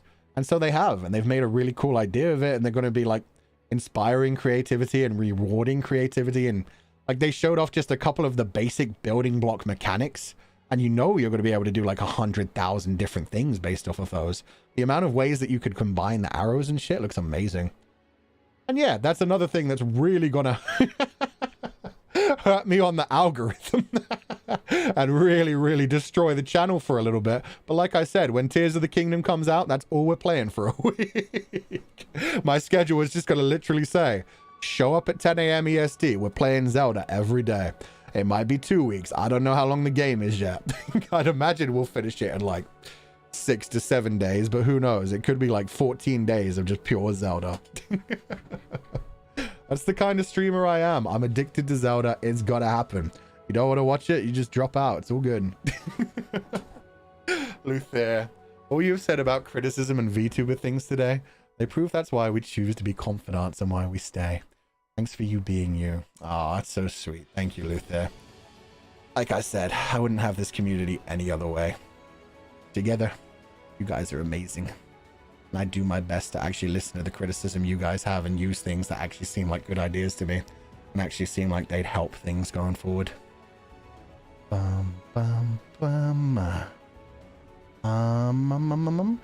Oh, we missed one. Nixie, thank you for... Oh, yeah, I'm going to reload the comment grabber. It's missed so many recent super chats. I'm sorry. Nixie, thank you for donating the food funds. It just says Fuchan style. Thank you so much. I'm glad you like the style of streaming. Yeah, like I said, also never use it to hurt anyone else. Like I do, it's one of the things I hate when people will be like, oh, Fuchan does this and it's so much better than X streamer. I don't like that. Don't shit on other people using me. If you like my stuff, that's great. And also that's why like I have the basic rule of like, don't mention other livers in the stream. Because sometimes it's just blatantly rude things like, oh, hey, did you know X streamer is streaming? It's just like to literally say, hey guys, this other person is streaming. Would you rather watch them kind of thing? And then sometimes it directly is things like, oh, did you know X streamer does this? It's just much more entertaining. You should do it that way. But yeah, that kind of shit. Usually I turn off after the gameplay, but I've weirdly found it super helpful when marking my students' books, just chatting. Aw, thank you. I'm glad you enjoy it. Glad it doesn't get too distracting. Man, good shit. I know a lot of people, yeah, just use me as like background noise as well. Just turn me on and either fall asleep or get to work on stuff, so that's good as well.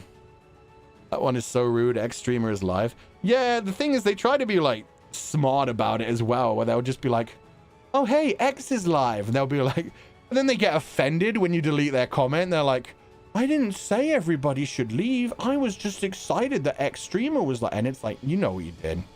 You know what you did. God damn it, I hate that shit. And Fenny, thank you for donating the food funds. Sorry the comment grabber didn't grab that one either. Thank you for donating the food funds. There's no message, but I hope you have a wonderful evening.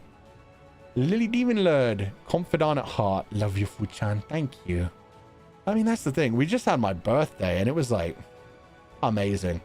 Like, I have not said how freaking amazing my birthday was in proper words, because I do not have the words to actually say it. Like, we had so many projects that were made, so many animations, so many pieces of fan art, and I saw just how much people care about me and the community. There were so many confidants who did drawings, not just of me, but of other confidants, of other people's comfy sonas. There were like so many people who did drawings because they know I love Nijisanji En so much, with the entirety of Nijisanji En in it, which takes so long. Like drawing one person in a detailed way is hard enough. Drawing 30 people in a detailed way, you put in like weeks of time into that. Very creative fandom, yeah. The animations, the fan games, all the different things that came out. Like the community is so amazing, and I cannot say that enough. I cried so many times. It was so heartwarming. And yeah, it just showed that I try to put so much into this, and at least in that level, it seems like it was working. It seemed like everybody like understood the community, understood like how awesome it is. And yeah, You guys do. That's what I mean when I'm like, you guys make the community. Like, what did I do for the birthday stream? I alert box and raining sheep. Those were my two big revelations. And it's like, we've got other things planned for later, like they're still being delayed and things, and we're trying to get them out. Because again, it's always good to be constantly innovating and growing and improving. But yeah, that's all I really had. And you guys made those birthday celebrations. And the intro. And just streaming in general. That's the thing. Like, I knew people loved Totsumachi Karaoke. I knew people loved Big Crab Game. I wanted to be with Noctix. That one was purely selfish. And then we just did a Zatsudan for just us at the end. I did everything that I could where it was just like, hey, you guys love these big group games. You guys love these little group games with people I'm super close to. And then we can just talk and have a Zatsudan and show up things. And yeah, just have a normal stream. Everybody likes different things. And I tried to like kind of hit a bit of everything with that. And share with everybody how happy I was just to be here. Because yeah, it's amazing to be here. And it's annoying.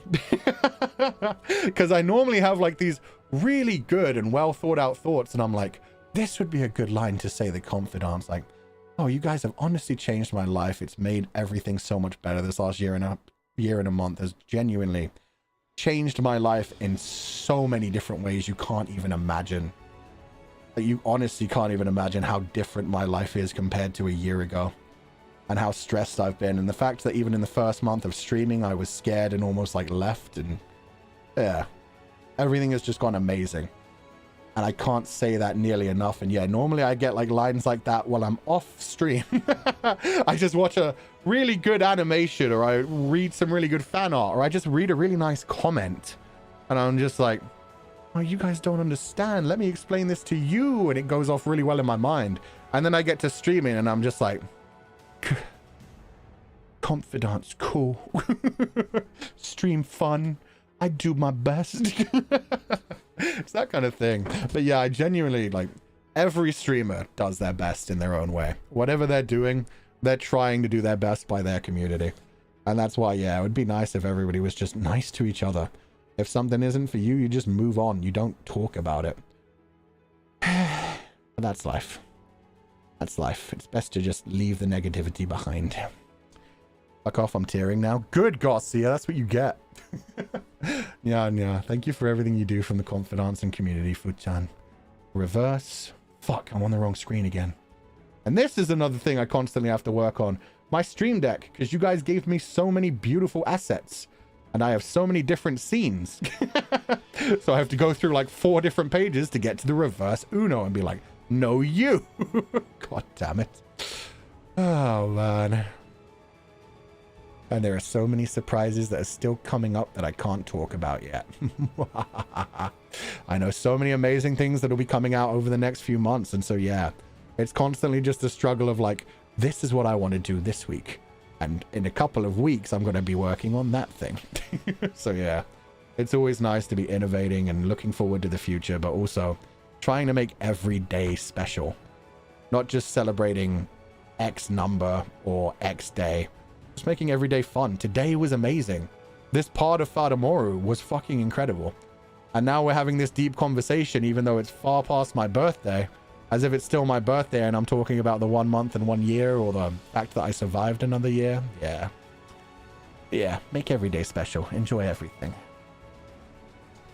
Ren Hyperfixates. I'm really happy that I found this community. I love your streams and all the confidants, and I love you for your content. Thank you so much.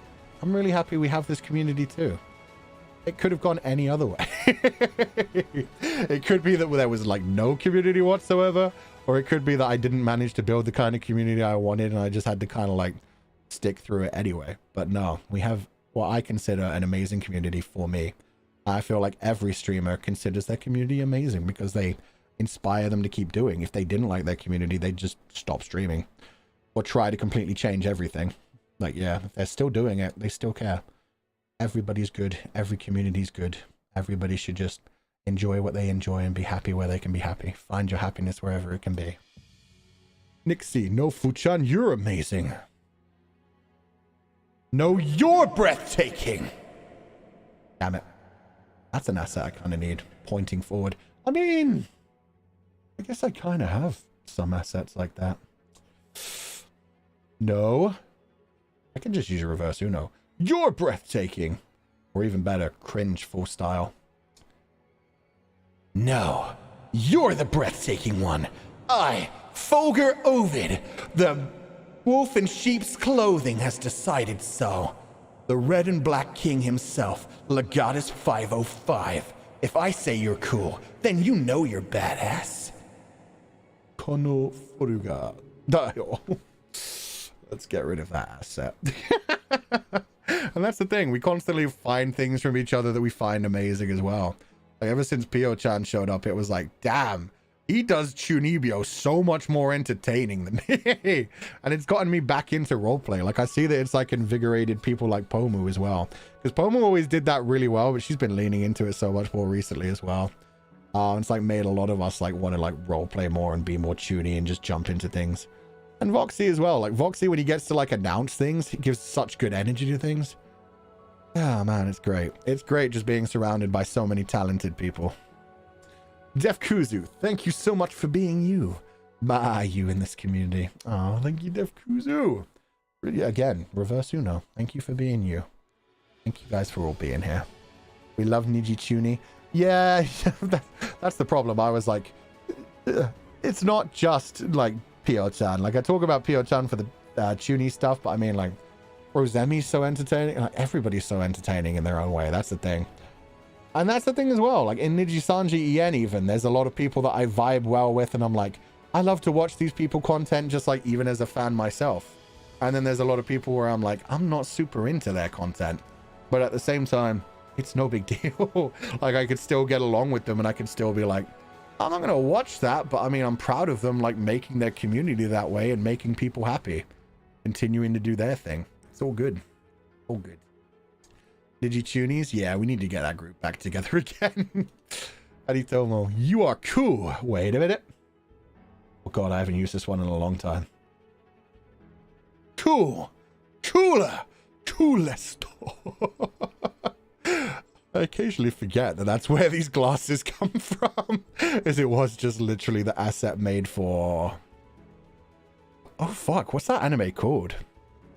I'm thinking Saiki Kuso, but it's not Saiki Kuso. Sakamoto-san. Thank you, Sakamoto desu ka. Oh god, I forgot the name of that for a second. It's so good. And Mygor, thank you for donating the food fund. Sorry that the comment grabber didn't grab that one. Your happiness is our happiness, so be happier. That's what I'm saying. I've been incredibly happy.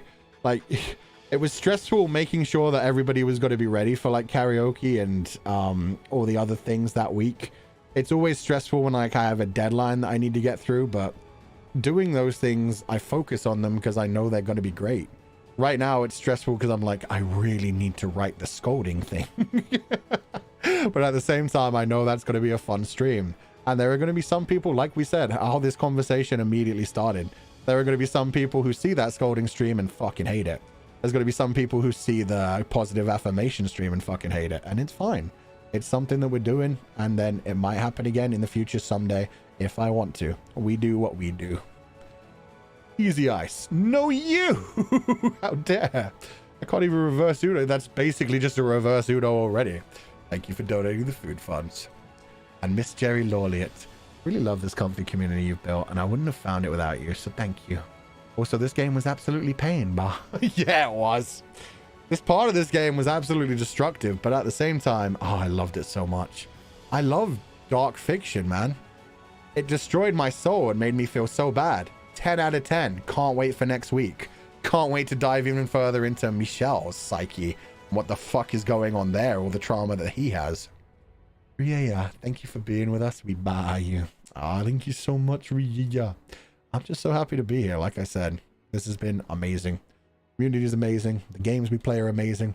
Wouldn't show up every day if it wasn't. Gothic drama is so amazing. Yeah, it is. It's always nice, yeah. Like, I have to constantly remind myself during the game as well when things go on. It's like, I mean, this is historically accurate. Like, we've been doing that since the beginning, where we had, like, people getting married off at, like, 13 and 14, and it's like, remember, kids, this is, like, the 1700s. And now we're back to, like, the 1099, and it's like, remember, kids, shit was fucked up back then. They are currently in the middle of the Christian Crusades. There is so much darker shit going on, you don't even know. History is you know, fucked up. Humans can be fucked up. It's life. Yumi. You. I'm guessing that means you enjoy, you have fun. Thank you for donating the food funds. No one expects a Spanish Inquisition. Yeah, that's going to be coming too. God damn. There we go. It's going to be a fun number of centuries. Humans are disgusting. Yeah, but they're also beautiful. Mainly disgusting. Kind of sucky, but you know, you find your own happiness in the world the best you can, and you do your best to protect it. You find good people to surround yourself with, hopefully. Okay, now I'm going to Streamlabs. Caught up. Okay, one more. My bad. Fube, you are amazing. Shit, I lost my thing again. Yes. And also, no. Also you. All of you. Look, I'm pointing at Fube. Now I'm pointing at other people. Good shit. You guys are amazing. Thank you for donating the food funds. Too many assets. You have no idea. You have no idea what I have in my board in front of me. I have so many more that I haven't revealed yet. Pizza Beach. Otsu, as we always say, thank you for being you, Bah. Thank you. Miss Munchkins. Bah, bah, bah, bah. Thank you for donating the food funds. And DeSono. Bro, you look so cool. Subscribed. Keep it up. You don't have to subscribe. You can just follow the schedule without subscribing. I always find that shit funny, man.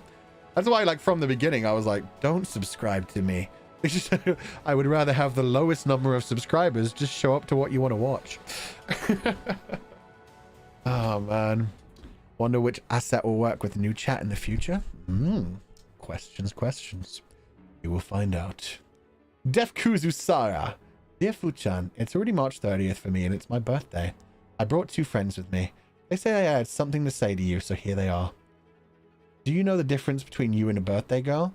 She got more cake than you'll ever do. By Frey. That's mean and also true. Hashtag Fulgur Cakeless. Hello, thank you for helping me to open my heart to other people and just be myself. It's a great honor for me to know you. I wish you all the best. Thank you for everything. By Kyanma. Aww. Thank you. And for me, I just want to say thank you for inspiring me to get back into reading and writing again. To learn new things and try to be a better person in general. So my wish is just for all of your worlds to be filled with beautiful stars and memories. Thank you so much. Thank you so much, Defkuzu Sara. Thank you for donating the food funds. Happy birthday. I hope you had a wonderful day. I hope both of your friends are having wonderful days too. Frey and Kyanma, I hope you're having a lovely day. I'm glad you're all together and enjoying everything with each other today. Sounds like you've met great people in the community, so thank you so much for that. I'm glad to hear that. Leads into what we were already saying. And you may hire. Oh man, this game is intense but so good. I'm loving this so much. TY for the stream, Fuchan. Although I think in the future I'm going to have to not listen to this while driving. I got too sucked in and I almost ran a red light. Oh no. Yeah, maybe leave it for when you get home. Driving under the influence of Fata Morgana can be deadly. I mean, we haven't seen the witch Morgana yet, but I can only imagine that's dangerous. So take care of yourself. I hope you got home safely. Thank you so much for donating the food funds. Shimomi, if non-reality is way worse than IRL, life can sound less bitter. True. I mean, that's the unfortunate fact, is a lot of the things we read about in, like, dark fiction are, 1, either things that were inspired by true events, 2, are inspired from things the writer has been through, and that's why they're able to write them, or just imagine them, and twist some things that they've been through into even darker versions. But yeah, 3, some of those things just go on in the world. We get to at least embrace them through dark fiction, and that helps us open up to other people in our lives. Like, we see Michel being a fucking piece of shit, and we're like, why would you do that? But at the same time, we've already gotten hints at how fucked up his own childhood is, and how fucked up his life was, and it's like, oh, that's why you did that. No wonder you push everyone away and aggressively defend yourself. Especially against women. That's even more. I didn't even think about that. If everybody's, like, if his mother's always been trying to cast him as a woman, even though he considers himself a man, No wonder he was also having those lines about like, oh, women like her do this. Women who always smile too much. They're conniving. They're dark. They're evil. Not only talking about the women who had traumatized him, his mother, but also the fact that they had tried to make him be a woman and that he doesn't want to be that way. He has trauma about that and doesn't want to be like that. God damn. Sorry. We're in the middle of Streamlabs and we immediately, this isn't even Streamlab, this is a super chat. And we came back to Fata Morgana because it's just so good and it's so good to just continuously think about and find new layers to things. You are Fuchan for being Fuchan. Bah. Thank you so much, Shimowi. Thank you for being you and thank you for being part of the community and for donating the food funds. I hope you have a wonderful evening. We learn to sympathize through stories? Exactly. As a trans guy, I feel that way too hard. So that's the thing as well. Like, I can't relate to much of this. At the same time, you can sympathize. Just because you can't relate to things doesn't mean you can't sympathize and be like, damn, yeah, I can understand that. Because we can understand like different versions of it.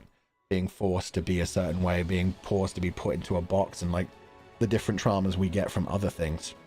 But yeah, whoever's going through that, I hope they have a better time than people did in 1099.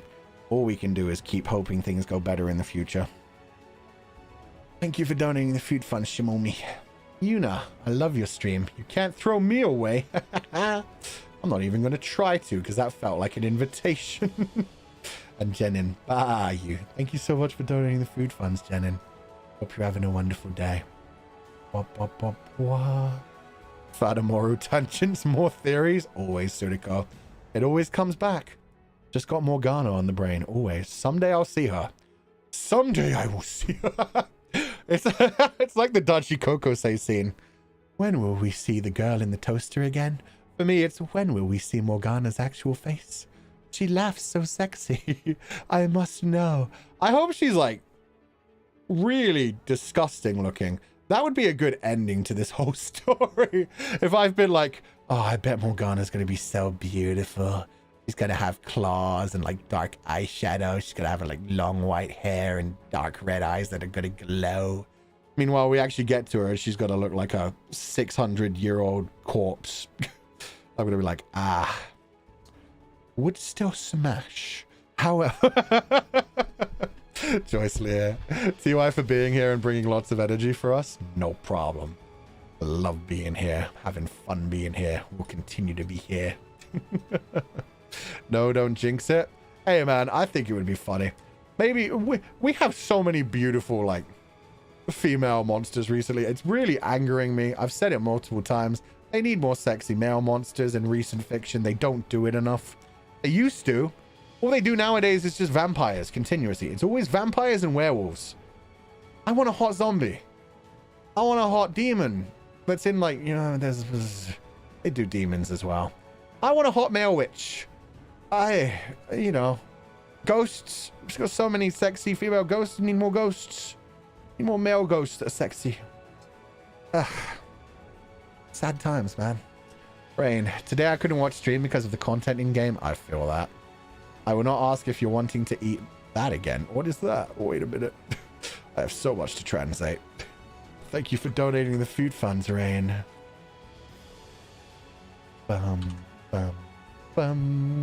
But it's okay. Good job, bro. Also, I sincerely apologize for my actions last time. It's fine. Don't worry about it. It's fine. I would not be asking if you want to eat. Okay, that's fair. It's the pickup line again. I don't care. I already had my ramen. I am well full. I never need ramen again in my life. Well, no, I'm probably gonna have ramen again soon. But the ramen was delicious. I had a great time eating ramen by myself, as I should. I loved my solo ramen. That's exactly what I wanted. What flavor ramen was that? Oh yeah, I didn't say that because I ran out of space. It was kimchi ramen. It was hot and spicy kimchi miso ramen. It was like a miso ramen base, but then with like kimchi and kimchi spice, extra kimchi spices in it. It was good. It was nice and hot, but not too spicy. And kimchi doesn't tend to be too spicy. It had extra spices in it, but yeah, it was nice. It just like, it kind of like, yeah, warmed me up. It was nice. Yeah, and the takoyaki was really good. People like pointed out how ugly they looked. They did look pretty ugly. For some reason, there wasn't any orange sauce on the top. And there were no panko flakes, but I mean, I think they just ran out of things. It was pretty late. With pork and eggs, yeah, it had pork and eggs. It had the little Narutos in it. It had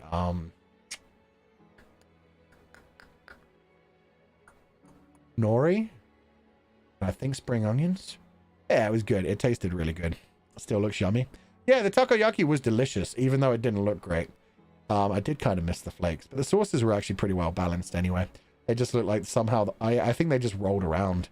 The orange sauces were on the bottom. They must have ran out of the flake things because they normally have them. How was the banana pocky?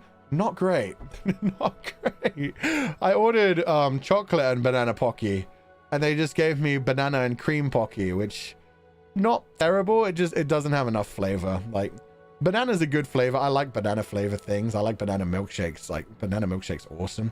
But yeah, that pocky, it's just like, even if you shove like 3 into your mouth at the same time, it doesn't taste banana-y enough for me. It's like the banana on the stick, like the stick overpowers it too much. It needed that kick of chocolate. I was wondering about the banana pocky. Other people might like it. Other people that have like less messed up taste buds to me. Yeah, I like strong tastes. The Calpico is always delicious. I didn't actually mix it with alcohol, but yeah, I normally, if I get lychee Calpico, I'll mix it with like lychee soju, and then maybe sometimes some Yakult as well, which is all like a really good, oh god, lychee soju, lychee Calpico plus Yakult. That shit's delicious as fuck. But yeah, just lychee Calpico in itself, really good, really good. Bro, I'ma fight you on that banana choco pocky. Come at me. If I find it, I buy it. It's mine. Never had kimchi, and I'm curious though. I like most foods. Oh, I love kimchi. Kimchi's amazing. Especially, I love adding it to ramen. It's I don't know what it is, but then like you can just eat a single piece of kimchi and get like a nice little boost of spice, and then you can also like mix the ones into the sauce and just make the sauce all better. Ah, it's just nice. Kimchi's great. Kimchi is just great. Okay, but yeah, don't worry about it. You did nothing wrong asking me to eat ramen. I just didn't know the thing, and so I read it out. Just like the first time I ever read out the whole like Japanese "the moon is pretty tonight" thing. Like I had no idea what people were getting me to say, and it was like, oh, that's what it means. Now I understand. Read that one. Shimomi. We all know Michel acted bad in the past. We may hate him now, but I wanted to know, would we change our mind after knowing his backstory and give him pity? Why are we all and all the characters here? Just to suffer? Well, it's not only that as well. Like, don't get me wrong. Michel's still acting like a fucking dickhead. Like, having a dark past doesn't excuse you from being a piece of shit. Having a dark past, if anything, you should learn to emphasize more with people. It just means that I can emphasize with him that, yeah, I understand why he doesn't trust people and why he's even more scared when it comes to women. Doesn't change the fact that he is acting like a piece of shit. But the good news is, it seems like he has changed his ways, because we also now know him in modern times. We know that he either cursed himself or has been part of this curse, and certainly in modern times, when he's regained a lot of his memory, not all of his memory still. Yeah, he's regained a part of his memory, and he's doing his best to save Giselle now. Like, he's going, there's even the dark ending where he just accepts being the white-haired girl. He accepts forgetting his own life and just being able to see Giselle smile, letting her live in her fake past. But at the same time, he's doing his best to force his way forward through her trauma and get her to remember things. And I can only assume he's doing that so that he can try and show her how bad he felt and how much he wanted to fix things. That he's been trapped in this cycle of reincarnation too, just trying to bring her happiness in some lifetime.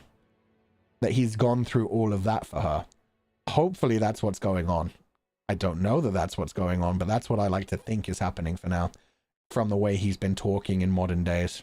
But we'll see. Bye, Fuchan. Bye, Tief. Hope you have a good evening. Emphasizes the flaws of humans and knowing how to deal and move past that trauma. Yeah, he just realized, yeah, he fucked up more than anything. He realizes, oh, she wasn't bad. I was the one who decided she was a certain way just because of, mainly because of her gender. I mean, like, the times as well. But I mean, Michelle should, like, appreciate that a bit more. Lulu, TY for the stream. Futan, you're perfect enough by just being yourself. By you.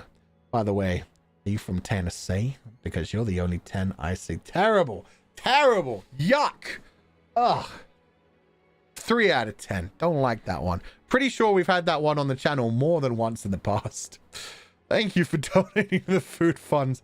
Hope you have a wonderful evening. Oh, chat's being nicer about it. Chat gave a 5 out of 10. God damn it. Chat, why? Red lost set. Otsufu-chan. Oh, damn. Just when you think the other doors were so painful and sad. So much pain.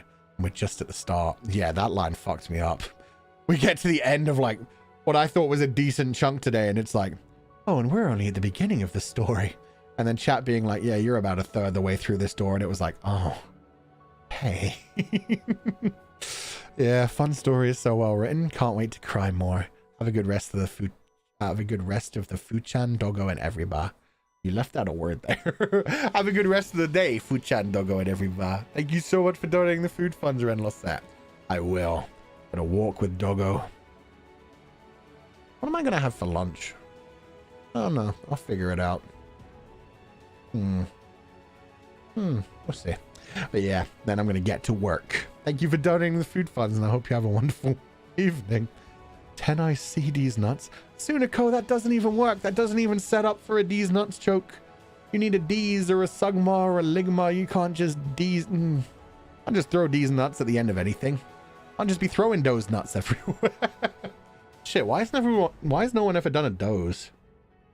Bulldoze nuts. Oh, bulldoze nuts doesn't really work. You can definitely do a Doze somehow, though. Anyway, Almond Pocky. Oh boy, soul crushing pain first thing in the morning.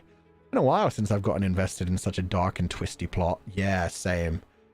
God damn, this one is really well written and really well thought out. Still very afraid for the ending. Thank you for your voice acting as always, and Otsufu-chan. Thank you so much for donating the food funds, Almond Pocky, and I'm glad you're watching things live now. I remember when you could only catch VODs, but now, yeah, you've been joining in a lot of live VODs. Live streams. Thank you so much for being here. I hope you enjoyed the story. Hope you have a wonderful evening, and thank you for donating the food funds. Rest well and have a good evening. Where did that... I feel like I lost myself in the middle of that sentence. It probably ran on and didn't make sense. Rang! Bah! Fuchan cute. I'm not. I am nothing if not cringe. But free. And that's what matters. Nuts D. Spencer. See, that's wow. That actually works really well. I've never heard somebody go for D. Spencer. That's a pun. And a good pun. Compared to the other D's nuts jokes, which are normally pretty shit. You can be both. You could be both. You could be. Maureen. Bah. And TY for the stream, Fuchan. No problem. I hope you enjoyed it. Thank you for joining us, Maureen. I hope you have a wonderful evening. Thank you for donating the food funds. Those are the nuts that will pierce the joke. Okay. That's a bit of a stretch. Now you're just trying to turn it into an anime meme, and it's good. Waking up at 7 a.m. to catch live instead of VODs. Oh my god. The strongest soldier. Thank you for being here. Sorry it is so early. It's like, it's the perfect time for a lot of the other time zones. And a lot of people stream like a few hours earlier than me to like make it a better time for other time zones. So at least I'm not doing 9 a.m. anymore. I've never gone down to like 8 or 7 a.m. Oh god. Yeah, that would be bad. Wait, Fuchan, that was an meme, right? No, that was that's a reference to drill that wait. Yeah, no. Urha's more about like heavenly pillar. A pillar that like holds up the heavens. Piercing the heavens, that comes from God. Tengen Toppa Gurren Lagann? It's Gurren Lagann, right? Yeah, Gurren Lagann. Yeah. Yeah. Talking about like a heavenly pillar in like Chinese things when it comes to dicks. That's a different reference. Heavenly pillar is different from like a thing that will pierce the heavens. Gurren Lagann is also angsty in a way. Heavenly pillar is scum villain, right? They also do it in Urha, I think. They talk about him having a massive unit for one thing. But they also just talk about like the pillar that supports the heavens. Moran is known to be stacked, is what we'll say. It's literally when they described the two characters, Moran and Chuan Ning, when it came to the manhua, when they started releasing the manhua, one of the things that it said as like a defining character trait for Moran was absolute unit. Ranked number 1. There we go. It was absolute unit rather than massive unit, but yeah. Moran's a fun character. They needed to make that known. Jenin, I'll make some noodles because I'm craving for it. Otsu! Hope you enjoy them. Hope you make some amazing noodles for your foods. He is packing. Damn alright, Megan Senpai. Remember when the author on Twitter answered how big it was? Yeah, fucking Meat Bun also gave an exact length. And funnily enough, when they brought out the English translated book, they made sure to point out that they... the length of the book rather than the width. The length of the book happens to be the exact length. So if you've bought Urha's book, the longest side of that book, yep, that's Moran right there. That's Moran. Oh god, man. Anyway, Yume Haya, thank you for donating the food funds. I just wanted to add, I'm here for whatever you play. As long as I'm hearing you talk, I'm happy.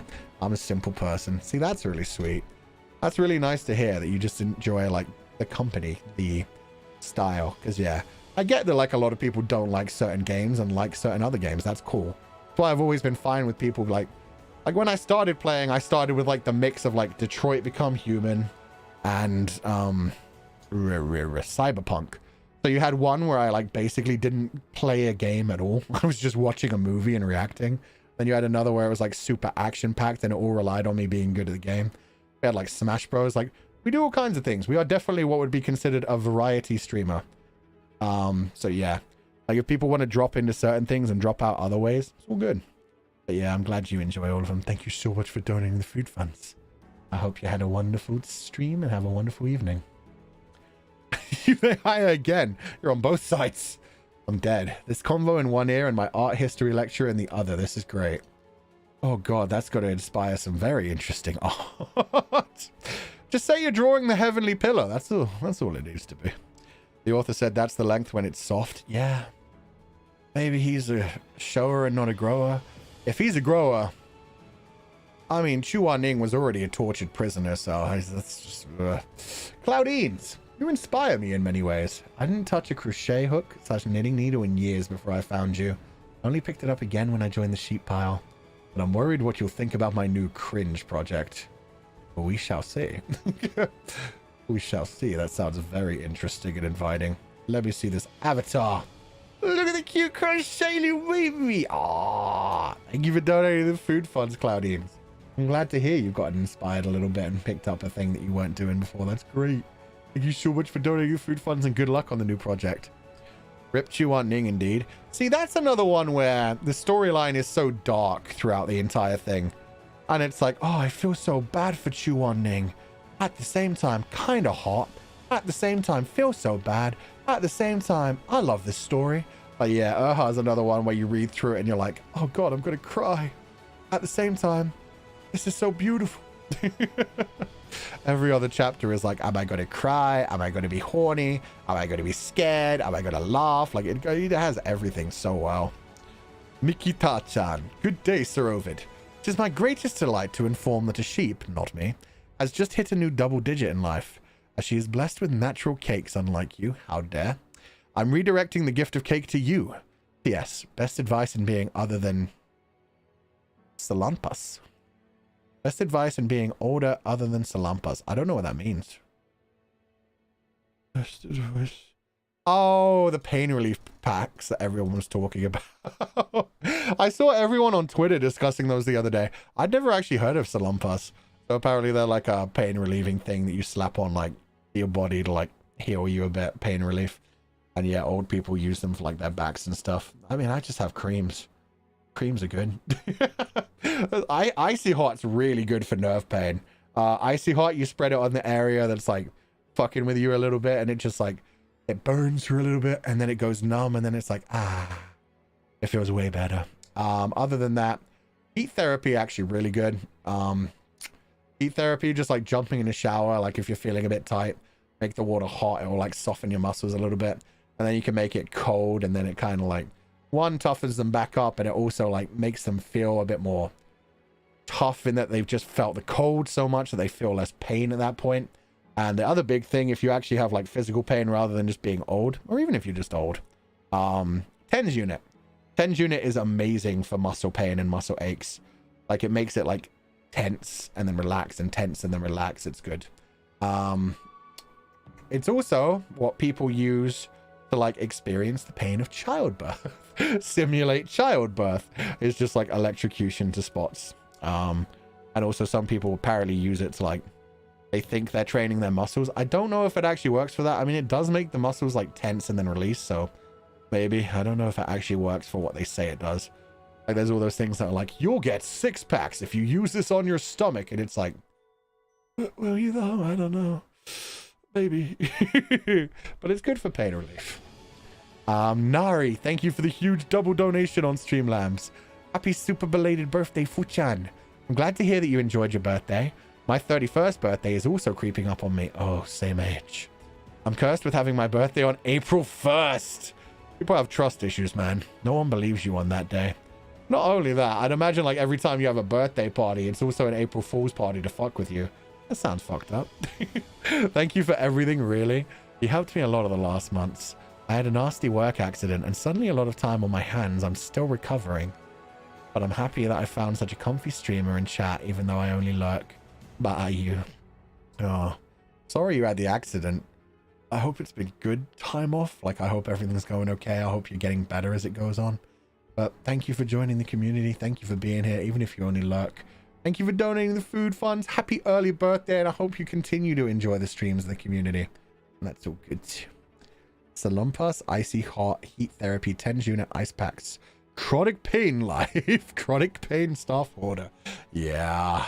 You learn all the different techniques to try and make yourself feel better. Also, just like strengthening all of those parts of your body. Like, your core does so much work to support your entire body.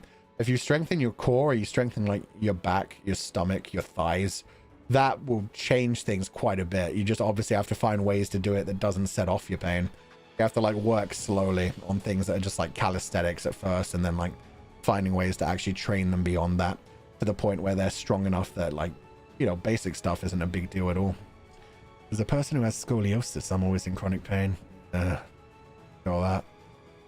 Hope you manage it well. That's the only thing you can really do. My body is a temple, crumbling, patched by salon. Oh my god. Get some flex tape. Seal that shit up with flex tape and you never have to worry about it. Oh my god. And final Streamlabs donation. Mitse Osufu-chan. The reincarnation thing got me thinking about the movie Kagen no Tsuki.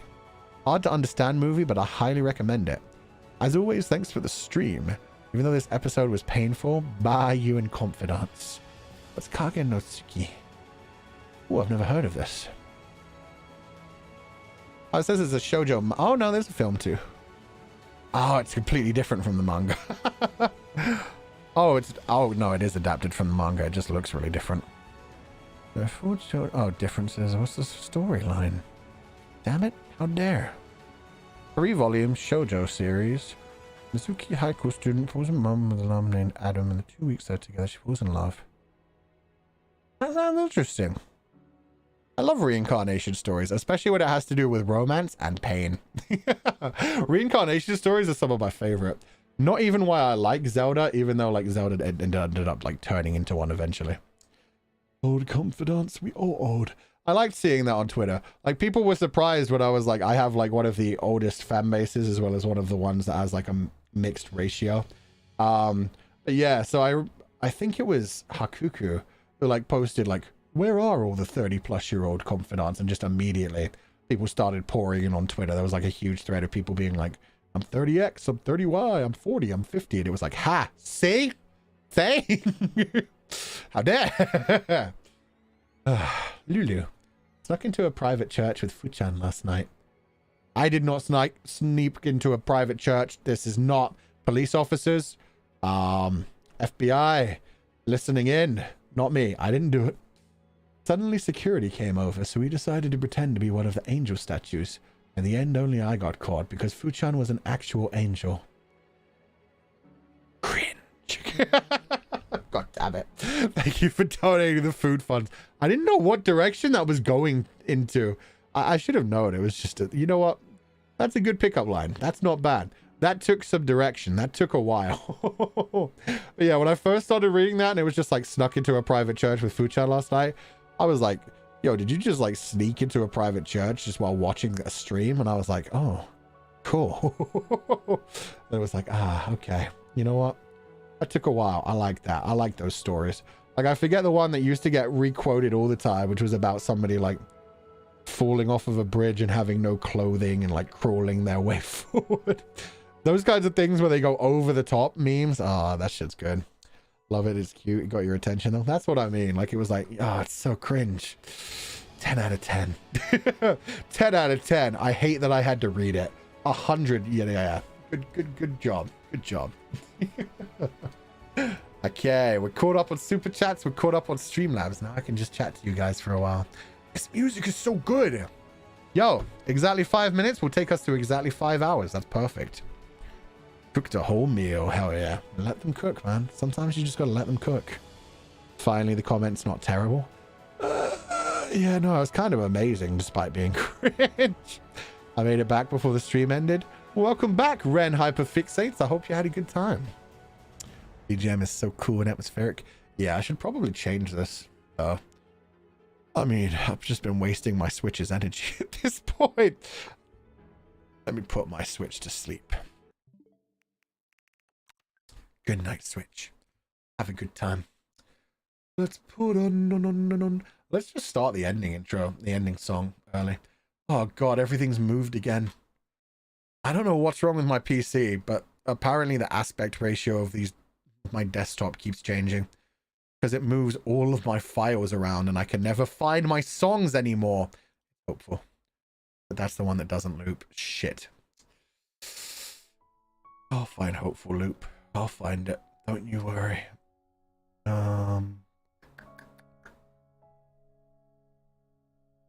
Hello? Hopeful Loop. There we go. Okay, now I'm caught up. Now I'm fine. Sleep switch? Yeah, it's got to sleep now. It's got to relax. Did you ever figure out what caused the sneaky piano? Yeah, I mean, the only reason I couldn't explain it super easily at the time was because it was supposed to be a surprise. It's this thing. This thing. Like, let me turn the sound up now and you'll be able to hear, like, it's back to making the normal, like, legatus sounds. But it had, like, to test it, we just had, like, the basic notification sounds. And so the basic notification sound was just a piano. And so the piano was super loud as well because we didn't have a volume setting at that point. We were still playing around with everything. But yeah, now it's fine. Now it's back to just the boys saying legatus and it works. Who knew it was the Fulgur bar? I'm pretty sure I said to everybody who was at the membership stream because I showed up, like I showed it off at the membership stream and I was like, this is what I'm working on, by the way. And then the next day when the piano came out, I was like, yeah, I think it's this causing it. It makes sense. But just so I didn't spoil it for everyone, like people only saw glimpses of it when I was like trying it out and trying to hide it. I didn't like come out straight away and be like, oh yeah, we've got a new alert box, by the way. It's going to be really cool and like really detailed and capture everything. Oh man, if you can't find a folder in your computer, look in the search bar. I'm good on that. It's just I keep all my music normally at the top right corner of my second monitor on my desktop. So on my desktop rather than everything. And whenever the aspect ratio changes, it just means that all of the files just get randomly jumbled on the two different desktop monitors. It's really weird because it's not like they're even in alphabetical order or in any order that would make sense. They just move around. I do think my computer is haunted in some way. But you know what? It's survived for this long and I'm not going to rebuild a new one until like, I don't know, the next generation graphics card or CPUs are out. I want like an extended Threadripper, a super Threadripper. That'd be great. Saving things on desktop. I mean, it just makes it easy. Because the Stream Deck, when you try to play music on Stream Deck, it's not as good. Like, it uses more RAM than just playing them through, like, Windows Media Player. I don't like to have like the music on Stream Deck. I like to have them just easily grabbable on the desktop. It works. It's just weirdly enough, the aspect ratio keeps going weird and they move. Did the witch curse you? Oh God, I hope so. God, I love Morgana. Give me some Morgana. PC Kun's early April Fool's surprise. Well, it's doing good then. It's having a good time. And I wouldn't want to take that away from it. It's doing its best out here to torture me. Bro, I said relatable. I do that too. True. I think a lot of people do. He's down bad already, and I always will be. Only imagining what Morgana looks like, but it's good enough for me. Sounds of the piano cone echoing through reality. Across time. To curse me. In every timeline. Yeah, that's Morgana's true curse right there. It's worse than you could ever imagine. They're gonna be more gone after that. Oh, Sunico. Not terrible. Not the worst. I've seen worse. There has been worse. Still. 2 out of 10, maybe? That's a hell of a stretch. Is that Yenna? Sheep sheet. You asked for Morgana art. I'll try to deliver. Oh, but nobody knows what Morgana looks like. So don't draw Morgana art if you actually know what Morgana looks like. Oh God, shit! I opened that up to myself, didn't I? But thank you for donating the food funds. If you're just gonna guess what Morgana looks like, or just like draw her as the white-haired girl or the maid, that works. Can't wait to see what you draw. Thank you for donating the food funds. Morgana or lasagna? Always Morgana. How dare? How dare? And Cloud Cat, thank you. Oh, Mr. Ovid's dream Morgana. Oh, okay. Just completely made up. How yeah. The Dark Witch. Somebody just randomly created a maid for some fan art the other day from when I was being down bad talking about going to a sadistic maid cafe. And I like quoted one of the super chats, like one of the like boohee moments. Somebody drew art of that and just made a random incredibly sexy maid. It's just like, wow, okay, yeah, I'll take that. Thank you. That's going into the album of fan art that I always love. Cloudcat, the foo, blessings for your every day. That's all, and have a good one. Aw, thank you so much for donating the food funds, Cloudcat. Blessings for your normal day to you too. I hope you have a wonderful evening. What else was I gonna say? Yeah, people were asking me why I didn't play like the original song at the end of last stream. I said I'd play it at the next Zatsudan stream. Because the next Zatsudan stream, there's a couple other like projects I want to go through as well. There's also a couple of like birthday projects from Billy. So they didn't get put onto YouTube and they didn't get put onto Twitter. But there's a couple of projects that were on Billy that I want to like showcase as well. Some which have original music and some which have some which I'm just going to have to play music over and just show the animations for. There's one like really emotional one that captures like some of the past pain. Not past pain. Some of the past, like some of the things that other like videos have done in the past where they're like super emotional. But yeah, there's a couple of Billy ones there too that I'll be going through. As well as some ones that I missed, including the original song, which yeah, there's going to be a few. Yeah, that'll just be a small part of whatever the next Zatsudan is. The next Zatsudan will just be like chatting and catching up anyway. Because we play a lot of games sometimes where they do go on for like 4 or 5 hours and then I'm like, I can't do chatting today. We sleep now. That probably would have been, well, I mean, this will probably definitely be Fata Morgana next week.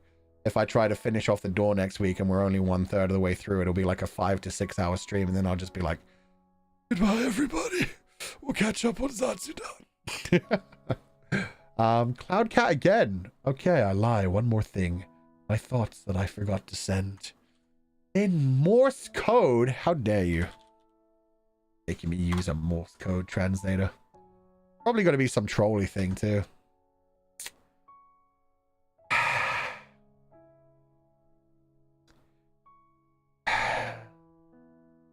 Disappointed. Not angry. Just disappointed. It just says who is Steve. It says Moo is Steve Jobs for one thing. There's an M instead of a W. It's not even a good meme, man. It's not even, no, it's okay. Make the Borg work? I mean, it made me work, but to what end? To what end? Anyway, thank you all for being here for the stream today. I hope you had fun. I did. Fata Morgana, always amazing. Story continuously developing and fucking with me. Why are we here to suffer? Yeah, sounds about right. MOO? No, it was MHO, so it was just the W became an M. They just slightly got off on the actual dots and dashes. Thank you all for joining me. Tomorrow we have a day off. On Friday we're coming back to... Oh, we're playing Dredge. We're going fishing. We're finally going fishing. And all the reviews of Dredge have been really good so far as well. So it looks like it's going to be a fun time. I was always looking forward to it. Like the basic things for it looked good. Like all the previews I saw. But the reviews have started pouring in already for the advanced copies. It looks amazing. It's supposed to be a nice balance of like calm fishing sim and also Lovecraftian horror. So it's a nice double hitter of it being like a horror game and a fishing simulator, which is nice and chill. So it should be perfect for a stream where we get some scares here and there. There's some story involved, as well as just chill fishing time, going out and catching some fishies in the water. And then on Saturday, obviously, you know what we're doing. It's Batsu Day. It's Batsu Day. So with that said, thank you all for joining me. I hope you enjoyed the stream today. We'll be back on Friday. And yeah, as always, do not be led astray, my confidants. And I will catch you guys next time. God, I really need to make one key for these things. This is fine. And I changed too early anyway. I still need the looping one on, you idiot. Fuchan, you dumbass. Okay, as usual on the way out, I would like to say a special thank you to everyone who joined the membership today. Everyone who's joined for the first time. Well, there's a lot of people who joined for the first time. Why do we keep getting new members? It's wild. Thank you all. Everybody who's rejoined, and everybody who donated sheep to the sheep pile, including ASY. I'm going to say that's Azzy, Erinini, Super Kid Official, Maigor, Ageha Snow, and thank you for the beautiful assets, Ageha Snow, Nicole, Uneka, Turtle Cute, Turtle do be cute, Riffish, Melanie Primus, Cami 0428, Beate, Alda, thank you so much for the 10 gifted membership. Hade, Linyar, Solarbean, Ardev, Nrefnot, Kani Kama, Yehai, Jasmine Kikuchi, Udaru, Mari, Ruby the Wolf, Akari, Bunny, Dorothea, Surakula, Giselle, Nachos, Bengao, Aslif Alia. Oh my god. I'm gonna have to translate that name. I'm very sorry. Thank you for donating food funds. I'd like to wish you a happy belated birthday, Fuchan. Thank you for being in Noctix. Thank you so much, Babu Yama Babu Taro. Cute name, Babu Yama Babu Taro. Thank you so much for donating the food funds. Arigato, and have a wonderful evening. And Luther, Mini Sliva, Mono Ingram Alt, Maddie, Zerfix, 621 Roji, thank you for donating the 5 membership. Xenia, thank you so much for the 5 gifted membership. Elsa Ting, Yan Tong, Adoro Obscura, thank you so much for the 5 gifted. Chewing, Jojo BB. Oh my god, Adoro Obscura, thank you so much for the 5 more gifted. Thank you for the 10 gifted membership. Cloudcat, how dare you with that message? How dare. Yo-Yo Nashi, Miyu, thank you so much for the 20 gifted membership. That's so sweet of you. Hope you enjoyed the stream today. Yin, Tamago, and Yin again. That's a different Yin. 2 different avatars. And Yin, welcome to the membership. Chimu, thank you for donating and gifted to the membership. Thank you so much. And Luther, thank you for donating and gifted. Thank you. Aruhei, Nixie, thank you so much for the 5 gifted membership. Naito Kato. Oh, Naito Kato. Thank you so much for donating to the membership. Kumumu. And Miss Jerry Lawliet, thank you so much for gifting 5 donated membership. JJA. Jessica Lee, thank you so much for the 5 gifted membership. Lily Scootaday. Oh, Babuyama Babutaro again. Welcome to the membership yourself. Lily. Moon Dong-sang. Shirayuki. And finally, Maigor. Thank you all for joining the membership. I hope you enjoy your stay here. And as always, I will catch you guys next time.